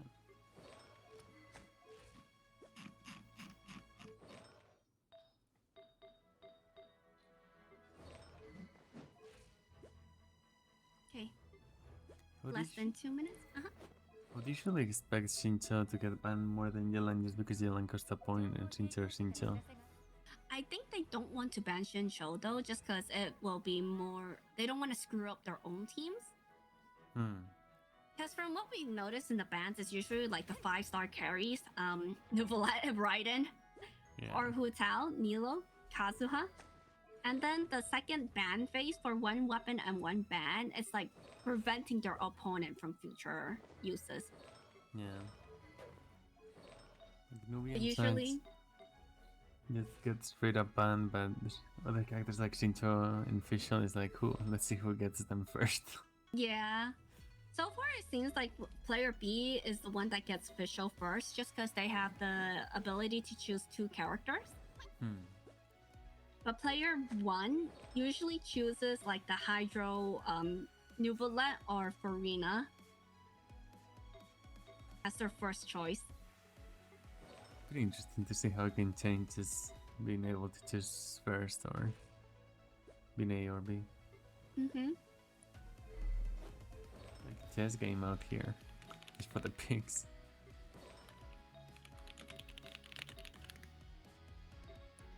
30 seconds left. I think 8 years has been done. He's just chilling, waiting. I mean, I mean, if they're ready to start, I guess we could go see it. 8 years, if you're ready, I guess I could go over your characters right now then.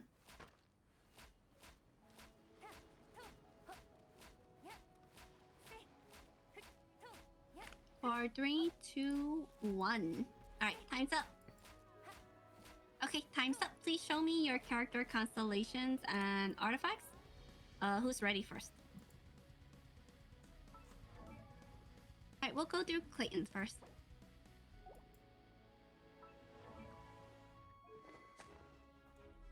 Yolan using Moonmoon 4-piece emblem C2. Nahida C2 4-piece Deepwood.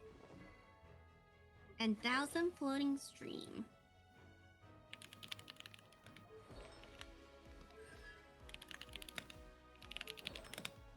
Dory 2-piece Favonius.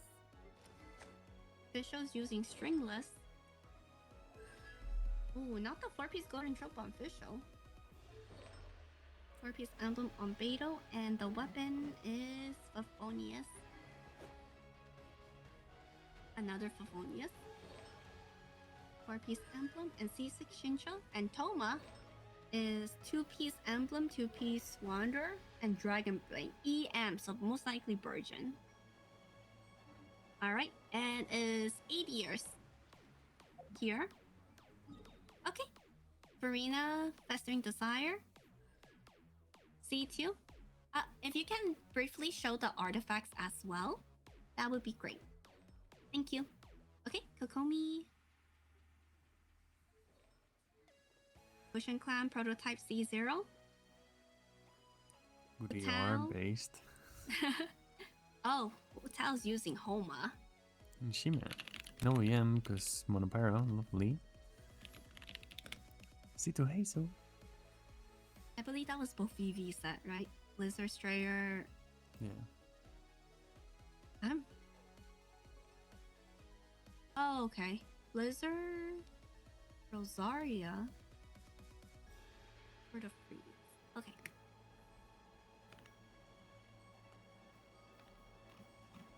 They could show the 4-star constellations. It's still nice to see Golden. Alright, so player 1, ADers will go through the chamber first. And then closeClayton will be the second player. We'll switch over the scene so you guys could set up your team in Abyss real fast. Every character in 90? Almost every character. Yeah. It's because they gotta make sure to utilize all characters. You never know who's gonna be banning a certain character, and they have to bring in a Dory or Doma, right? Flexibility.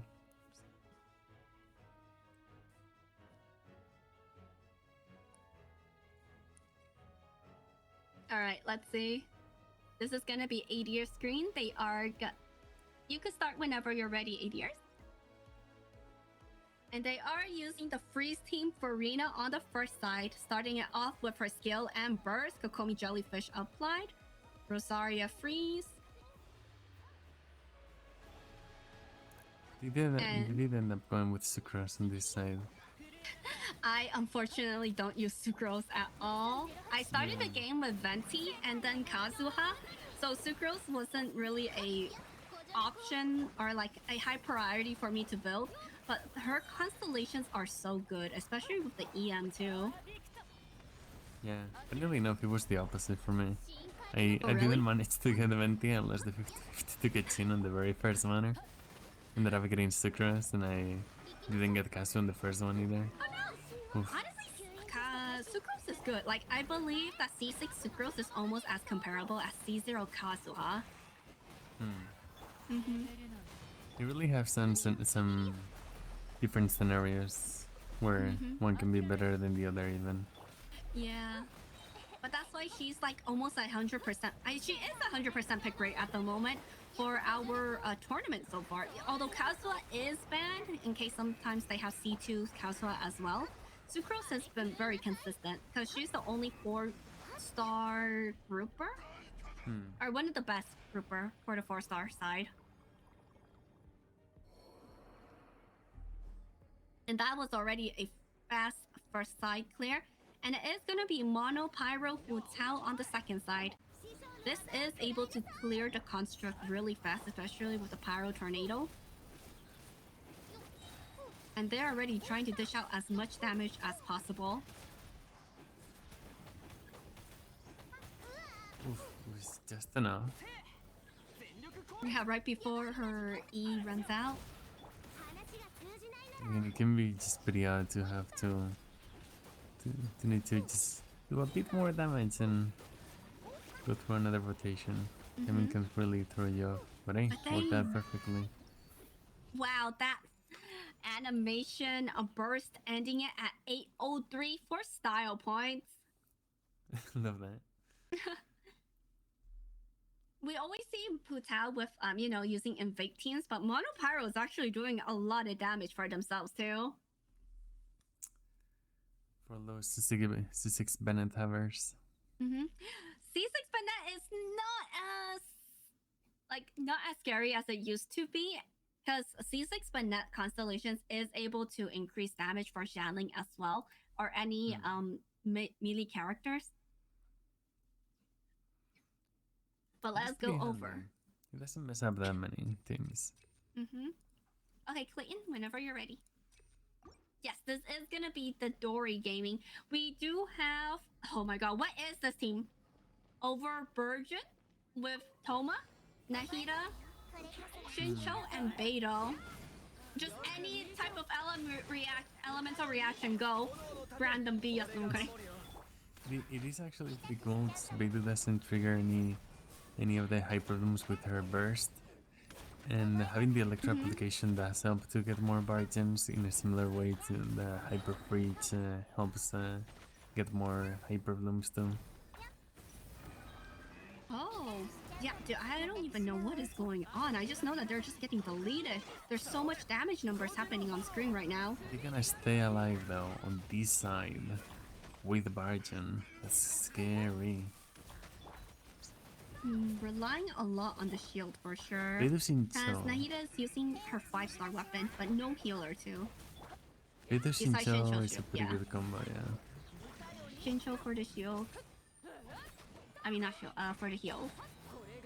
The damage reduction is also additive, so having the damage reduction from Beidou whenever she uses her burst as well as Shincho.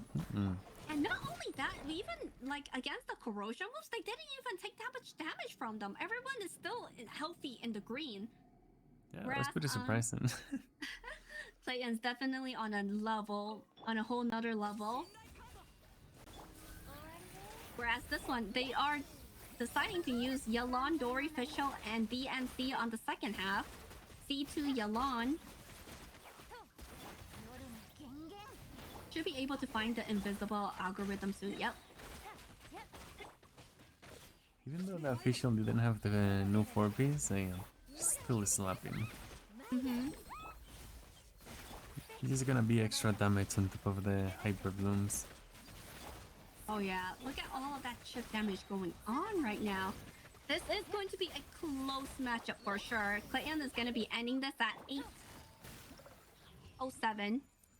That's good. 8:07. They're currently 4-second different from each other. Smart team choices, that's cool to see. This might be one of our next closest matchup too.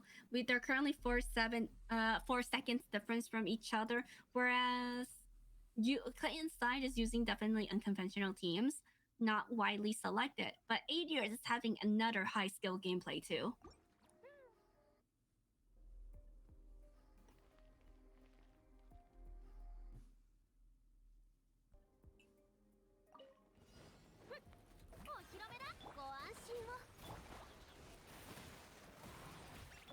Okay. They want to get them grouped up here. I believe they had a prototype on Kokomi. I would usually expect Drilling Tails. Drilling Tails was banned. That's why. Oh, okay, never mind then. Yeah, they banned Drilling Tails on Clayton's side. That's why they had to change a different weapon for Kokomi. True, okay. Yeah. Which was also very targeted. And not only that, aders banned Aqua Simulacra on their side because they did not want to see that C2 Yalan damage pop off on the second half. Yeah. Ended up with some pretty nice teams saying. Yeah, these teams are... Oh no, they didn't group up the last mecha. Had to chase them back and forth. And got to save up first for the next stage. So 1 minute 2 seconds for the first half. Nobody know. A little particle. They have to make sure they get everything for Shanling. Look at that. Everything counts. Snapshot. Or distance. Ouch, ouch. No, don't go back to Bennett. Don't go back to Bennett. You're gonna burn if you go to Bennett. Oh, they missed Bennett's first too! Well, that was like 1 hit away. Oh, then let those things spawn. Okay, it's fine. They do have a reset though. Hold up. We can't forget. Looking a little bit nervous right now. Have to just do this without Shanling burst.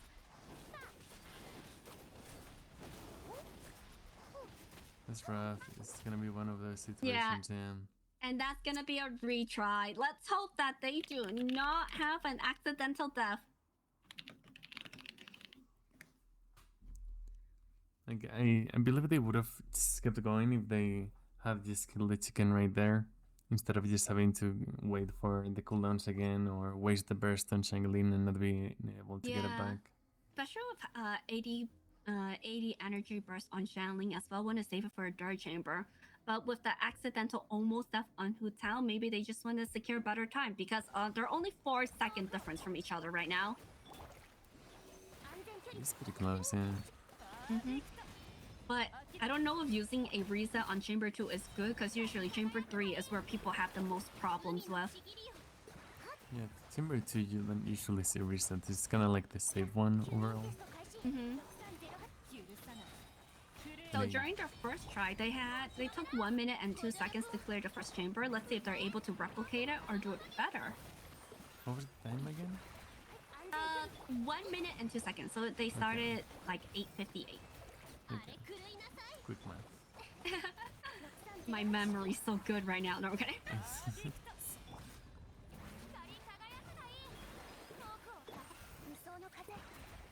Okay, so far it looks pretty good, but it is harder to group up the third mechanics from the third wave.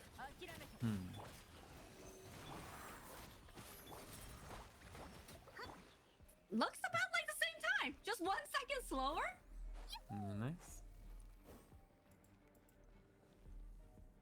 All right, let's hope that Hu Tao does not suffer from any accidental hits from the chicken. It should be fine. It was probably just a bit of an oopsies. Okay, Bennett burst channeling snapshot. Looking very safe this time. Damage as well.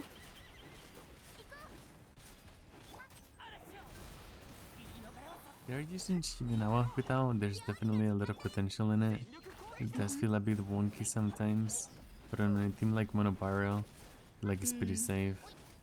I'm just surprised that Monopyro works so well, but I think it's because you need Bennett and Xiangling for support, huh? Yeah. That Anything is with going Bennett and to... Xiangling. That's going to be... Oh no, the slow... Yeah. 810. Like, they did get a few seconds delayed because the chicken was just running around and they ran out of Hu Tao's skill. Yeah, these few seconds can be awkward. And they use that reset for it too. Whenever Yeah. you're ready, 8 years. Oh, sorry, I mean Clayton. Clayton, whenever you're ready.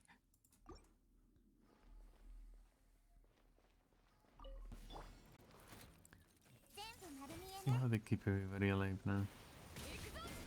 Ooh, I love that. That timing on Beidou counter and proccing against both of the enemies as well. Oh my god, that damage. Everyone is just being melted.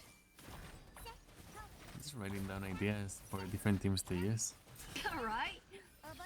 Koma is another character that we don't see often just because he's very situational, but he does make Virgin work really well. And as someone mentioned in chat earlier too, Beidou being able to trigger what was it? They don't proc the bloom seeds. Since she won't be able to trigger them, but could help make up more of it for the seeds. That's honestly amazing. And with Clayton separating his C2 character, C2 Nahida on the first side, which you normally see her on the second side instead, and Yelan on the second side instead of the first side, it's working. So it's not like forcing all the Constellation 5-star on one team. Oh, Up it goes. had to run away. Ooh, that was Oh risky. my god. This official is very... Yeah. Oh no. Wait, that's okay, because Dory actually managed to heal them up by like one tick.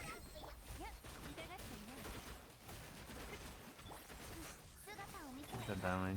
I He's know, I getting the love lead in. it when Yelan does like so much auto attacks too. Satisfying her 826. attacks are pretty cool. Nice. 26 for the time.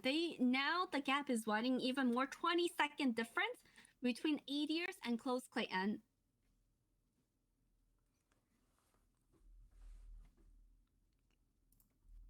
Switching it over to 8 years. Whenever you're ready, 8 years.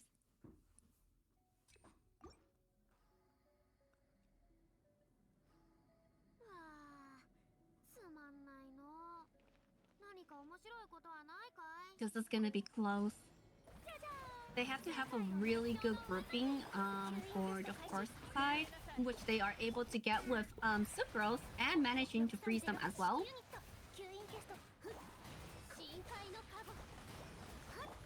Oh, but not able to get any type of infusion. That's one problem with Sucrose though. Her burst is really wonky. Sometimes if the element is even next to it, it won't be able to infuse. Kind of like right there in the middle, and even then, we managed to kill the first two just in one go. Freeze is pretty comfy for that. Now it should be comfy. Just to get these ones together. Yeah, even with the second wave, they are being forced into the shield phase right now. Yeah, it's really good. And getting a Hydro Swirl. Oh, the Hydro Swirl.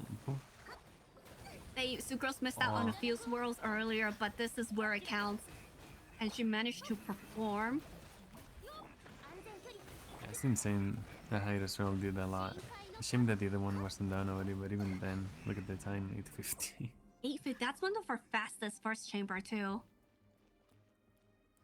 Wouldn't expect that team to do that well, but you know, as Well, always. right, Well, aders also doesn't have any more resets, so he's gotta make sure that all of his playing has to be perfect. You know it. みんながそばにいてくれるわ。 話が通じないなら叩く And starting off with everyone having energy is good for the Bennett Shanling combo. You could afford taking some damage here, but ooh, 85k burst on 2 town, that's not bad. 全力攻撃だ。燃えろ。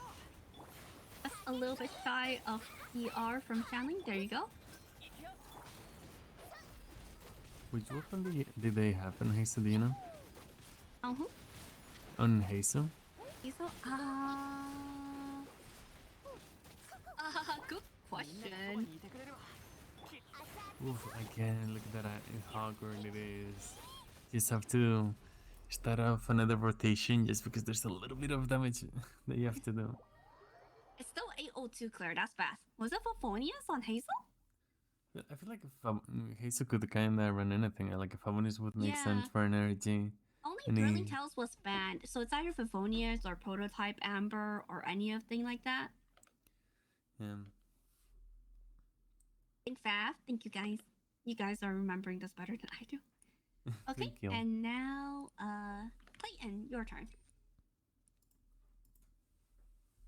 Was 801? Okay. Now, what is the time to beat? Do we know?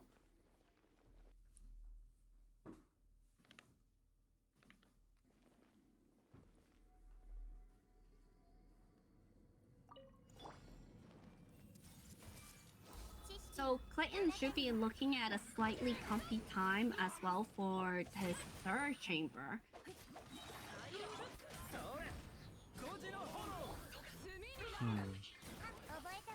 Usually grouping I do it a little bit different because it's on situations where you don't do damage to just kill them before they move again. But in I this don't know, case, man. Like, I mean, looking at this team, we don't need to do any grouping when they die in like 2 hits. yeah, that's the thing. There's change up a little bit. Yeah, like the samurais are always going to be running towards you. It's only the pyro gunners that are going to have an issue. But from the whole time, from the beginning to now, even without a healer, they're not sustaining any damage. Crazy impressive. I want to try this team so bad now. Beidou Shincho. Well, it is a C2 Nahida though. Yeah. I think that that is also true. that also factors in a lot for her damage since it is with constellations. Whereas C0 Nahida won't perform as well. That is true. That is true. But dang, look at this. This is also a fast first chamber clear. 1 minute and 16 seconds, even with just solo pyro. I mean solo hydro. But they were gonna take way more damage than that. And then Washington made it all together and then Arjun. Spiral. Yep. Shincho, Beidou, and Toma. All those shield stacking. True. It really adds up. Whereas on this side, they could just play however they want. They could switch to any character whenever it's off cooldown. Yeah. Their Electro will always be proccing Aggravate or Bloom. Like, Clayton is just going crazy. Really quick swappy. You land on field sometimes for her own damage buff, but hey, they can do whatever. I know, even though we don't see a Dory selected, she was able to heal up even with a cookie ban. And that's it. 753 was it? I didn't actually say.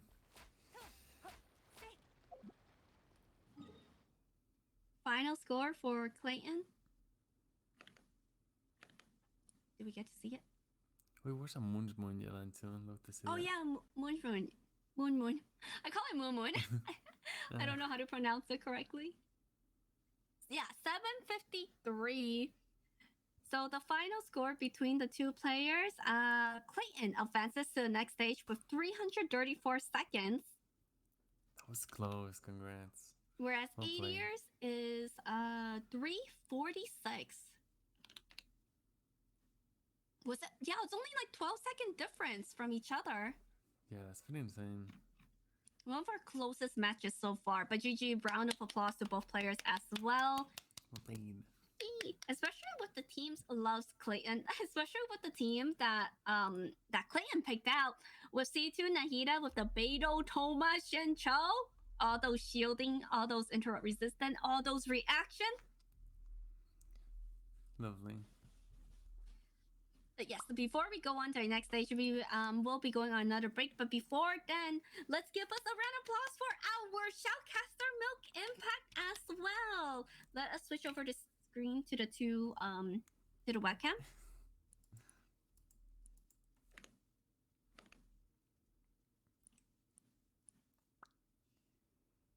Just a little milky. What can I say? Thank you again for joining us today, Milk. I know we had a long stream, almost 4.5 hours that you've been with me for our matches. Is there anything that you were surprised or excited to see during the matches today? We had like what 5 matches we went through? I don't even know. It just time kind of flew. Everything went by, even though it's really late for you. You started off at 11 p.m. and I think it's 3 a.m. for you. I can't believe this. Yeah, it's getting close to 4 a.m. It's fine. It's fine. You this I mean, I guess this is what Abyss does to you when you're interested in this type of end game content with speed runs. Everything just flies by, especially with how fast the matches have been going. Yeah, definitely. And I would like to stay for even another one. I'm just probably not gonna be able to fall asleep for a little bit. That's why I need to chill a little. Don't worry. This will be posted up. The VOD will be available on the channel. So if there's any matches you missed, you could definitely catch it up tomorrow. Whenever you wake up. And we also have our top 8 players playing tomorrow too. So if you are still awake for that, we get to see who's gonna be our champion. But once again, can we give a round of applause for Milk Impact joining us? He does do Abyss Clears on his channel and also joined in our previous tournament. So make sure you drop him a follow. And please take your time, shout out whatever you want right now. This is your time to shine. This is your stage. The pressure. Milk. Okay, so I guess I'll give you all a quick little introduction to myself, because I've just been talking here, just watching everything, and many people probably don't know me. So yeah, as you can see, I'm just a little milk in a milk carton. I do a Genshin streams every single day, actually, and I've been doing it for over 2 years. Why every single day? The power of milk. I cannot say much more beyond that. But most of the time, I do love helping the community. I mainly focus my content around that. We do some other things just for fun. We do switch it up every so often, but mainly just Abyss content focused more for viewers, which is definitely a different format. I've learned a lot just watching all of these people play, and there's definitely a lot to learn, and even more to min-max, and I love that how every match is so different. So yeah, I get that for sure. I'm always learning something new whenever I'm watching these playstyles, but I'm very thankful that you are able to join us today, and I hope you had a lot of fun. We'll be able to catch your stream. Yeah, shout out. Well, usually what time do you stream? True. I start always my stream at 3 p.m. Central European time, so that is...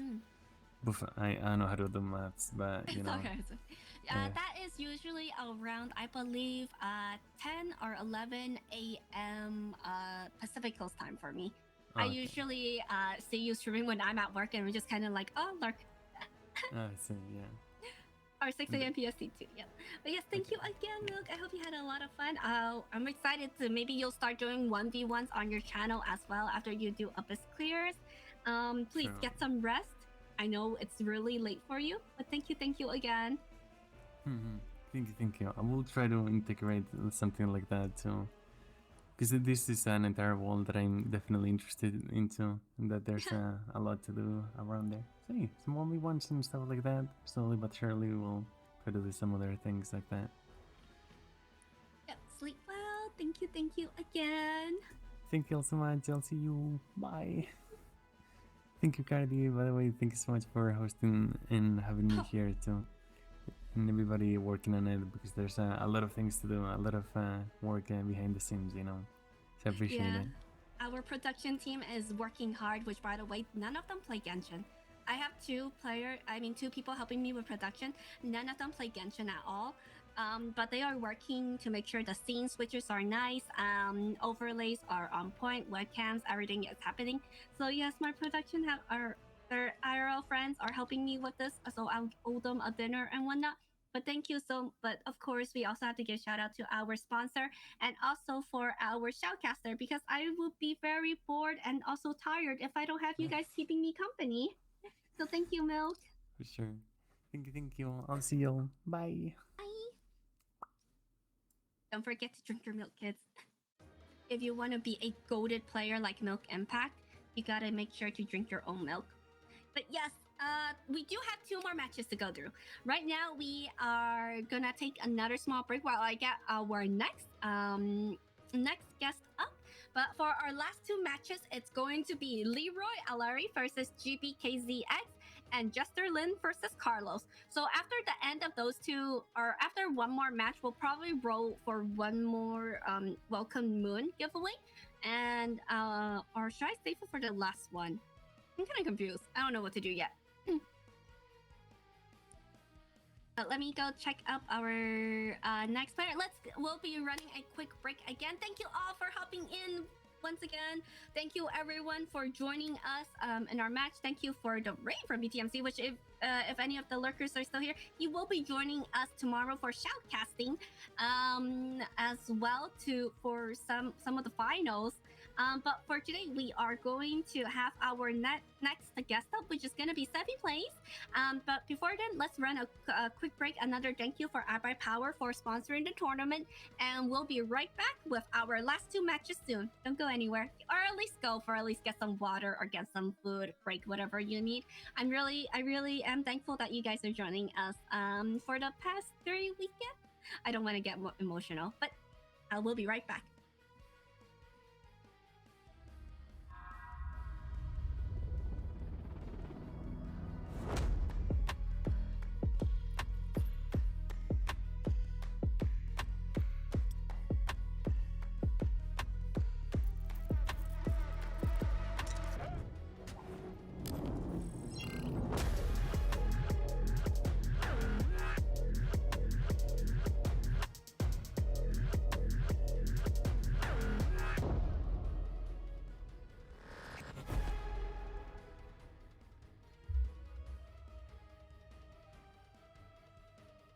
Another case to consider.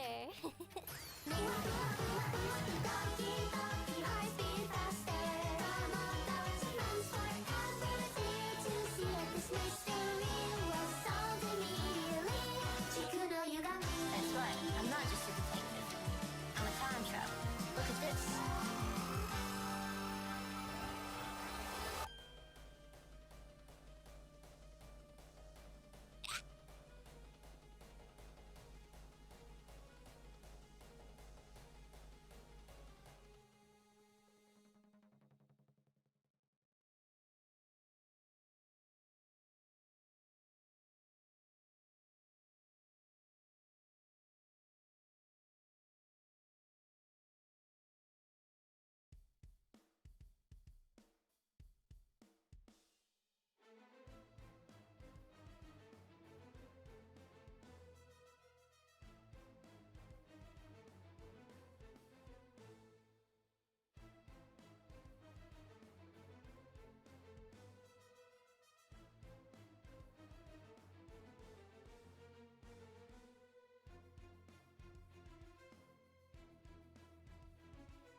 I'm Cardy and I run the Cardy Cup tournament, Genshin Impact Spiral Abyss speedrun competition.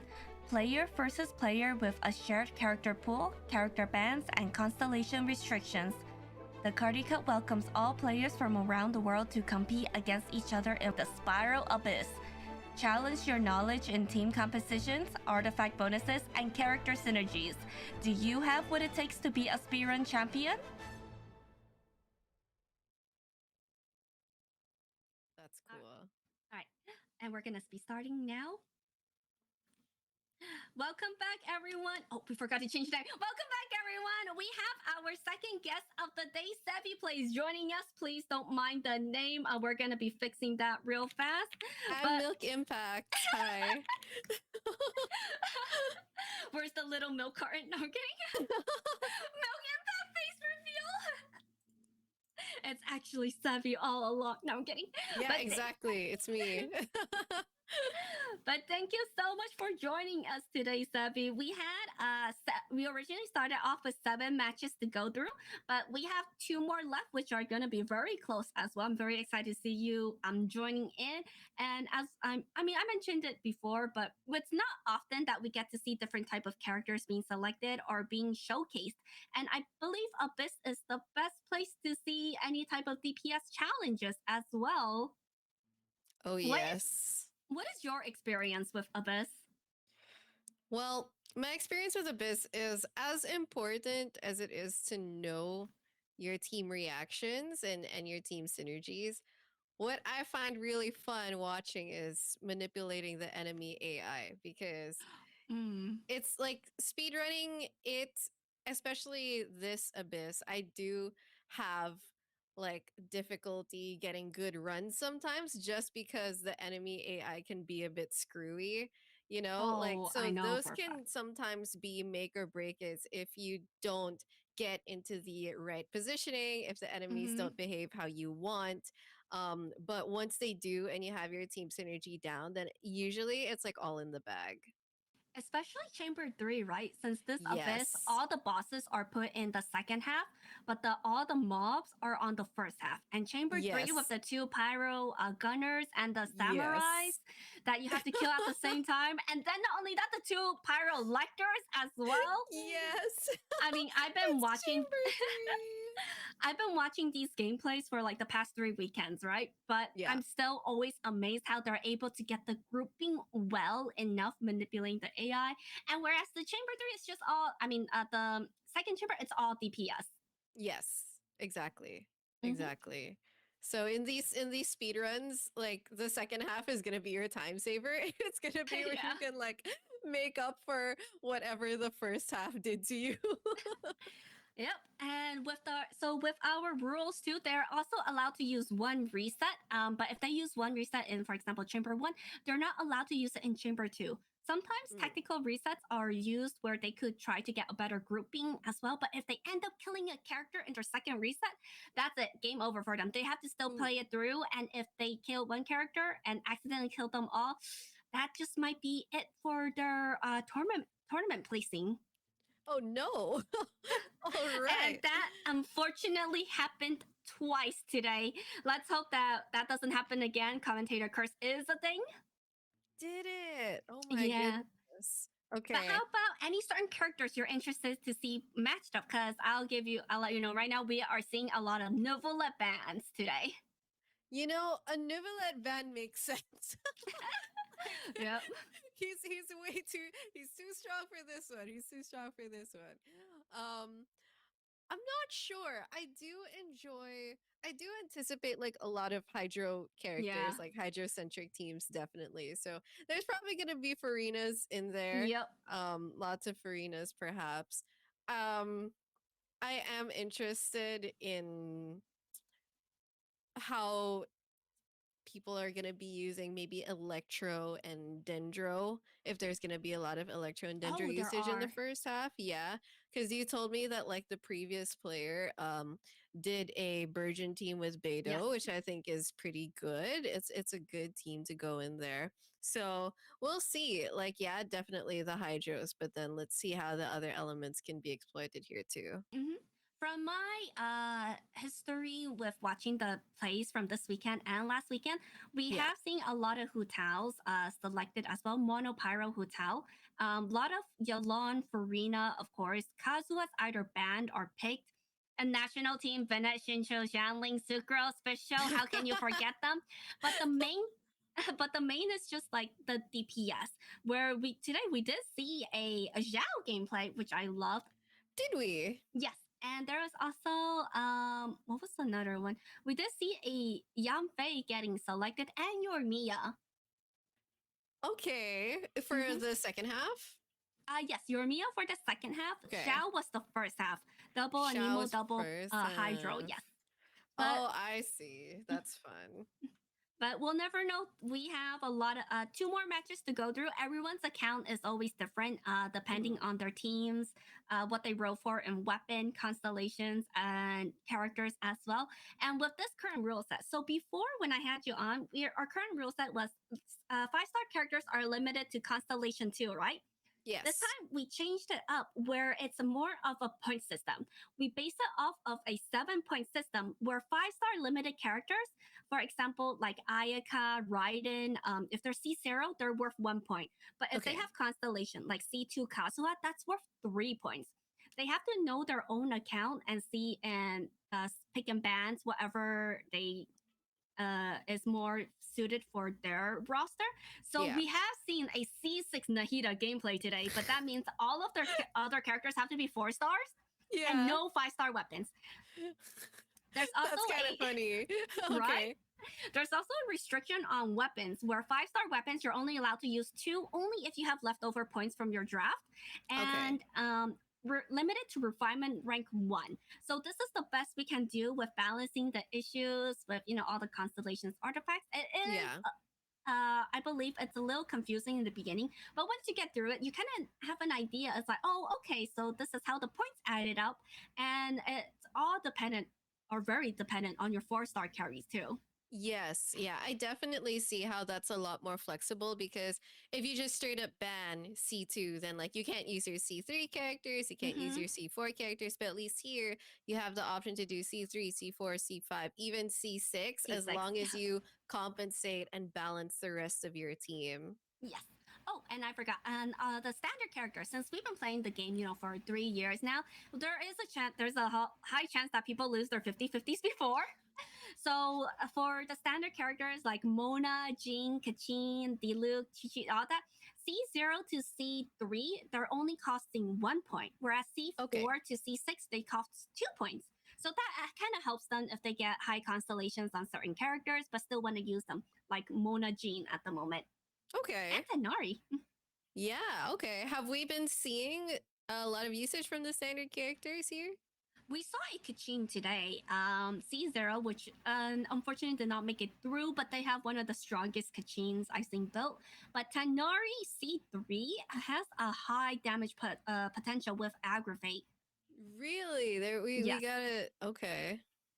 So yeah, we'll see what teams they have in store for us. Right now, our match is going to be Leroy versus GBKZX. We're gonna switch over to our draft phase. I'll move the players to our scene as well. All right.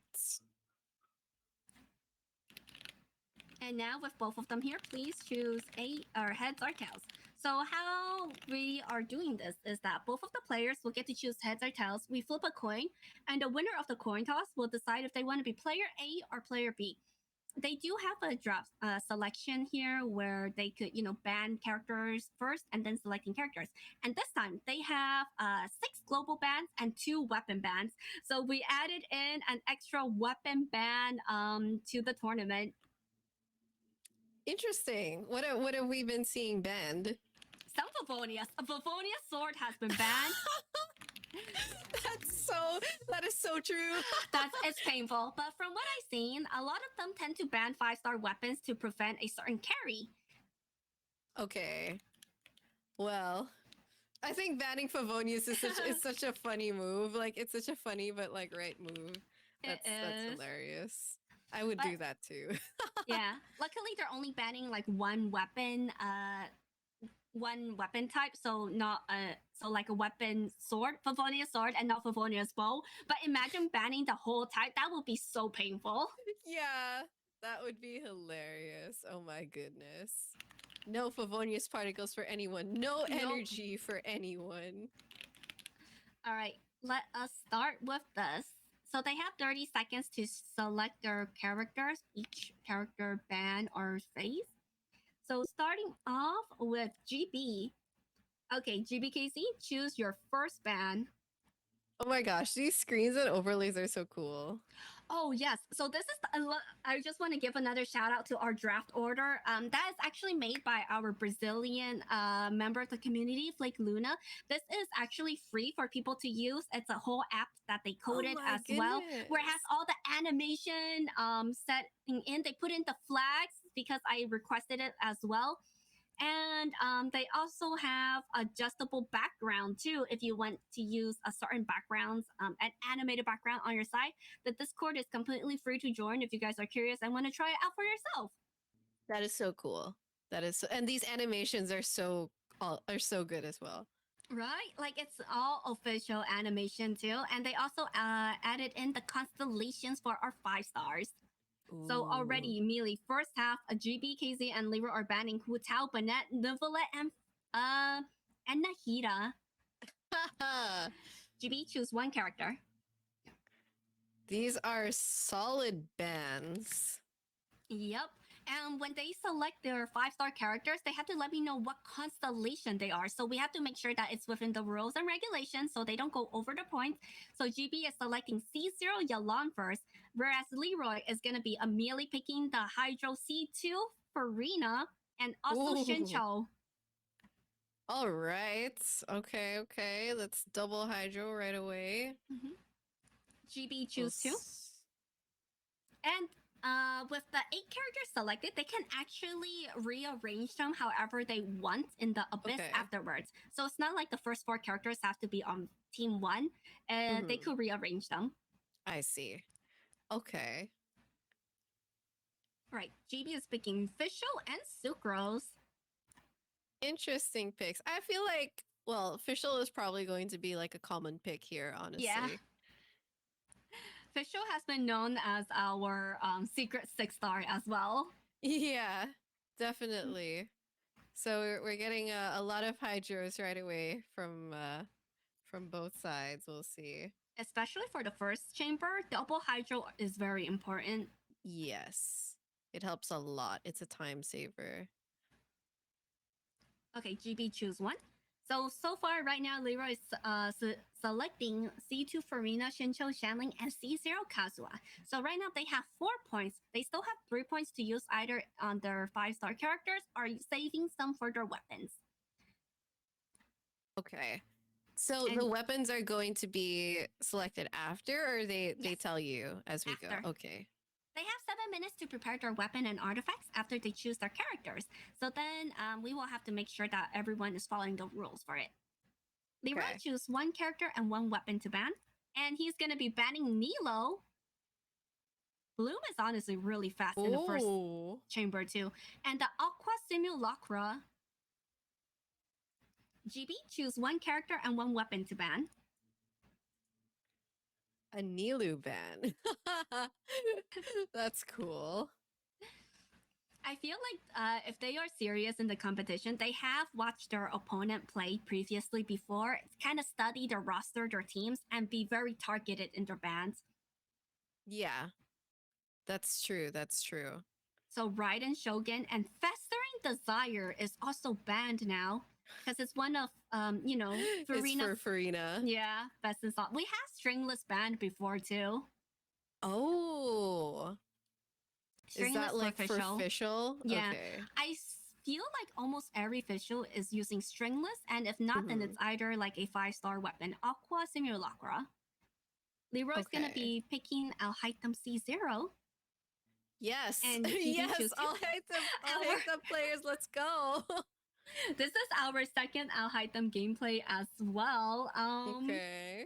But I do love to see him getting selected. We saw Risley earlier too on a freeze team. Really? How did that go? time-wise, they still managed to 3-star, right? It's not a time to be Mhm. slept on, but unfortunately their opponent is known as the speed demon of abyss clears and was Oh my. knocked out of the tournament. Oh my. Okay. Yes, I'll hate them as my husband. I'm guessing then that we're going to see some quick Yao bloom Yao? play here since we have Farina. Yes. Sebi with the C6 I'll hide them main, I believe. Yes, my pride and joy. I actually had him C6 too when he was first released. Yes. I saw C6 I'll the- hate them havers. I saw the ranking tier list you guys did on Josh's channel like a couple days ago too. The battle Yeah. between Al Haitham and I think Grizzly, that was tough. Yes, it was. Like it could have gone either way, honestly, but I'm glad. Mhm. That Al Haytham has not been forgotten. Nope. Especially with the second half, Aggravate or Hyper Bloom is really strong. Yes. And they're coming Definitely. in hot with another Dory game pick. Okay. Let's go, Dory Quick Bloom. Oh my goodness. Constellation on Yaimiko GB. And last two characters for GB side is C0 Yaimiko and Kirara. For the shielding. And Leroy's last character is gonna be Barbara. Oh. So they can arrange their team however they want. This is gonna be the final roster for them. Mods set up a prediction between GBKC versus Leroy, and now they have 7 minutes to prepare their weapon and artifacts. It's Please, so share screen. unusual seeing Shangling without the Bennett. I know, okay. We actually had that as well, where one of our matches had a Shanling without the Bennett support, and it was slightly painful to see the energy recharge get from her. Yeah. But with the Bennett ban, I'm thinking it's going to be a bit painful. And well, I'm guessing if I were to guess the teams that are going to come out of this, it is going to be the Al Haytham Quick Bloom team, and then we're going to have Shangling and we're going to have Shangling on a vaporized team. on the first half, yeah. Yeah.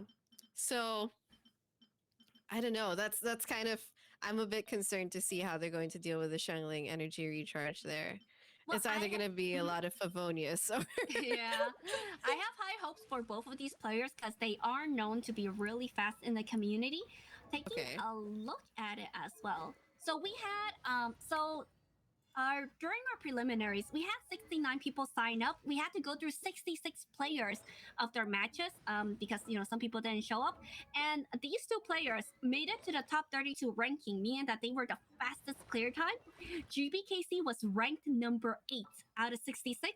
And Leroy is ranked number 9. They are literally right next to each other right now. Wow. 8 and 9? Yes. Let's go. So they are very close. I believe they know their own accounts really well. They know what to do, how to set up their weapons, artifacts. Now it just all depends on performance. Because both teams are looking really solid. Yes. This is a good selection on both sides. Mm-hmm.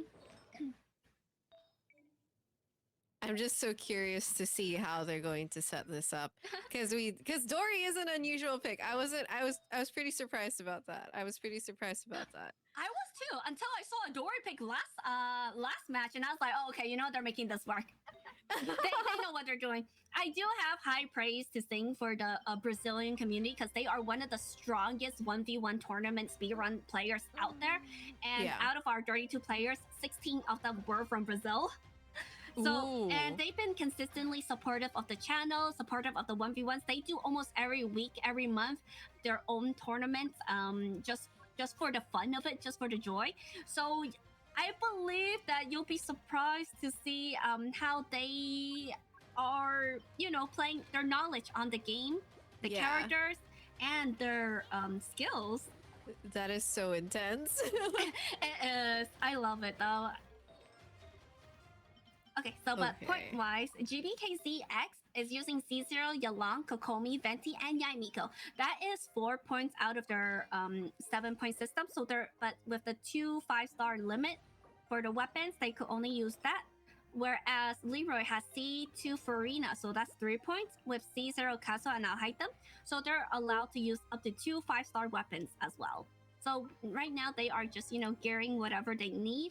And after the end of 7 minutes, that's when we go we get to see all of their weapon, their artifacts, and constellations. So if any of us is trying to get an idea of how to build characters, we get to learn from the speedrunners. Yes, exactly. You get to see it in action, in practical use. Yep.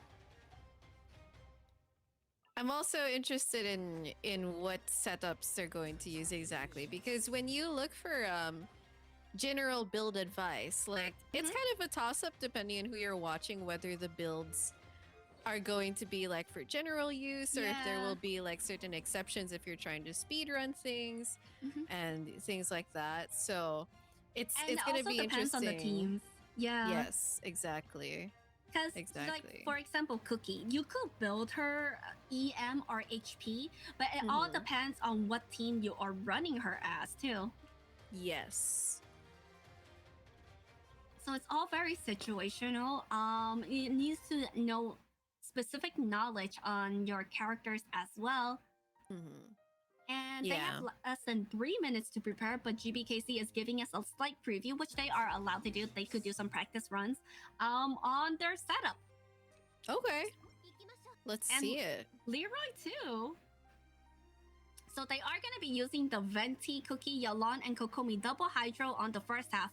I guess an electro charge? Yeah, this is going to be a taser team with that double hydro. And Venti, this is going to be amazing to group up all of the opponents as well. Okay, so Leroy has their Farina Barbara pair up. Makes sense. For the first half, which is great, yeah. And Kazuha Janling for the vape. Okay, let's see how that works out with Xiangling here. They should be running a lot of Favonia's weapon too. With Western Desire banned from Farina, I believe Favonia's sword is also usable for her.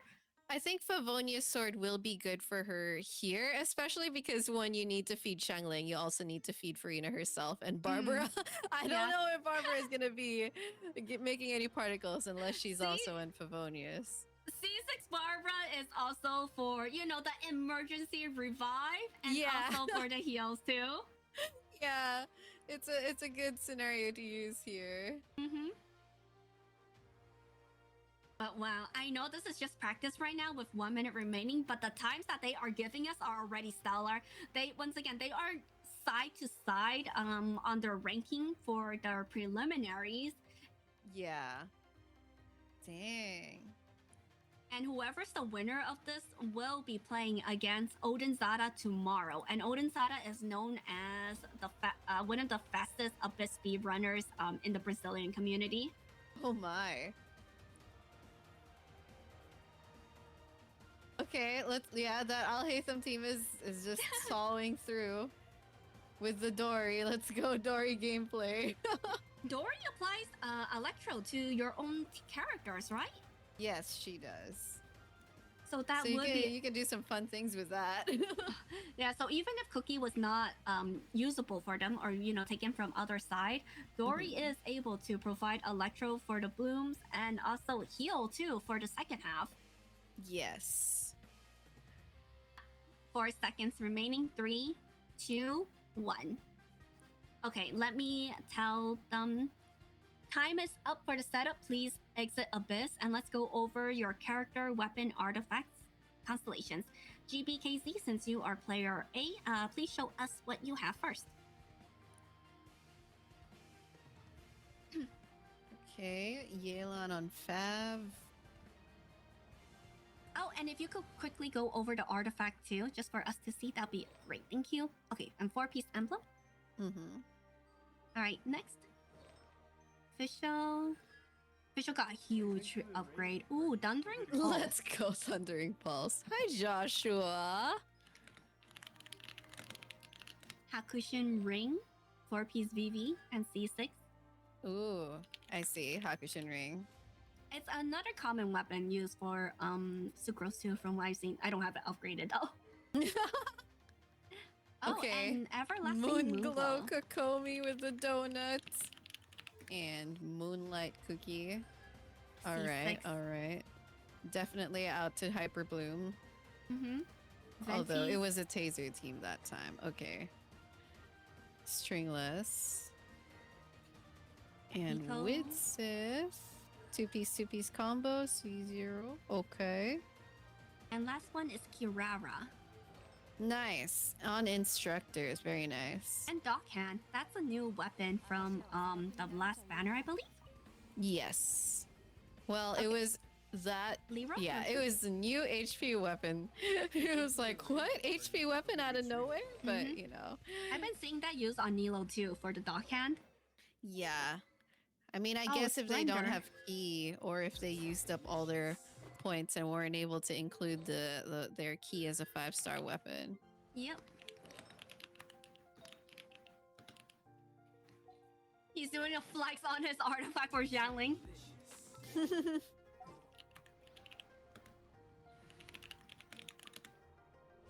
Okay, and whereas for the second team, Al-Haytham is using, Light of Foliar Incision.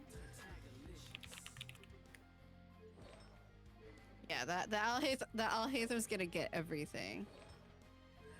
Ooh, Sword of the Nervous Resiculia. That's another common weapon that I've seen being used too. Huh.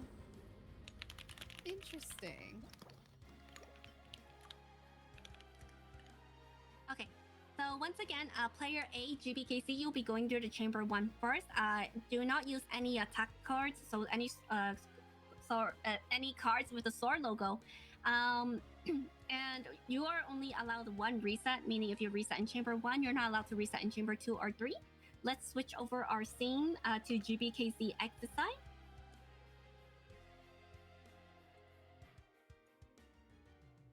And you could start whenever you're ready. All right. First run. All right. Yep. And they are going to be using Yalong Kokumi Double Hydro with Cookie and Venti. Yep. Okay. Good opening. Very smooth. First wave is over. The Rift Hounds, I feel like, can be the first stopper here Yeah. because they can just go all over the place if you're super unlucky. Yep, especially with the Venti Swirl as well. They're able to crowd control a little bit, but I've seen them like just dodge it too. Yeah, they kind of just like float out of it. Mm-hmm. But they seem to be staying together pretty well here, which is great. That's like great for time. Mm-hmm. But will it be fast enough? Because they're not able to kill the 2 wolves together at the same time. It's gonna be a little bit staggered. Yeah. Okay, I think they're gonna die. There you go. Okay. And now swirling with Venti. Oh my gosh, these purple alien orbs, Stinky, they are so tanky. And for what? I know, and they can hit you so hard sometimes. Yeah, that, and they are able to apply Dendro as well, hurting us with the burning. Yeah, hit you with the burning. Oh, got Well- lucky with a Hydro Swirl. Yeah. At least Venti is able to group them really, really well. Yep. So now the shield is already. I mean the Pyrolector's already gone. Pyrolector's gone. Ooh, but it is gonna It's hurt just their these time. 2 left. I mean, That was finishing good. it. You would think that at 8 minutes and 23 seconds remaining, that's fast, right? But we've actually seen faster runs, so this is gonna be tricky for GBKC's second chamber. Okay. I have noticed that Fischl, especially Seasick Fischl, pairs up really well with Dendro, Aggravate theme with Yaimiko too. Yes, definitely. They are really, really strong together. Mm-hmm. Like, they're strong by themselves, but then when you put Yeah. them together, it's just even more. And it's nice to see Kirara as well. I'm not sure how often she's been picked for your previous rounds, but it's nice to see her. Usually it will be Yao Yao on this team or DMC, but this is our first Kirara. Oh, okay. That works out. So GB side was ended at 7:39.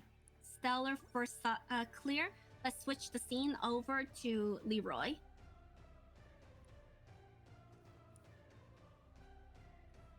Okay. Okay, Leroy, whenever you're ready.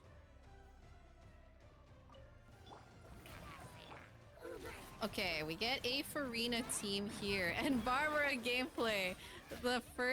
Our first player, GVK, had Kokomi, and now we get Barbara here. Hey, we can't sleep on Barbara C6 though, with that instant revive coming in clutch. And That's with her, true. And with her ring supporting, the characters as well, it's able to whittle down the pyro shield. Yes. I mean, putting Barbara and Farina together is a good combination. You know, if you're trying to play it safe, you're trying to play it comfortably, and having Barbara just slap that Hydro. Oh my goodness! Look at that time. I mean, we were worried about Xianling's energy, but they were very consistent in having them keep up too. I just don't know about their second chamber, because from what it looked like, no one had ER.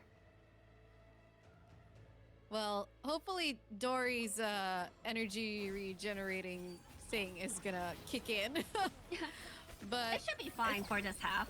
Yeah, we have like several Favonius weapons on the team, so it should work out. This is gonna be fast. Like, I'll hate them gets rid of this thing so quickly. Oh yes. Especially with both Dendro and Electro together, even if it goes invisible, you're able to see it immediately. Yeah, I mean, this guy didn't... The Asimon didn't even have a chance to teleport forward. Nope. It disappeared and then it fell. Yeah.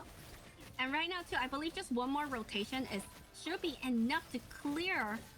Yeah, and that's it. Oh my gosh. 8:32. The time difference is massive. Oh, man.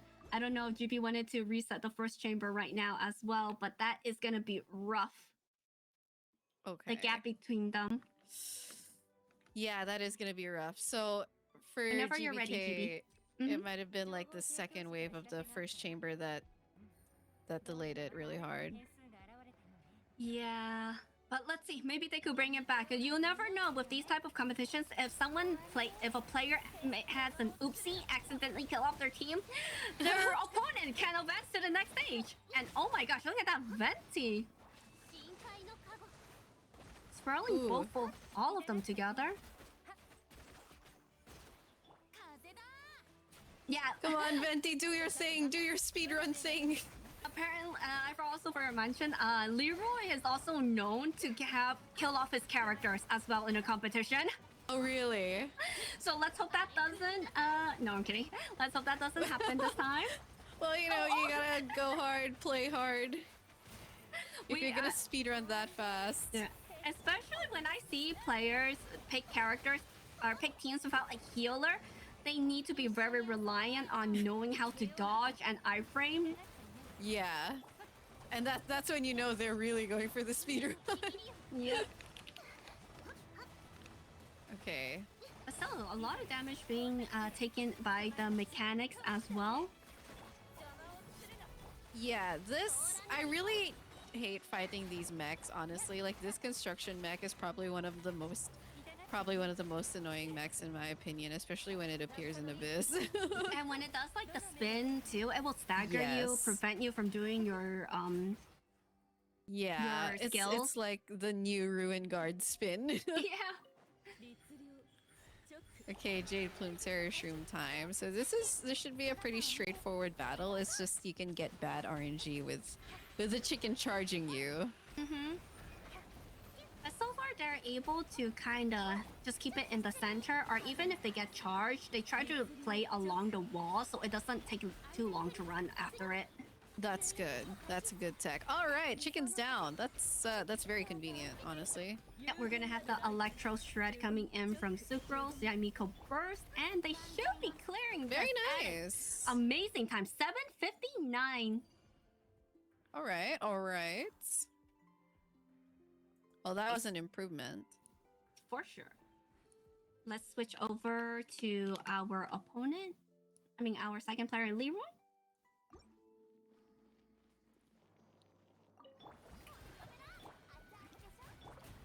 I'm starting to love this Barbara team, actually. Interested to try for yourself too?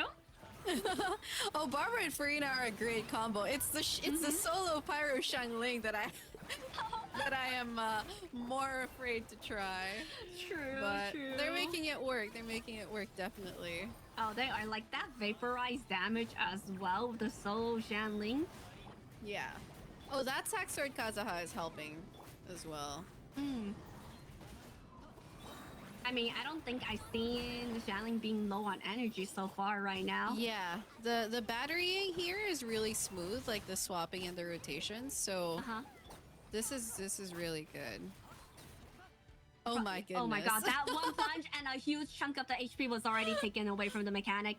Yeah, that was great. Like the way Kazuha just does his double plunge with the sack sword, that was great. Smooth playstyle. They've been practicing this. Yes. Whereas for them, they still have to go through the chicken, but usually takes like a minute or so to clear through the terrorist room. Yeah, and it's fun putting I'll hate them against the Terrashroom because the Terrashroom does have that danger resistance going for him, but you know, Really I'll hate them's just too good. I think when it's only Electro, you're able to knock down the resistance. It goes to like 0, and that's when they're able to do any true damage against the chicken. But still, this is a stellar clear time. It is. Ooh, gonna And be it's using one more going Shin quite Joker. comfortably as well. I mean, I'm not seeing any trouble keeping HP up. Of course, we have Dory as a healer. We have Singcho for the damage reduction, but this is like also a comfortable clear. 809 clear time as well. That's about currently. Ooh, that's a huge difference. Yeah, we are. The difference is kind of climbing, isn't it? Mm-hmm. Okay, switching over to GBKC side. But still, there's still the third chamber to go through. Yeah. Oh gosh, the third chamber is a nightmare. But let's hope that we see some good speedruns here. I mean, with Venti swirling all the opponents, I'm sure all the enemies, they are able to get a 9-star clear. It's just a matter of are they able to do it faster than their opponent. Yeah, exactly. Especially with the samurais, you have to make sure you kill them at the same time. Yeah, and Venti's Vortex isn't really doing it for the samurais here. The No. samurais are too heavy to get sucked up here. So Relatable. okay, yes. Okay, very nice. Oh, last hit managed to get it. They do have a reset to use if they needed to. Okay. That's But good. they didn't wait for the... Oh, it still managed to swirl in with a Hydro Swirl Yeah, too. they were able to just suck them in together. Don't want to get hit on Cookie though. Well, this is really good grouping. This is what you want right now, especially if they manage to get through both of the shield at the same time and then swirl in Yes. Hydro again. Yeah. I'm just looking at GBK stamina. It's Like, always on red. Oh, wow, Yeah. the hit on Ventino! yeah, much, that so wasn't fun. And Venti swirled Pyro here, so Yeah, Pyro always It's- takes priority over all the elements. it does. It does. It's not really good news for the taking out the Pyro shield, and Venti got a bit hammered there, but you know, the Kokomi and Yelan combo is coming through. I wonder if they want to risk a reset though, because it is taking them a little bit longer to clear the first side. Or are they waiting to see how the second side performs? The second side, for me, the second side challenge is really just like dodging or tanking the damage here, because they hit surprisingly hard, but then other than that, you know, it's more or less a straightforward fight. Yeah, you just don't want to get randomly sniped by the Icy Winds by Coppelius. Exactly. But with Kirara Shield, I think they'll be okay. I hope so, because Coppelia and Coppelius can like two-shot a Zhongli shield. True, and all these characters are pretty squishy. Oh, there's the reset used. There's the reset. Yeah, I think they could definitely do better for the first side. JB key. Okay. No more reset. All right. Hoping for an improvement then. Mm-hmm. Because it's really the pyro lectors that are giving an issue too for the shielding, or for the shields. I think they're hoping to get this first wave faster as well. Uh-huh. So I see that the samurais are staying together a bit better here, Yep. which is great. Ooh, nice dodge. They are gonna be using Yolan's first, probably getting some quick Okay. damage. Yeah, both. Ooh, nice. Gotta take to make sure that it's effective with Hydro and bringing them together with Venti. And they're grouped together again. So let's see if this is going to be better for their time. Oh, but one of them has significantly more HP than the other. Oh, but they managed to bring it down too. Wow. Yeah, they're bringing it down. I think what gets harder is definitely when their shields are up because Yes. They were trying to time it while they were in the middle of changing to the shield phase to get a Hydro swirl. yeah, but it was it's still a the little too slow. pyro. Mm-hmm. It's tough. It's tough trying to get a Hydro swirl when you have these guys like throwing all their pyro stuff out. I think they should be able to. Yes, this is still a faster clear time than their It's faster. original run Okay, by a whole almost 20 seconds. that's a big difference. And every second matters when it comes to speedrun competition. Yeah. Alright, safely can attack from a distance. Oop. Okay. There Kirar goes- shield gone. It's okay, that saved their Sucrose. But Sucrose is so hard to get the infusion. Yeah, that's true. It has to be like right in the center of the burst. Yeah, I noticed a few times too with Sucrose being used. Even if her burst is right next to a certain element, it was not working at all. Yes. It can be really frustrating in situations like these, not getting your infusion. But they're playing it very smooth though. And about to clear it at 7:42. Okay, and the dodging and Kirara's shield worked out. We didn't get any deaths. The reset was worth it. But let's see Yes. how, switching it over to Leroy's side, how is he gonna finish up with us? I mean, he is known to be, you know, very good with his skills, mechanic, and even with just his teams from the first two chamber, had a significant lead. Yes, Leroy is working these speedruns really, really well. And the time to beat was 6:39. So as long as he finishes right before that time, he's safe for the next stage. Oh, but the samurai. Okay, one this of them- samurai is this is Oh gonna my be a bit tough. Oh, okay. He got lucky. He was in the middle animation of it. Exactly. Yeah, that was pretty lucky. Okay, he's probably gonna go in there Channeling Pyro Tornado coming and get them in. together. Oh, somehow managed to get a Hydro Swirl. That was, you know, that. Maybe the game Not is sure working how in they his were able to favor do right that. now. Yeah. Yeah. That was good. It's like not only did they get lucky with the samurais, they also got a Hydro Swirl with the What? against the lectors.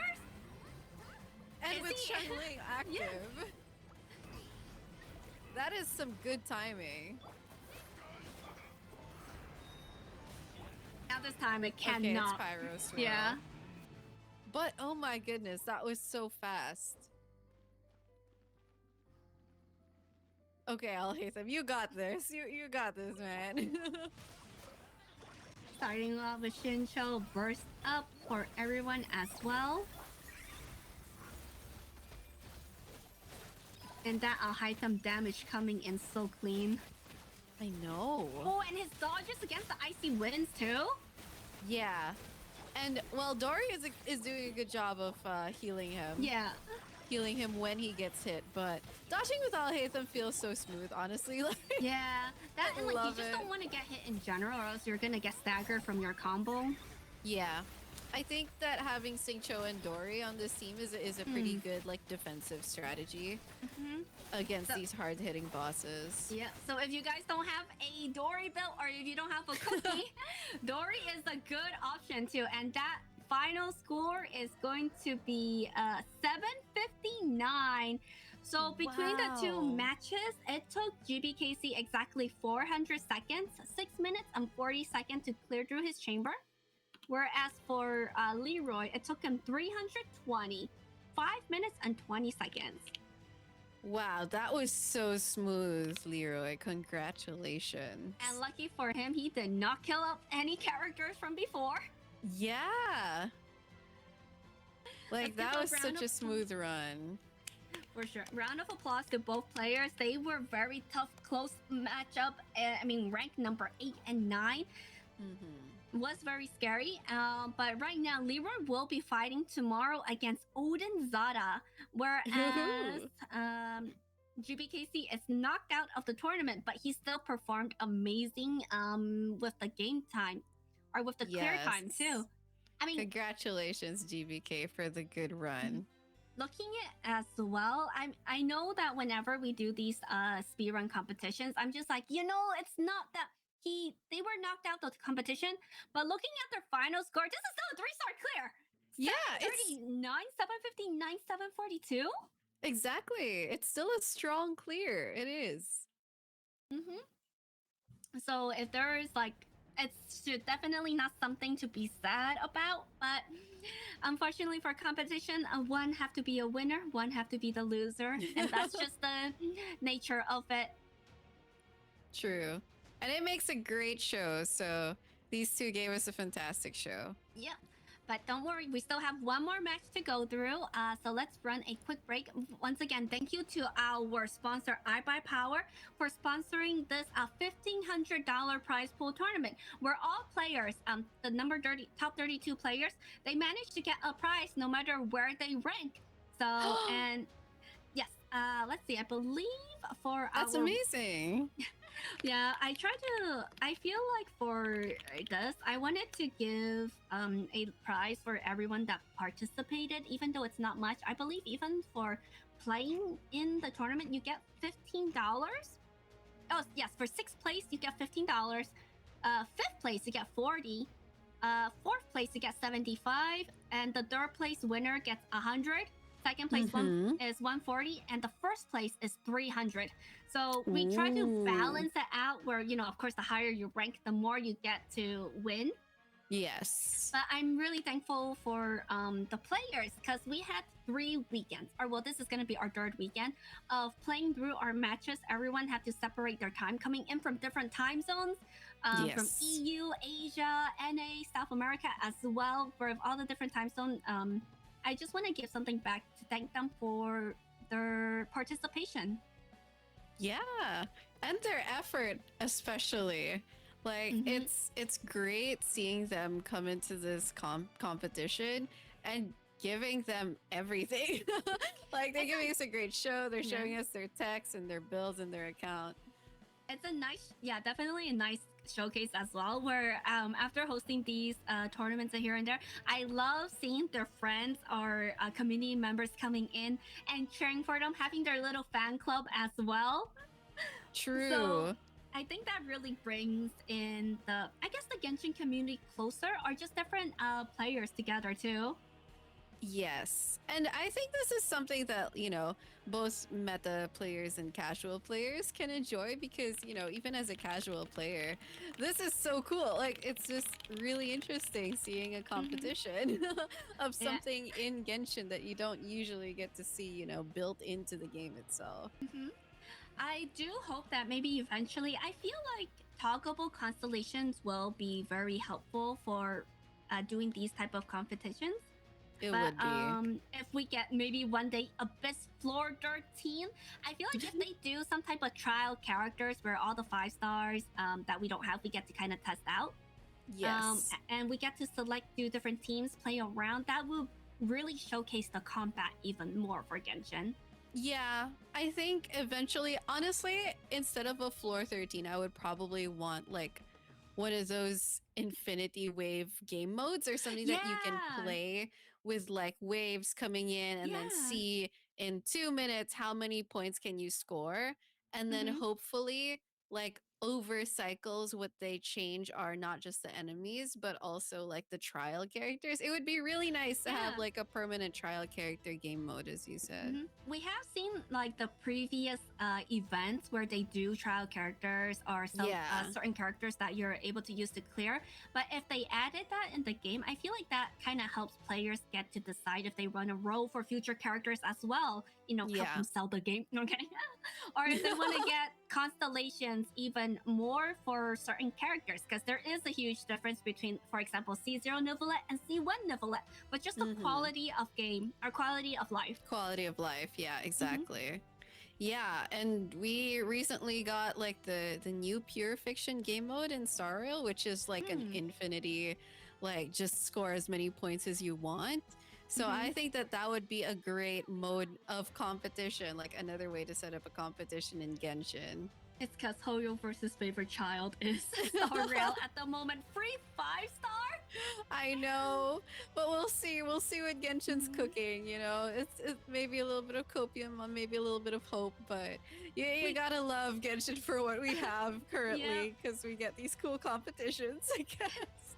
And they are finally adding as an artifact presets, was it?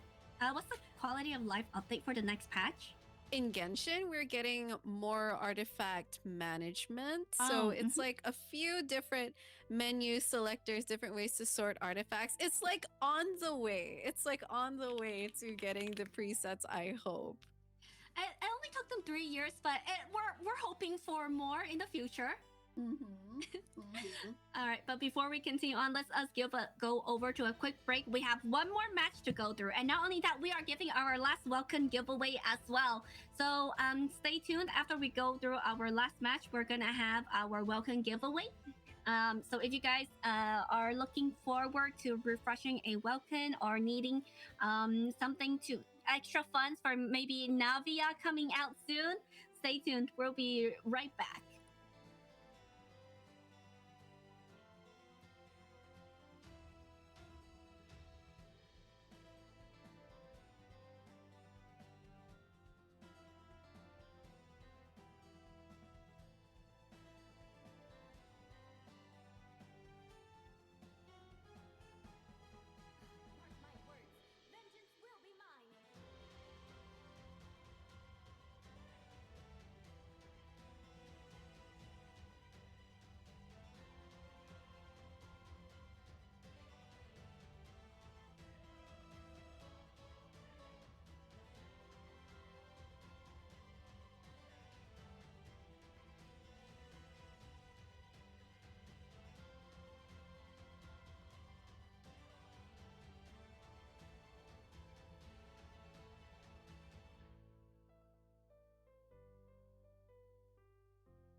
I'm Cardy and I run the Cardy Cup tournament, Genshin Impact Spiral Abyss speedrun competition. Player versus player with a shared character pool, character bans, and constellation restrictions. The Cardy Cup welcomes all players from around the world to compete against each other in the Spiral Abyss. Challenge your knowledge in team compositions, artifact bonuses, and character synergies. Do you have what it takes to be a speedrun champion?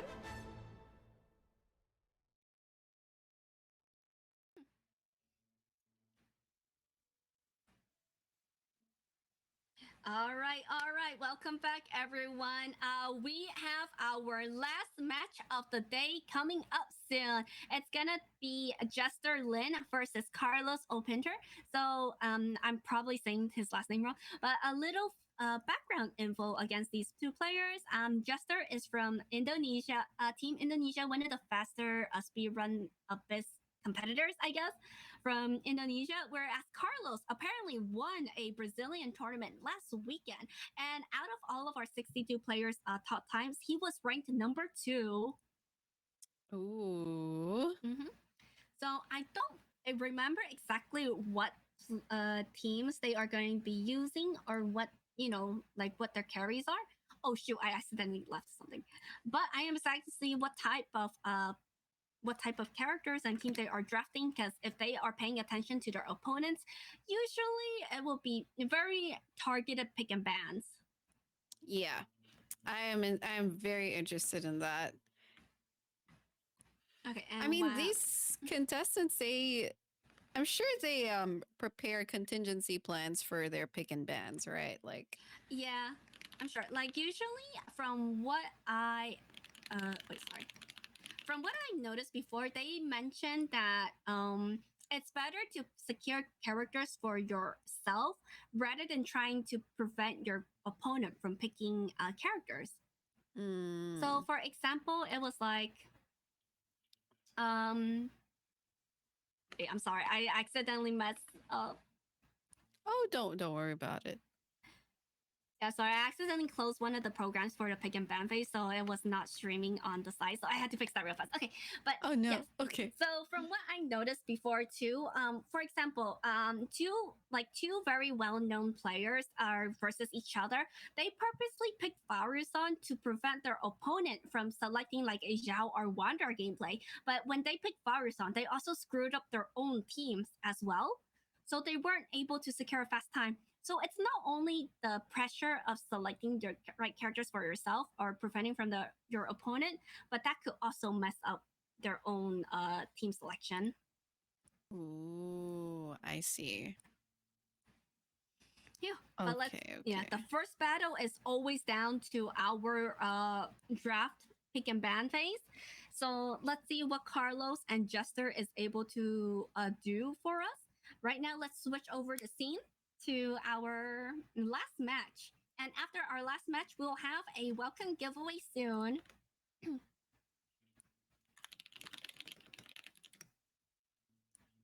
Okay, and once again, they'll be choosing heads or tails. The winner of the coin toss gets to decide their player A or player B. And for this, it's gonna be heads. So Jester, choose A or B.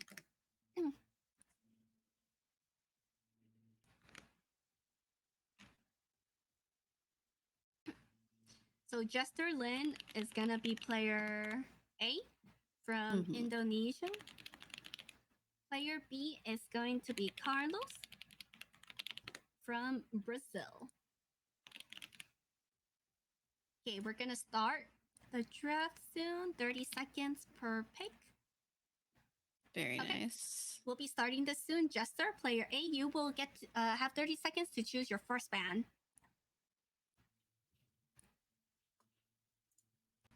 This is the fun part. It's always interesting to see what type of teams or characters they prioritize. We kind of, after a while, we kind of know what characters they end up using. And immediately, Neverlet is banned. Goodbye, Neverlet. We never get to see you in Abyss. But hey, Carlos is gonna be banning Faruzan. Ooh. Seems very targeted. Oh, I don't know if yeah, that is a specific pick. Jester, choose your second ban. Yeah, I feel like without Farus on, you kind of prevent Zhao or Wanderer to be selected too. Mm-hmm. Definitely. Yaimiko is getting banned this time. Ooh. Carlos, your second ban.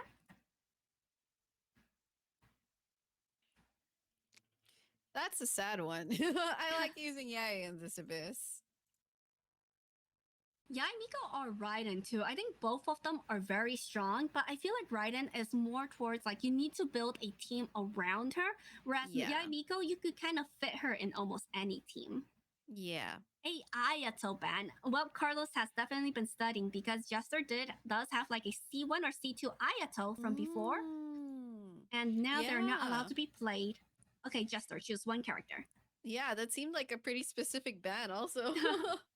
Yep. Oh, but they're gonna be selecting the Dendro Archon, Nahida C2. Nice. Carlos, choose two characters.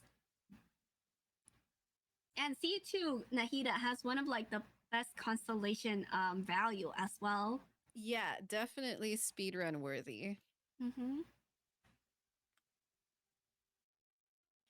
I feel like these contestants are thinking quite a bit. Like I remember the pick ban of the previous round was pretty fast, like as I was reading the logs, but then here they're being pretty specific. They have to, yeah. This is where the first battle comes in, the mind games. What The to mind select game. first? C0, Oh, Yalon, wow. and Shincho. Jester, choose two. Immediately the Yelan Sing Show. We're gonna need to secure some good hydros. And Farina is still up for grabs, but Jester deciding to choose Sucrose and Fischl instead. Wow. They haven't chosen a Hydro yet. I wonder if they're gonna pull a Kokomi or Barbara again. Barbara's always a safe pick for sure. But yeah, Carlos, actually. choose two.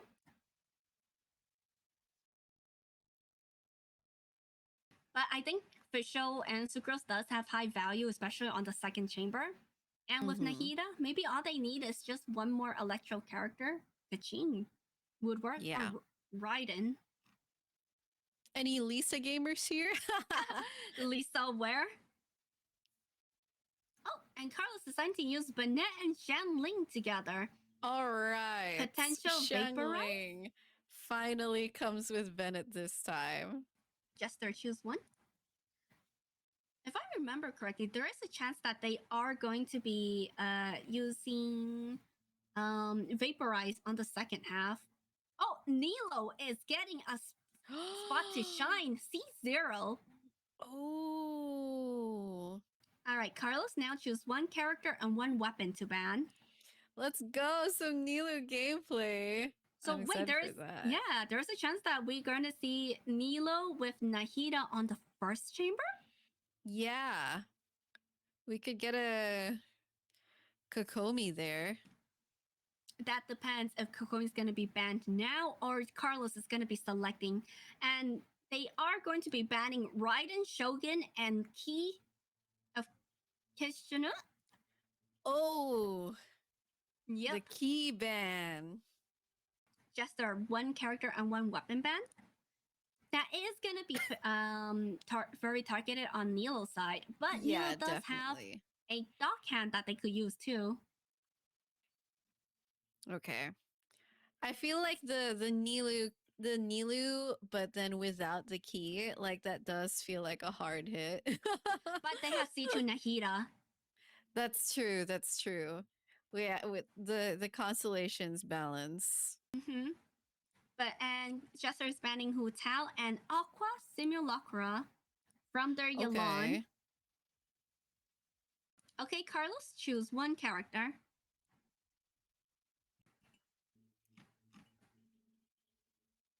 But there are a lot of good bow weapons for Yalon to use. Sacrificial, Favonius Oh as yeah, well. definitely. Definitely. Although banning Aqua will be some damage loss, I'm sure they will be okay, because so far they're looking pretty healthy in point-wise. And Carlos is going to be picking Farina C0. Jester, choose two.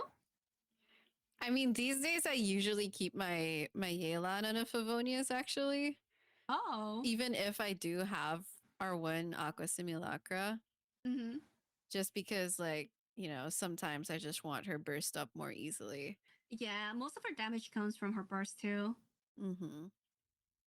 I never roll for Aqua, but I put Yalan on Elegy instead Oh, okay. for the energy recharge and just for the support as well. Yeah, the support. That's good. Jester is going to be picking Kokomi, C0, and Beidou for their 2 characters. Let's go. Carlos choose Beidou? 2? On the second half? I think so, because there's no way you want to run Nilo with anything except Dendro and Yeah, Hydro. exactly. Okay, that's gonna be interesting. We'll see how that plays out. Mm-hmm. They might need a second Dendro. Though there's a lot of good Dendro variety. Yeah, there's a lot of good characters to choose from. Dendros. And with Nilo secured, they should be able to do a lot of healing too.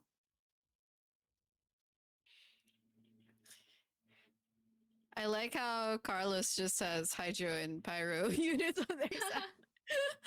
Well, now they're selecting one Anemo and Barbara as well. Kazuha C0 and Barbara. Just their last Okay. 2 characters. He's collecting all the Hydro characters. I mean, hey, Mono Hydro does work. It does. It does. It's a good team. But what about for their second team? Because they can kind of go anywhere. Yeah, it's probably going to be another Barbara plus Farina, and then taking oh my gosh, if one side is gonna be Kaza National, then we are Oh, going wait. to get a triple Hydro on the I other think that side. is going to be on that side. We'll see. Last 2 characters for Jester is gonna be Cole and the DMC. And Carlos, your last character? Hydro Impact for real. Yeah.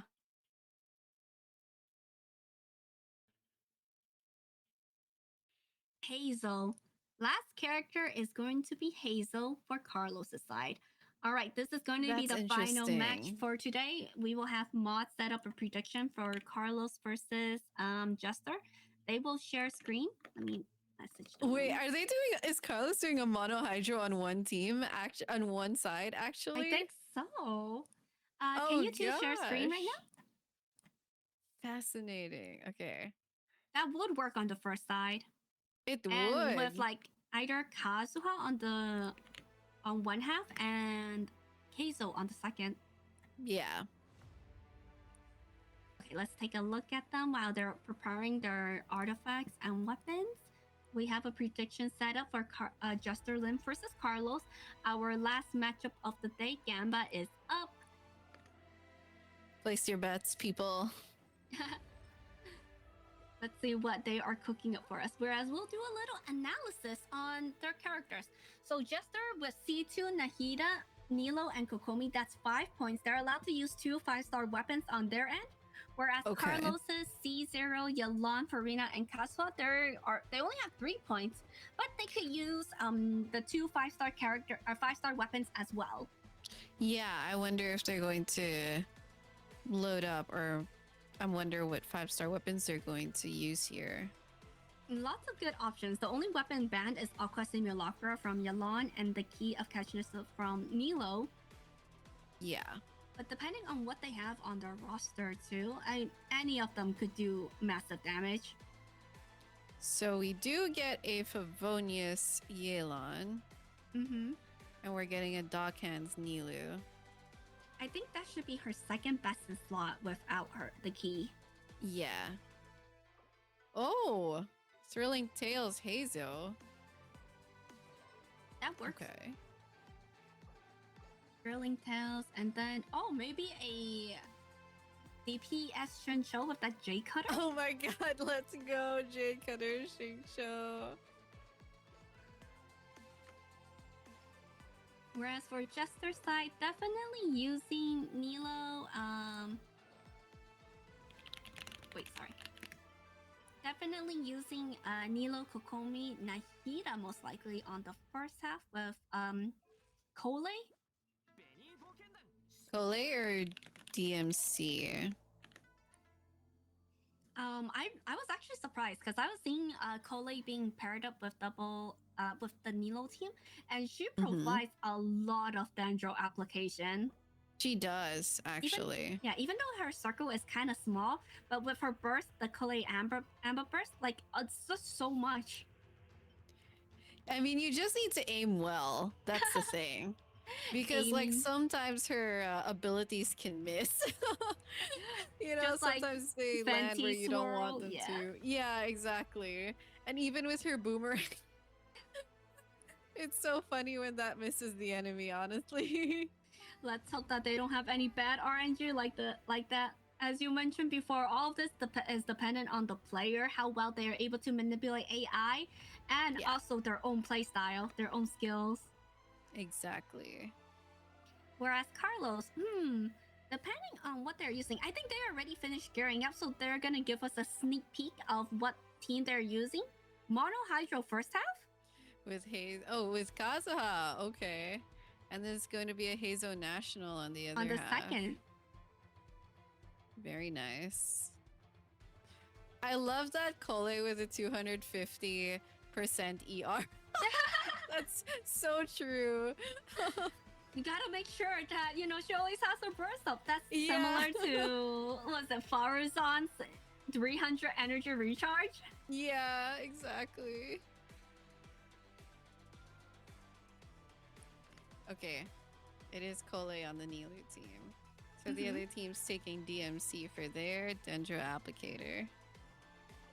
I'm kind of worried for Jester's second side because they are only having Sucrose, Bishop, Beidou, and DMC. There isn't really a hard DPS driver, I guess, on their end. Sucrose as a driver is hopefully going to pull through. It's definitely a strong team. I'm just not sure like how well built they are to compete as a speedrun. But I'm trusting that this is gonna be interesting and that Nilu is going to cover the first half really well. Yeah, at least time for the first half. I always love watching Bloom at work, and this is going to be our first Nilo Bloom team for today too. And right at the end. Oh, is it? Yes. Oh, very nice. We had Nilo Bloom played last weekend as well, a few matches. But so far for today, some of them have been target banned, so she was not allowed to come out and perform for us. Yeah. I mean, it's a good team to ban, honestly. By banning Nilu, you ban an entire team. So.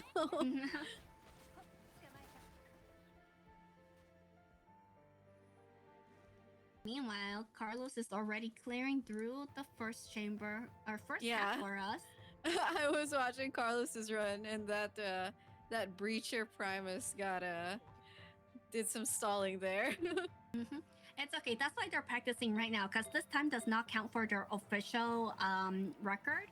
Yes. I think sometimes having them try to test out and play, kind of work out the nerves, or get used to the rotation, muscle memory, or any last minute fix for their artifacts will be very helpful. True. And there's still like 1.5 minutes to go. We have seen quite a few Hazel getting selected today too. Yeah, I feel like if the other player grabs Sucrose first, then like Heizo is the good next option. Especially with Kazuha as well taken. Yeah. So it's kind of like if one player gets Kazuha, then the other player will very likely get Venti or vice versa. Or Sucrose. Yeah. Okay, less than 1 minute remaining for them to gear up. Gotta make sure all of the stats are prepared. Ooh, engulfing or the catch. Switching back to the catch. Oh, they want maybe net damage instead. Ah.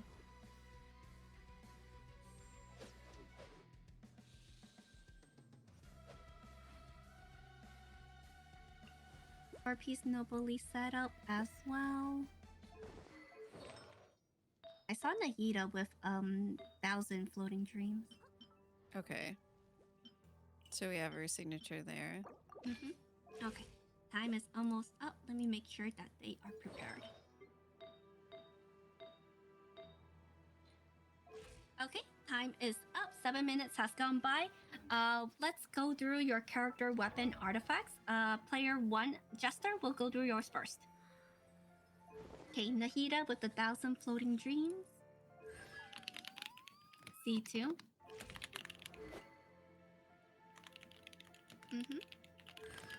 With C0 Nilo.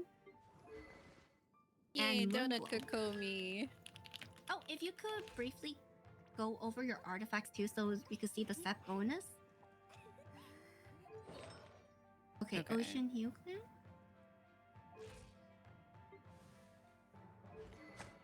Vivonius on With the R5 Fab. And now their second team. Sacrificial on Sucrose. Stringless on Fisho. Beto is the Akomaru. Akomaru. Okay. And R3. Vivonius. Okay, and Carlos on your side. Janling on the catch. Vivonius, Kazuha, C0. Farina is using the... On the pipe. Yep. Whirling Tails. Jade Cutter. Jade Cutter, Saint Show. Prototype Amber, Barbara, and a Mist Splitter Bennett. Okay, those are the only 2 5-star weapons allowed. Now they're gonna be organizing their teams.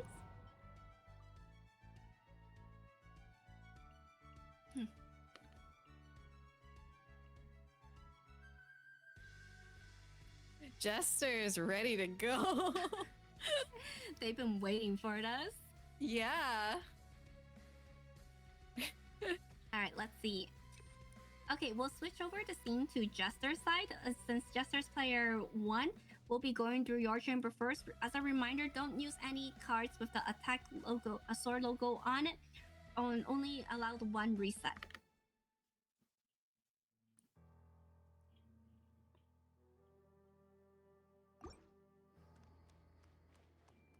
Alright, let's With take the a look. Nilu team. Good luck. Doc and Nilo too, with Kokomi, Kole, and Nahida. C2 Nahida makes a huge difference whenever it comes to any Dendro reaction. Oh yeah. Okay, immediately breaking through the shield. That Dendro, Heliotrope did nothing. Yeah. I mean, it's important to get rid of that one fast. True, Or else just... the vines get annoying. Mm-hmm. Oh my gosh, these wolves had like no chance. Oh, not at all. I blinked and they were gone. That took less than 30 seconds for throughout the first 2 waves. Nilu and grouping who? Oh my goodness. I mean, I guess the alien or thingies are helping them with creating those dendro cores too. Yeah. Oh my gosh, that's And gonna be a less than This a 1 is minute so clear? fast. That No is. way. That was crazy. All Okay, right, but let's see this 4-star and DMC run.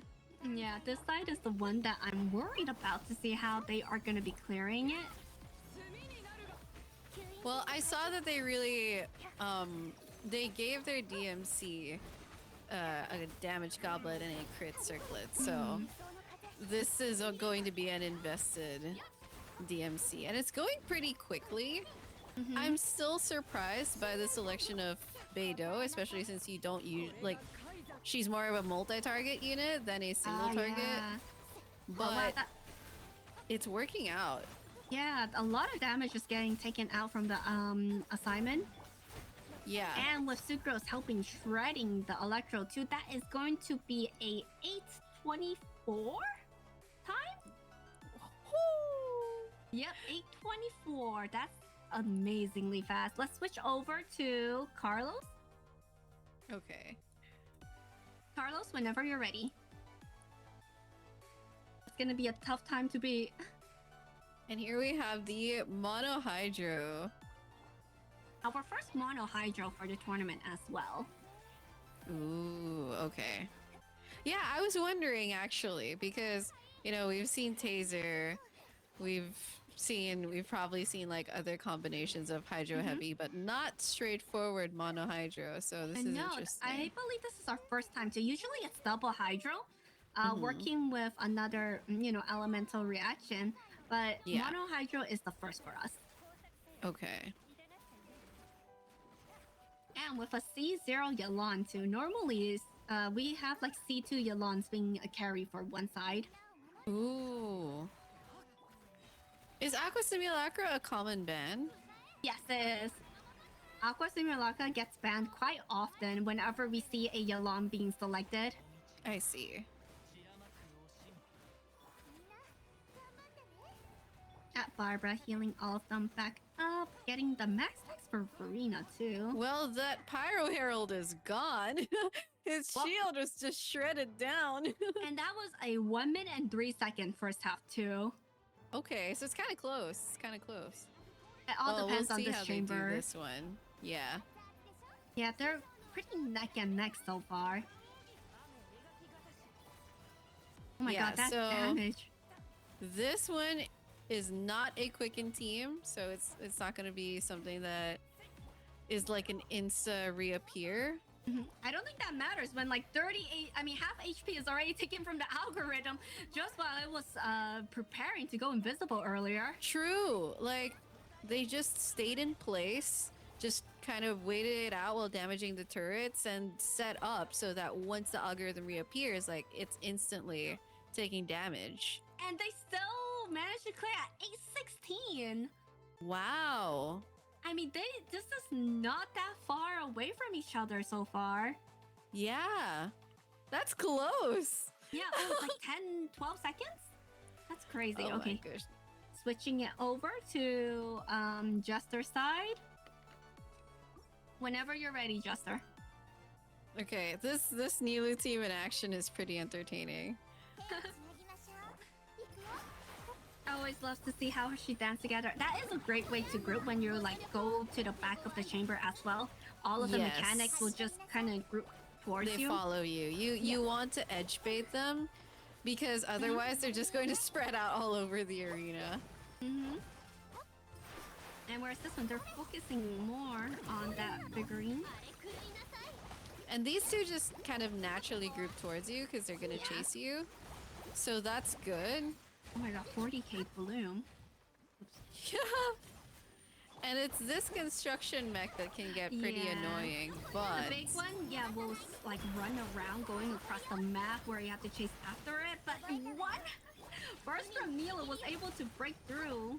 yeah, and new it's one. kind of just shredding through it, and you can like burst through those, like get iframes with those bursts as well, like what they did with Kokomi right there, just as the mech started spinning. Oh, but they are getting a little bit staggered. That is still a fast 1 minute and 3 second clear time though. Yeah. Mila Bloom is so satisfying to play and to clear. In Sucrose Aggravate we trust. Oh, they got the Oh, no. charging animation. Oh no. Oh, but they managed to hug the wall, so it How doesn't did- run too fast or far Wait, away. Sucrose is like hanging on. This is a healerless team. I believe they were using prototype on Sucrose, no? Oh, Was Did it? Or they? am I remembering wrong? is this a prototype Sucrose build? If they are, then that's like I could be wrong. But I that. could be wrong. I think it was a prototype Barbara. Oh, right. Oh no, then you don't want to lose. Wait, they do have a reset. That is, Jester's gonna be using their one and only reset on Chamber 2. It took too much damage on Sucrose.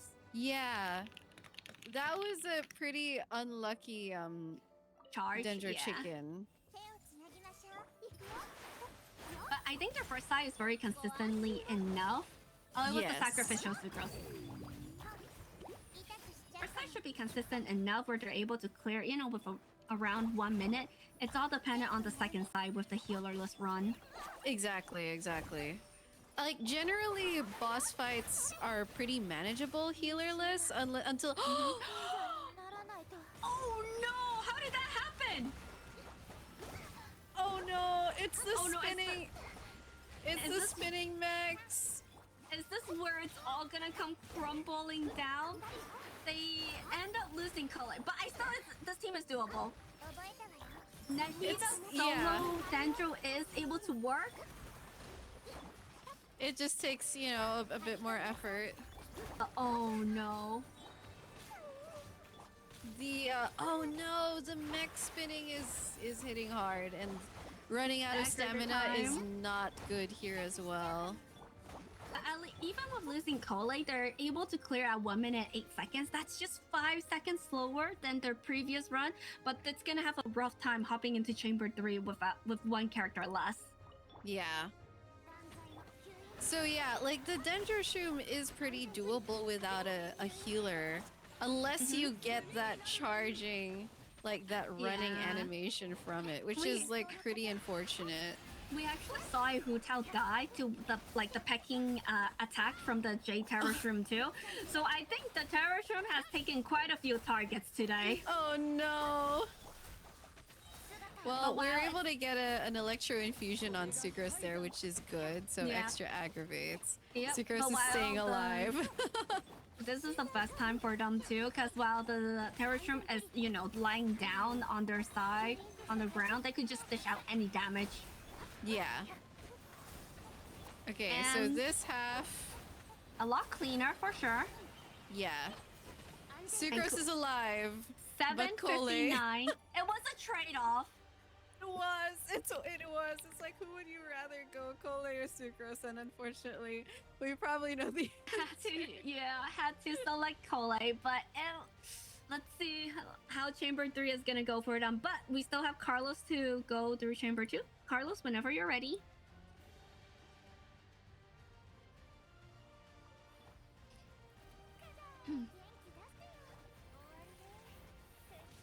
Oh, that's interesting.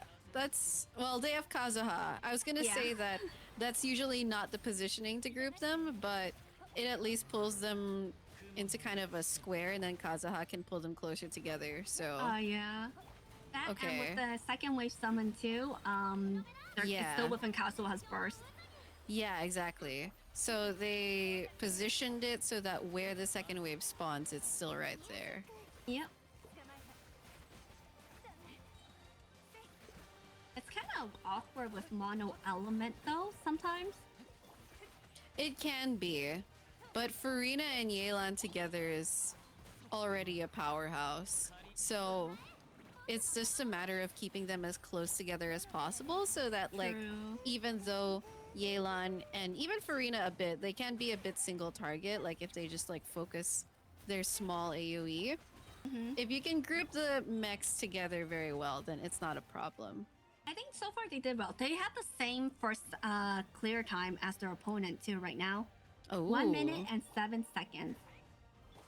With a reset allowed to be used, whereas this time they have another Hazel national team. Yeah. This Hazo national team should shred pretty well. It's Mhm. just that the Terrorshroom is going to maybe bring out some fungi. Or if they're gonna be running away too. But oh my god, that damage! Half HP. Yeah, okay. No fungi. The Terrorshroom has no time for that. And no, it's just kind of staying pretty consistent. This Terrorshroom is gonna die before it can defend itself. Oh my And goodness. they should be able to save energy for their next chamber too. True. It's a good opportunity to build up. Oh! Oh! Wow, I wonder why they used the reset for here. Carlos also, They No said more reset. not fast enough. they want to widen the gap between the two player, between his opponent. Yeah. Because I think they would have been clearing it around the same time as Jester too. So far, Okay. right now, Jester is leading by like a few seconds. Or like by 10 seconds, 12 seconds. My gosh, Carlos is not taking. Well, I was gonna say he's not taking any chances, but that was a kind of a risk to take. I mean, they were already running on good time. But if they're confident that they can do it better, oh my gosh, that is a confidence I aspire to have. There is I guess chat mentioned that Zhanling energy too. Saving the burst for the last chamber instead of using it at the end might be the reason why they choose to reset. Frozen. Ooh. That's a good point. It Yeah. hurts a lot when you don't have your burst ready or almost ready at the start of the next chamber. Mm-hmm. Although, I don't know, man. This one, they are gonna need to clear this within 10 seconds in order to secure a fast first half. Yeah, that construction mech needs to die fast. Nice, using the iframe on Barbara to kind of skip the animation. And wow, that's one side down. All right, let's see if this half goes smoother. It is around the same clear time, though. 1 minute and 8 seconds for the first chamber. Yeah, but I guess here they're gonna make sure to save the bursts Mm-hmm. towards the end. Yep. Dishing out all the damage together. Bennett's Zhanling snapshot. And then Hazel's just whacking the terror shroom. That chicken is getting burnt. Oh goodness. That chicken has suffered so many abuse today, getting burnt, fried, crispy. Fried vegetable chicken. Oh, this is I going mean, to be this is another fast. Zhanling burst. Yeah, they now have to save energy for their third chamber. Yeah. 92k Shincho Yeah, let's vaporized. That's go. insane. That's a J cutter Shincho too. True. Okay, let's switch it over to Jester. Thank you. Okay, whenever you're ready, Jester. Okay, Cole-less Oh, I forgot that Coley died here. Nilu team. It can still work. It can still work. Out of all the characters to lose, Cole is definitely the least prioritized. Yeah, she's kind of expendable. Mm-hmm. It's just that no more resets, so No more resets for both players, for sure. yeah. 61k Bloom. And this is kind of, well, Chamber 3 is a tough one. Yeah, especially when it comes to killing the samurais at the same time. And nice. Okay. Lectors now. 68k HP on Nilo, by the way. Very nice. Okay, needs to tag him there. The stamina is a bit, Everyone is always playing on red stamina. yeah, especially in this chamber. Yep, there's a lot of attacks that the enemies are dishing out. And is Nahida going to burst here now? Oh, they're kind Oh, of far no. away. That's true. Oh, this is not looking good.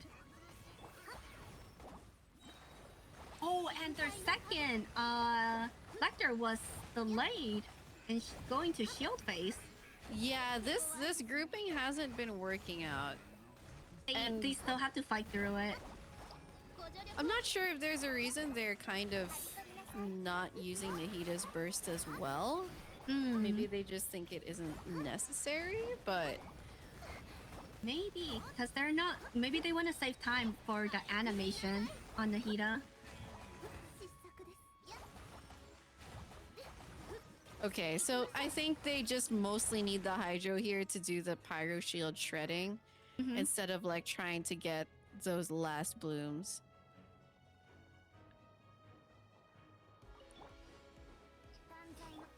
Alright, let's hope that this is gonna be a solid run against Coppelia. Yeah, let's go, Beidou. Okay, let's hope that Beidou's damage reduction and shield. We'll be able to Can- help her. Yeah, definitely. Especially since this is a healerless team. Oh, that's so frustrating. Seeing Sucrose's burst, but not getting it infused until the very last second.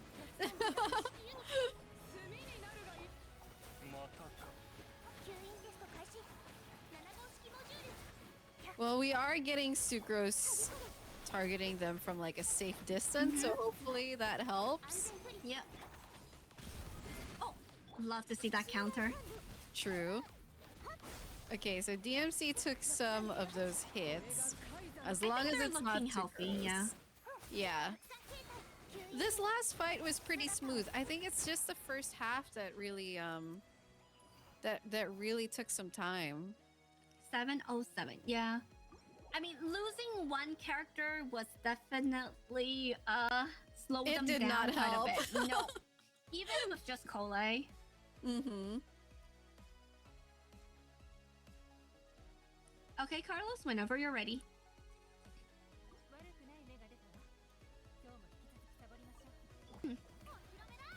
All right, let's Okay, see how so Carlos... we are back in the monohydro team. Yep, let's see how they're able to finish this.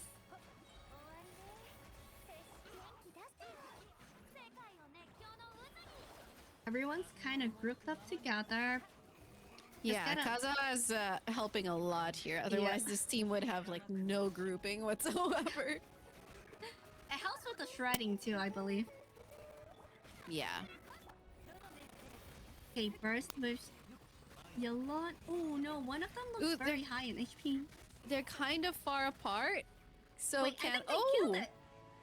Wow, did Yelan just kill them with her skill like at the same time?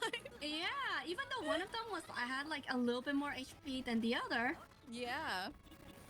Okay, and they are grouped up immediately. Oh gosh, I think this is going to be a faster first half, definitely. Mm-hmm. And since they also don't have any resets available too, they gotta make sure that they have the good grouping so they're not separated and kill both of them at the same time. Is it gonna be a Hydro Swirl? They managed to It's get it? not, but Oh, no? Kazuha definitely took care of grouping them together, so this is pretty convenient. Like, this is good. Oh yeah. Especially with triple Hydro And it's here. done. But will it be enough for their second half? So Do we have a time the to funny beat? part about using Bennett on this half is that if you get the pyro infusion and then you get, I mean, the self-applied pyro and then you get hit with a cryo hit from the boss. You melt? Yeah. Yeah, that makes sense why I keep on dying on this stage, even with a Yeah. Bennett. Yeah. Like, he'll heal you, but it's Mhm. also a little bit of a risk if you just Yeah. get bad luck there. We're not the only ones doing elemental reaction to the enemies. They are able to hit us back just as painful. Exactly. And it can But- hurt. Oh yeah, but Carlos is looking very clean Oh, with his run right now. gosh. Oh my gosh, they are gonna probably be overtaking Jester's That time was so on the third clean. chamber. That is so clean. And he has 750. Wow. That was basically 43 seconds faster than their opponent. And that is what they needed to beat out Jester, knocking him out from the competition. The final score between the two, Jester ending it at 390 seconds. And Carlos is at 345. Congratulations. So Carlos is advancing to the next stage. It makes you wonder what could have happened if Jester did not lose out Cole. True. That was a pretty oof. That was a little bit painful. Like, that Nilu team was performing very, very well Mhm. in the first two chambers, and then, you know, disaster. And then Cole. The Cole happened, but still GG, well played both sides. Please give a round of applause to both of the players. It was so close. Heartbreaking to see the one first Sucrose died. So I had to use the reset, and then Cole got taken out on the second on the second try. Yeah. But it was still such a good run. Like, look at us. Comparing the time to Jester was leading by 8 seconds. And then Carlos managed to overtake it by 10 seconds in the second chamber. Yeah. But lastly, the third chamber was the deciding factor between the two. And Carlos won very smooth. Yeah. That third chamber. Oh my goodness. It all always comes down to the last chamber, but let's give a round of applause to all players. We had 7 wonderful matchups today, but we are not done for at least today and tomorrow because we are having a welcome giveaway, our last giveaway for the night. But for tomorrow, looking through the bracket too, we are going to have our quarter and semi-finals. Oh wait, no, quarter, semi, and grand finals tomorrow. And Wow. the semifinals and the quarterfinals are gonna be the best 2 out of 3 matches. So it's not just single elimination. They have to make sure that they are able to win two times against their opponent before advancing to the grand finals too. That's gonna be exciting. Oh, those runs are gonna be hardcore. Yeah. Looking at the time here as well, Odin Zada is going to be fighting against Leroy Aleri tomorrow. PutIn will be fighting against Ellie Luna. Dado will be fighting against closeClayton, and DHC will be against Carlos for tomorrow. And whoever the winner are for those brackets for the semi finals, they will be going 2 out of 3 as well. Wait, yeah. 2 out of 3. Okay. Yes. So while we only have single eliminations for the first round for like Odin versus Leroy, PutIn versus Ellie, Dado versus Clayton, and DHC versus Carlos, the winner of those brackets will be 2 out of 3 afterwards until the grand finals. And who's gonna take home the cash, the prize pool of the $300 for first place? I'm going to pop by and lurk for those matches because that sounds really exciting. I hope that was fun though. Thank you again, Sebi, for joining us today. And but before we end it off, we do have one more welcome to giveaway. Let's kind of take a look. For what do you think about these 2 matches? I know you only were able to see 2, maybe 3 from the previous one, as you from the said before you hopped on. But yeah. Well, the most recent match is still kind of playing in my mind because it was so close until the 3rd chamber, you know, obviously with the Cole thing. It was nice to get to see a Nilu round and a Mono Hydro round. I feel you know, Nilu, you said, was banned pretty often. And then Mono Hydro, that was like our first feature of a Mono Hydro on the teams there. So that was great. And I really liked how the second halves of both teams were primarily 4-star. In fact, all 4-star if you technically count DMC as like a free, you know, your free 5-star, like / free to play, whatever. So it was really cool seeing them shine in the second half. And they did so well. Like those second half plays were so smooth. So that was a really great match. And the first match that I got to spectate, that was also really fun. We got to see some gameplay, we got to see some Taser gameplay, all good stuff. But I think that this most recent match, it was pretty intense. I'm glad. I feel like for these type of matches too, we often see a lot of the same characters being selected, like Nahida, Sucrose Official, Bennett, Shanling, Shincho, Yelan as well.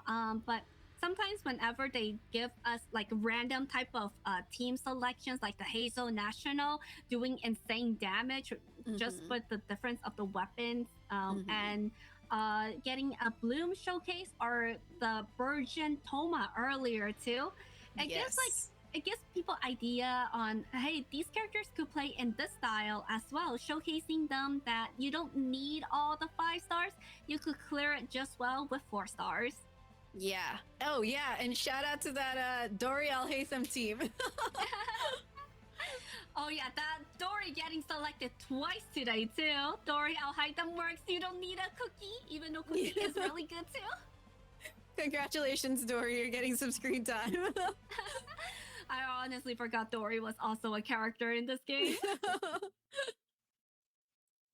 But yes, let's give another round of applause for all the players for today. We will be coming back tomorrow for more matches as well. Sevi, please I don't know how to do shoutouts, but please tell us where is the best place that we could find you. A little self-introduction for yourself. As well. Hello chat. I am Sevi Plays. I'm probably best known for making guides on Genshin characters and other Genshin stuff over on YouTube. Also my Spiral Abyss guide. So for example, if you need help like clearing your Spiral Abyss, trying to get around or get the hang of grouping, positioning with enemy AI, you can definitely find that on my channel. My Spiral Abyss guides I make for every version and Spiral Abyss update. So you can find me over on YouTube at Sevi Plays. I stream sometimes here on Twitch at Sevi_plays, because Sevi Plays is taken. And then I'm over on Twitter and Instagram at Sebi Plays as well. So you can find me there when I'm not like streaming or when I'm not posting a new video, you know? So thank you so much, Cardy, for having me because this was so fun. I'm Thank you eager for whenever joining. you invite me. This is a great event to spectate, to watch, to even just lurk at. And thank you so much for doing this for the community. I'm sure that Aw. it's a lot of hard work, and you have an awesome production team with awesome assets here too. And congratulations on even a sponsored prize pool. What? Thank you, thank you. Like, I'm always excited to have you on too, because I only know basic knowledge of the characters as well. I don't go full in-depth analysis of how you would do character guides every time there's a new character come out or any updates, and you also doing abyss guides, helping like little tips and tricks, because we all remember that one specific abyss that was that was painful for The war everyone to clear. flashbacks. Yeah, war flashback. But it's nice getting another opinion in where you're actually giving us in-depth analysis on how these characters work well with each other. Where I'm just like, they're doing this and this. Yeah. You're a great co-host, Cardy. So thank you so much. Thank you for joining us. Make sure to follow their YouTube channel as well for Stabby Plays. I get provided the link below, and also another. Let me do a shout out for their Twitch channel. So if you guys are able to catch her on, what's your? I guess if you have a schedule for your streaming. Oh my gosh. No, my streaming schedule's a joke. It's just Whatever like you want. if you can catch me, congratulations. So you know what that means. You make sure to follow, hit that bell notification, so whenever she starts streaming, you can hop on immediately. Exactly. And join the Discord server too. Yeah. But thank you again, Sebi. Right now, we are going to run our last welcome giveaway, so it's available for anyone to join. If you guys are missing some welcome ones, make sure that you join it right now. And another thank you for our sponsor, iBuyPower. If you guys are needing some upgrades for your PC, that is going to help you a lot as well. So thank you to iBuyPower. We're gonna run a quick ad break, and then we'll come back with rolling for the winner. But once again, thank you to Sebi for hopping in. Everyone, go drop a follow to Sebi Plays on YouTube, Twitch, Twitter, Instagram, everywhere that you can find them in. And I'll see you in a few minutes. Thank you. Bye, chat.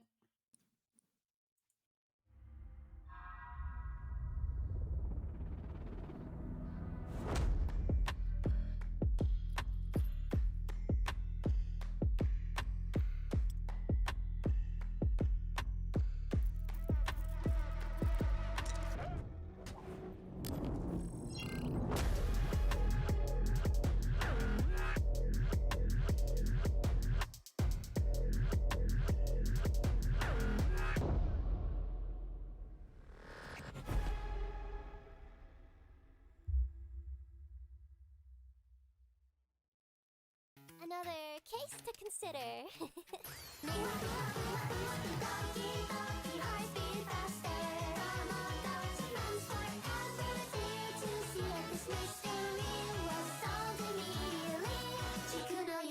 That's right. I'm not just a detective. I'm a time traveler. Look at this.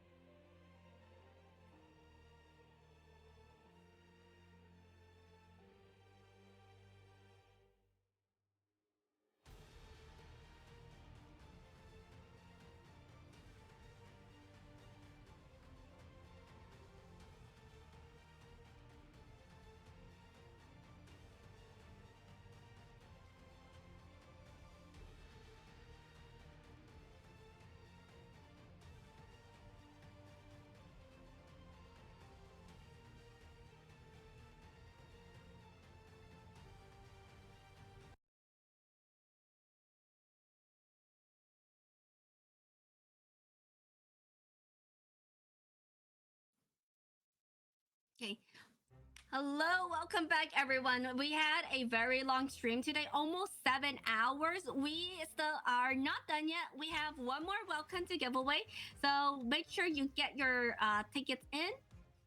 We currently have 16 participants entries. So I hope you guys had a lot of fun with today. We still have a lot more to go through. Big shout out to Milk Impact and also Sevi Plays for keeping me company while I was running through the tournament today. And of course, iBuyPower for sponsoring this tournament, Ed for and Odin Zada for the raid along with Joshua as well. Hope you guys had fun. But we're not done yet. Tomorrow we are going to be finishing the matches.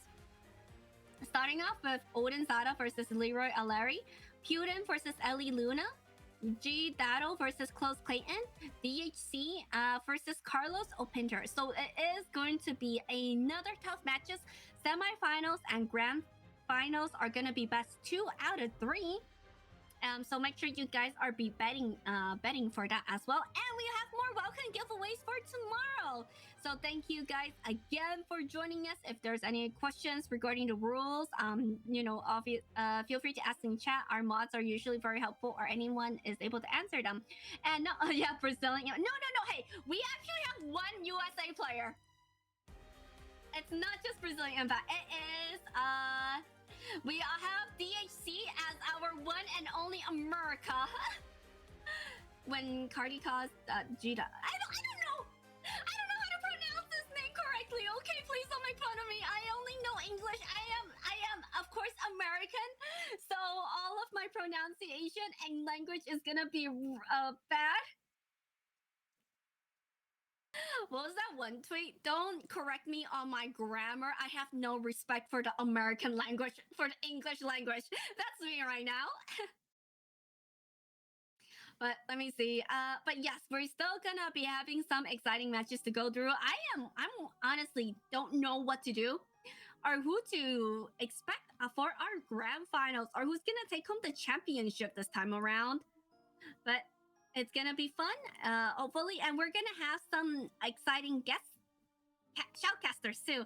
As you could tell, earlier today we had Ed popping in along with the raid. He's gonna be joining us tomorrow for shoutcasting, and if I could get a time to confirm with Tuanto as well, we're gonna have both of them joining us, and hopefully I won't freak out and fangirl too much to scare them away. No. Dado didn't win the last one. It was Nemesis. Dado and Odin Zada got knocked out in the quarterfinals. Semifinals, I believe. And it was Nemesis versus PutIn as the grand finals. And Nemesis won the match, whereas PutIn was the runner-up, the second match or second place winner. So it could go anyone's game right now. But yes, let us roll for our welcome giveaways. Yeah, Nemesis, I remember asking him a couple months back. He says he's not in the PvP community anymore. But I don't know if he's still like playing Genshin competitive or not. But hey, it's okay. As pretty sure like it's also the time for that this tournament is held on is around New Year's, Christmas time. Not many people are able to join from that too, I'm sure. Yeah, we'll never know who will win the Cardy Cup. Too many good players. Yeah, that'll win the invitational, so that's slightly different. They didn't get to the finals, but this time, I feel like based off the bracket right now, Odin Zada is looking very, very strong. His fastest time was 272 seconds, already faster than his top 32 playtime last weekend. Whereas Leroy has work cut out for him against him. And PutIn kind of nerfed himself last weekend because he was playing on mobile, but hopefully he will be prepared for his draft up against Ellie tomorrow. But yeah, let us roll the winner for the welcome giveaway. Redeem the title of someone else so they can respond in chat. No, we're not doing that. All right, make sure you join in because I'm gonna close it in 5, 4, 3, 2, 1. And we're gonna close the giveaway, and we're gonna draw a winner right now, and the winner is going to be Flat Defense Magnet. Are you in chat right now? defense. Where? Oh, Pod? Yo, round of applause. Congratulations to flat defense. Make sure you DM me on Twitch. Send me a message with your UID and server. I'll be getting the welcome payout as soon as stream ends or after I get some food. But congratulations for those of you who missed it. We have 3 more welcomes to give away tomorrow, so don't miss out on that. But thank you guys for hopping in. Please follow my socials. Join the Discord if you want to see when I go live next or any type of Cardy Cup updates of the tournament. Please check out my socials if you want to see my cosplays. I will be setting up a cosplay tomorrow. Forgot to mention that there will be a surprise cosplay tomorrow as we host our finals. And yeah, if you guys could just do a little bit, do me a solid, if you want to support the channel, follow my YouTube and all of that. Eventually, hopefully, this will be able to get more attention by sponsors, so I could host it more in the future as well. Maybe get noticed by Hoyo first in the future. Who knows? But thank you all for hopping in. Thank you guys so much for the support, for the raids, for the follows, for the subs, for enjoying, I guess, just enjoying the matches too. I wouldn't be here without the viewers. I wouldn't be here without the players, and I definitely would not be here without the sponsors and also our friends, mods, helping us keep us track of time. But I'm gonna get some food. We'll be back tomorrow. Stream starts at 2 p.m. PST. And flight defense, make sure you message me too. So with your UID and server. And let's see if there's someone that we could raid. Good night.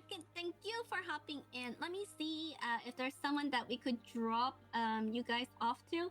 If not, then we'll probably just end it here, maybe.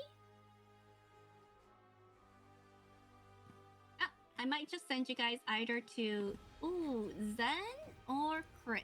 Give me one moment.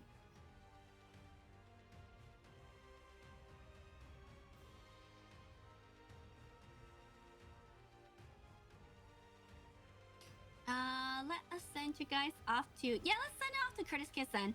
Curtis Kissen is always so supportive of the channel. Always, always watching... Oh, wait, you guys want Volty? We sent it to Volty last time. I haven't rated Zen in a really long time. But Zen has always been keeping track of our tournament as well, and was also playing previously. Did not make it to the top 32, but it's okay. Maybe they'll be practicing after, you know, watching some of the gameplay. I will see you guys next time, though, tomorrow.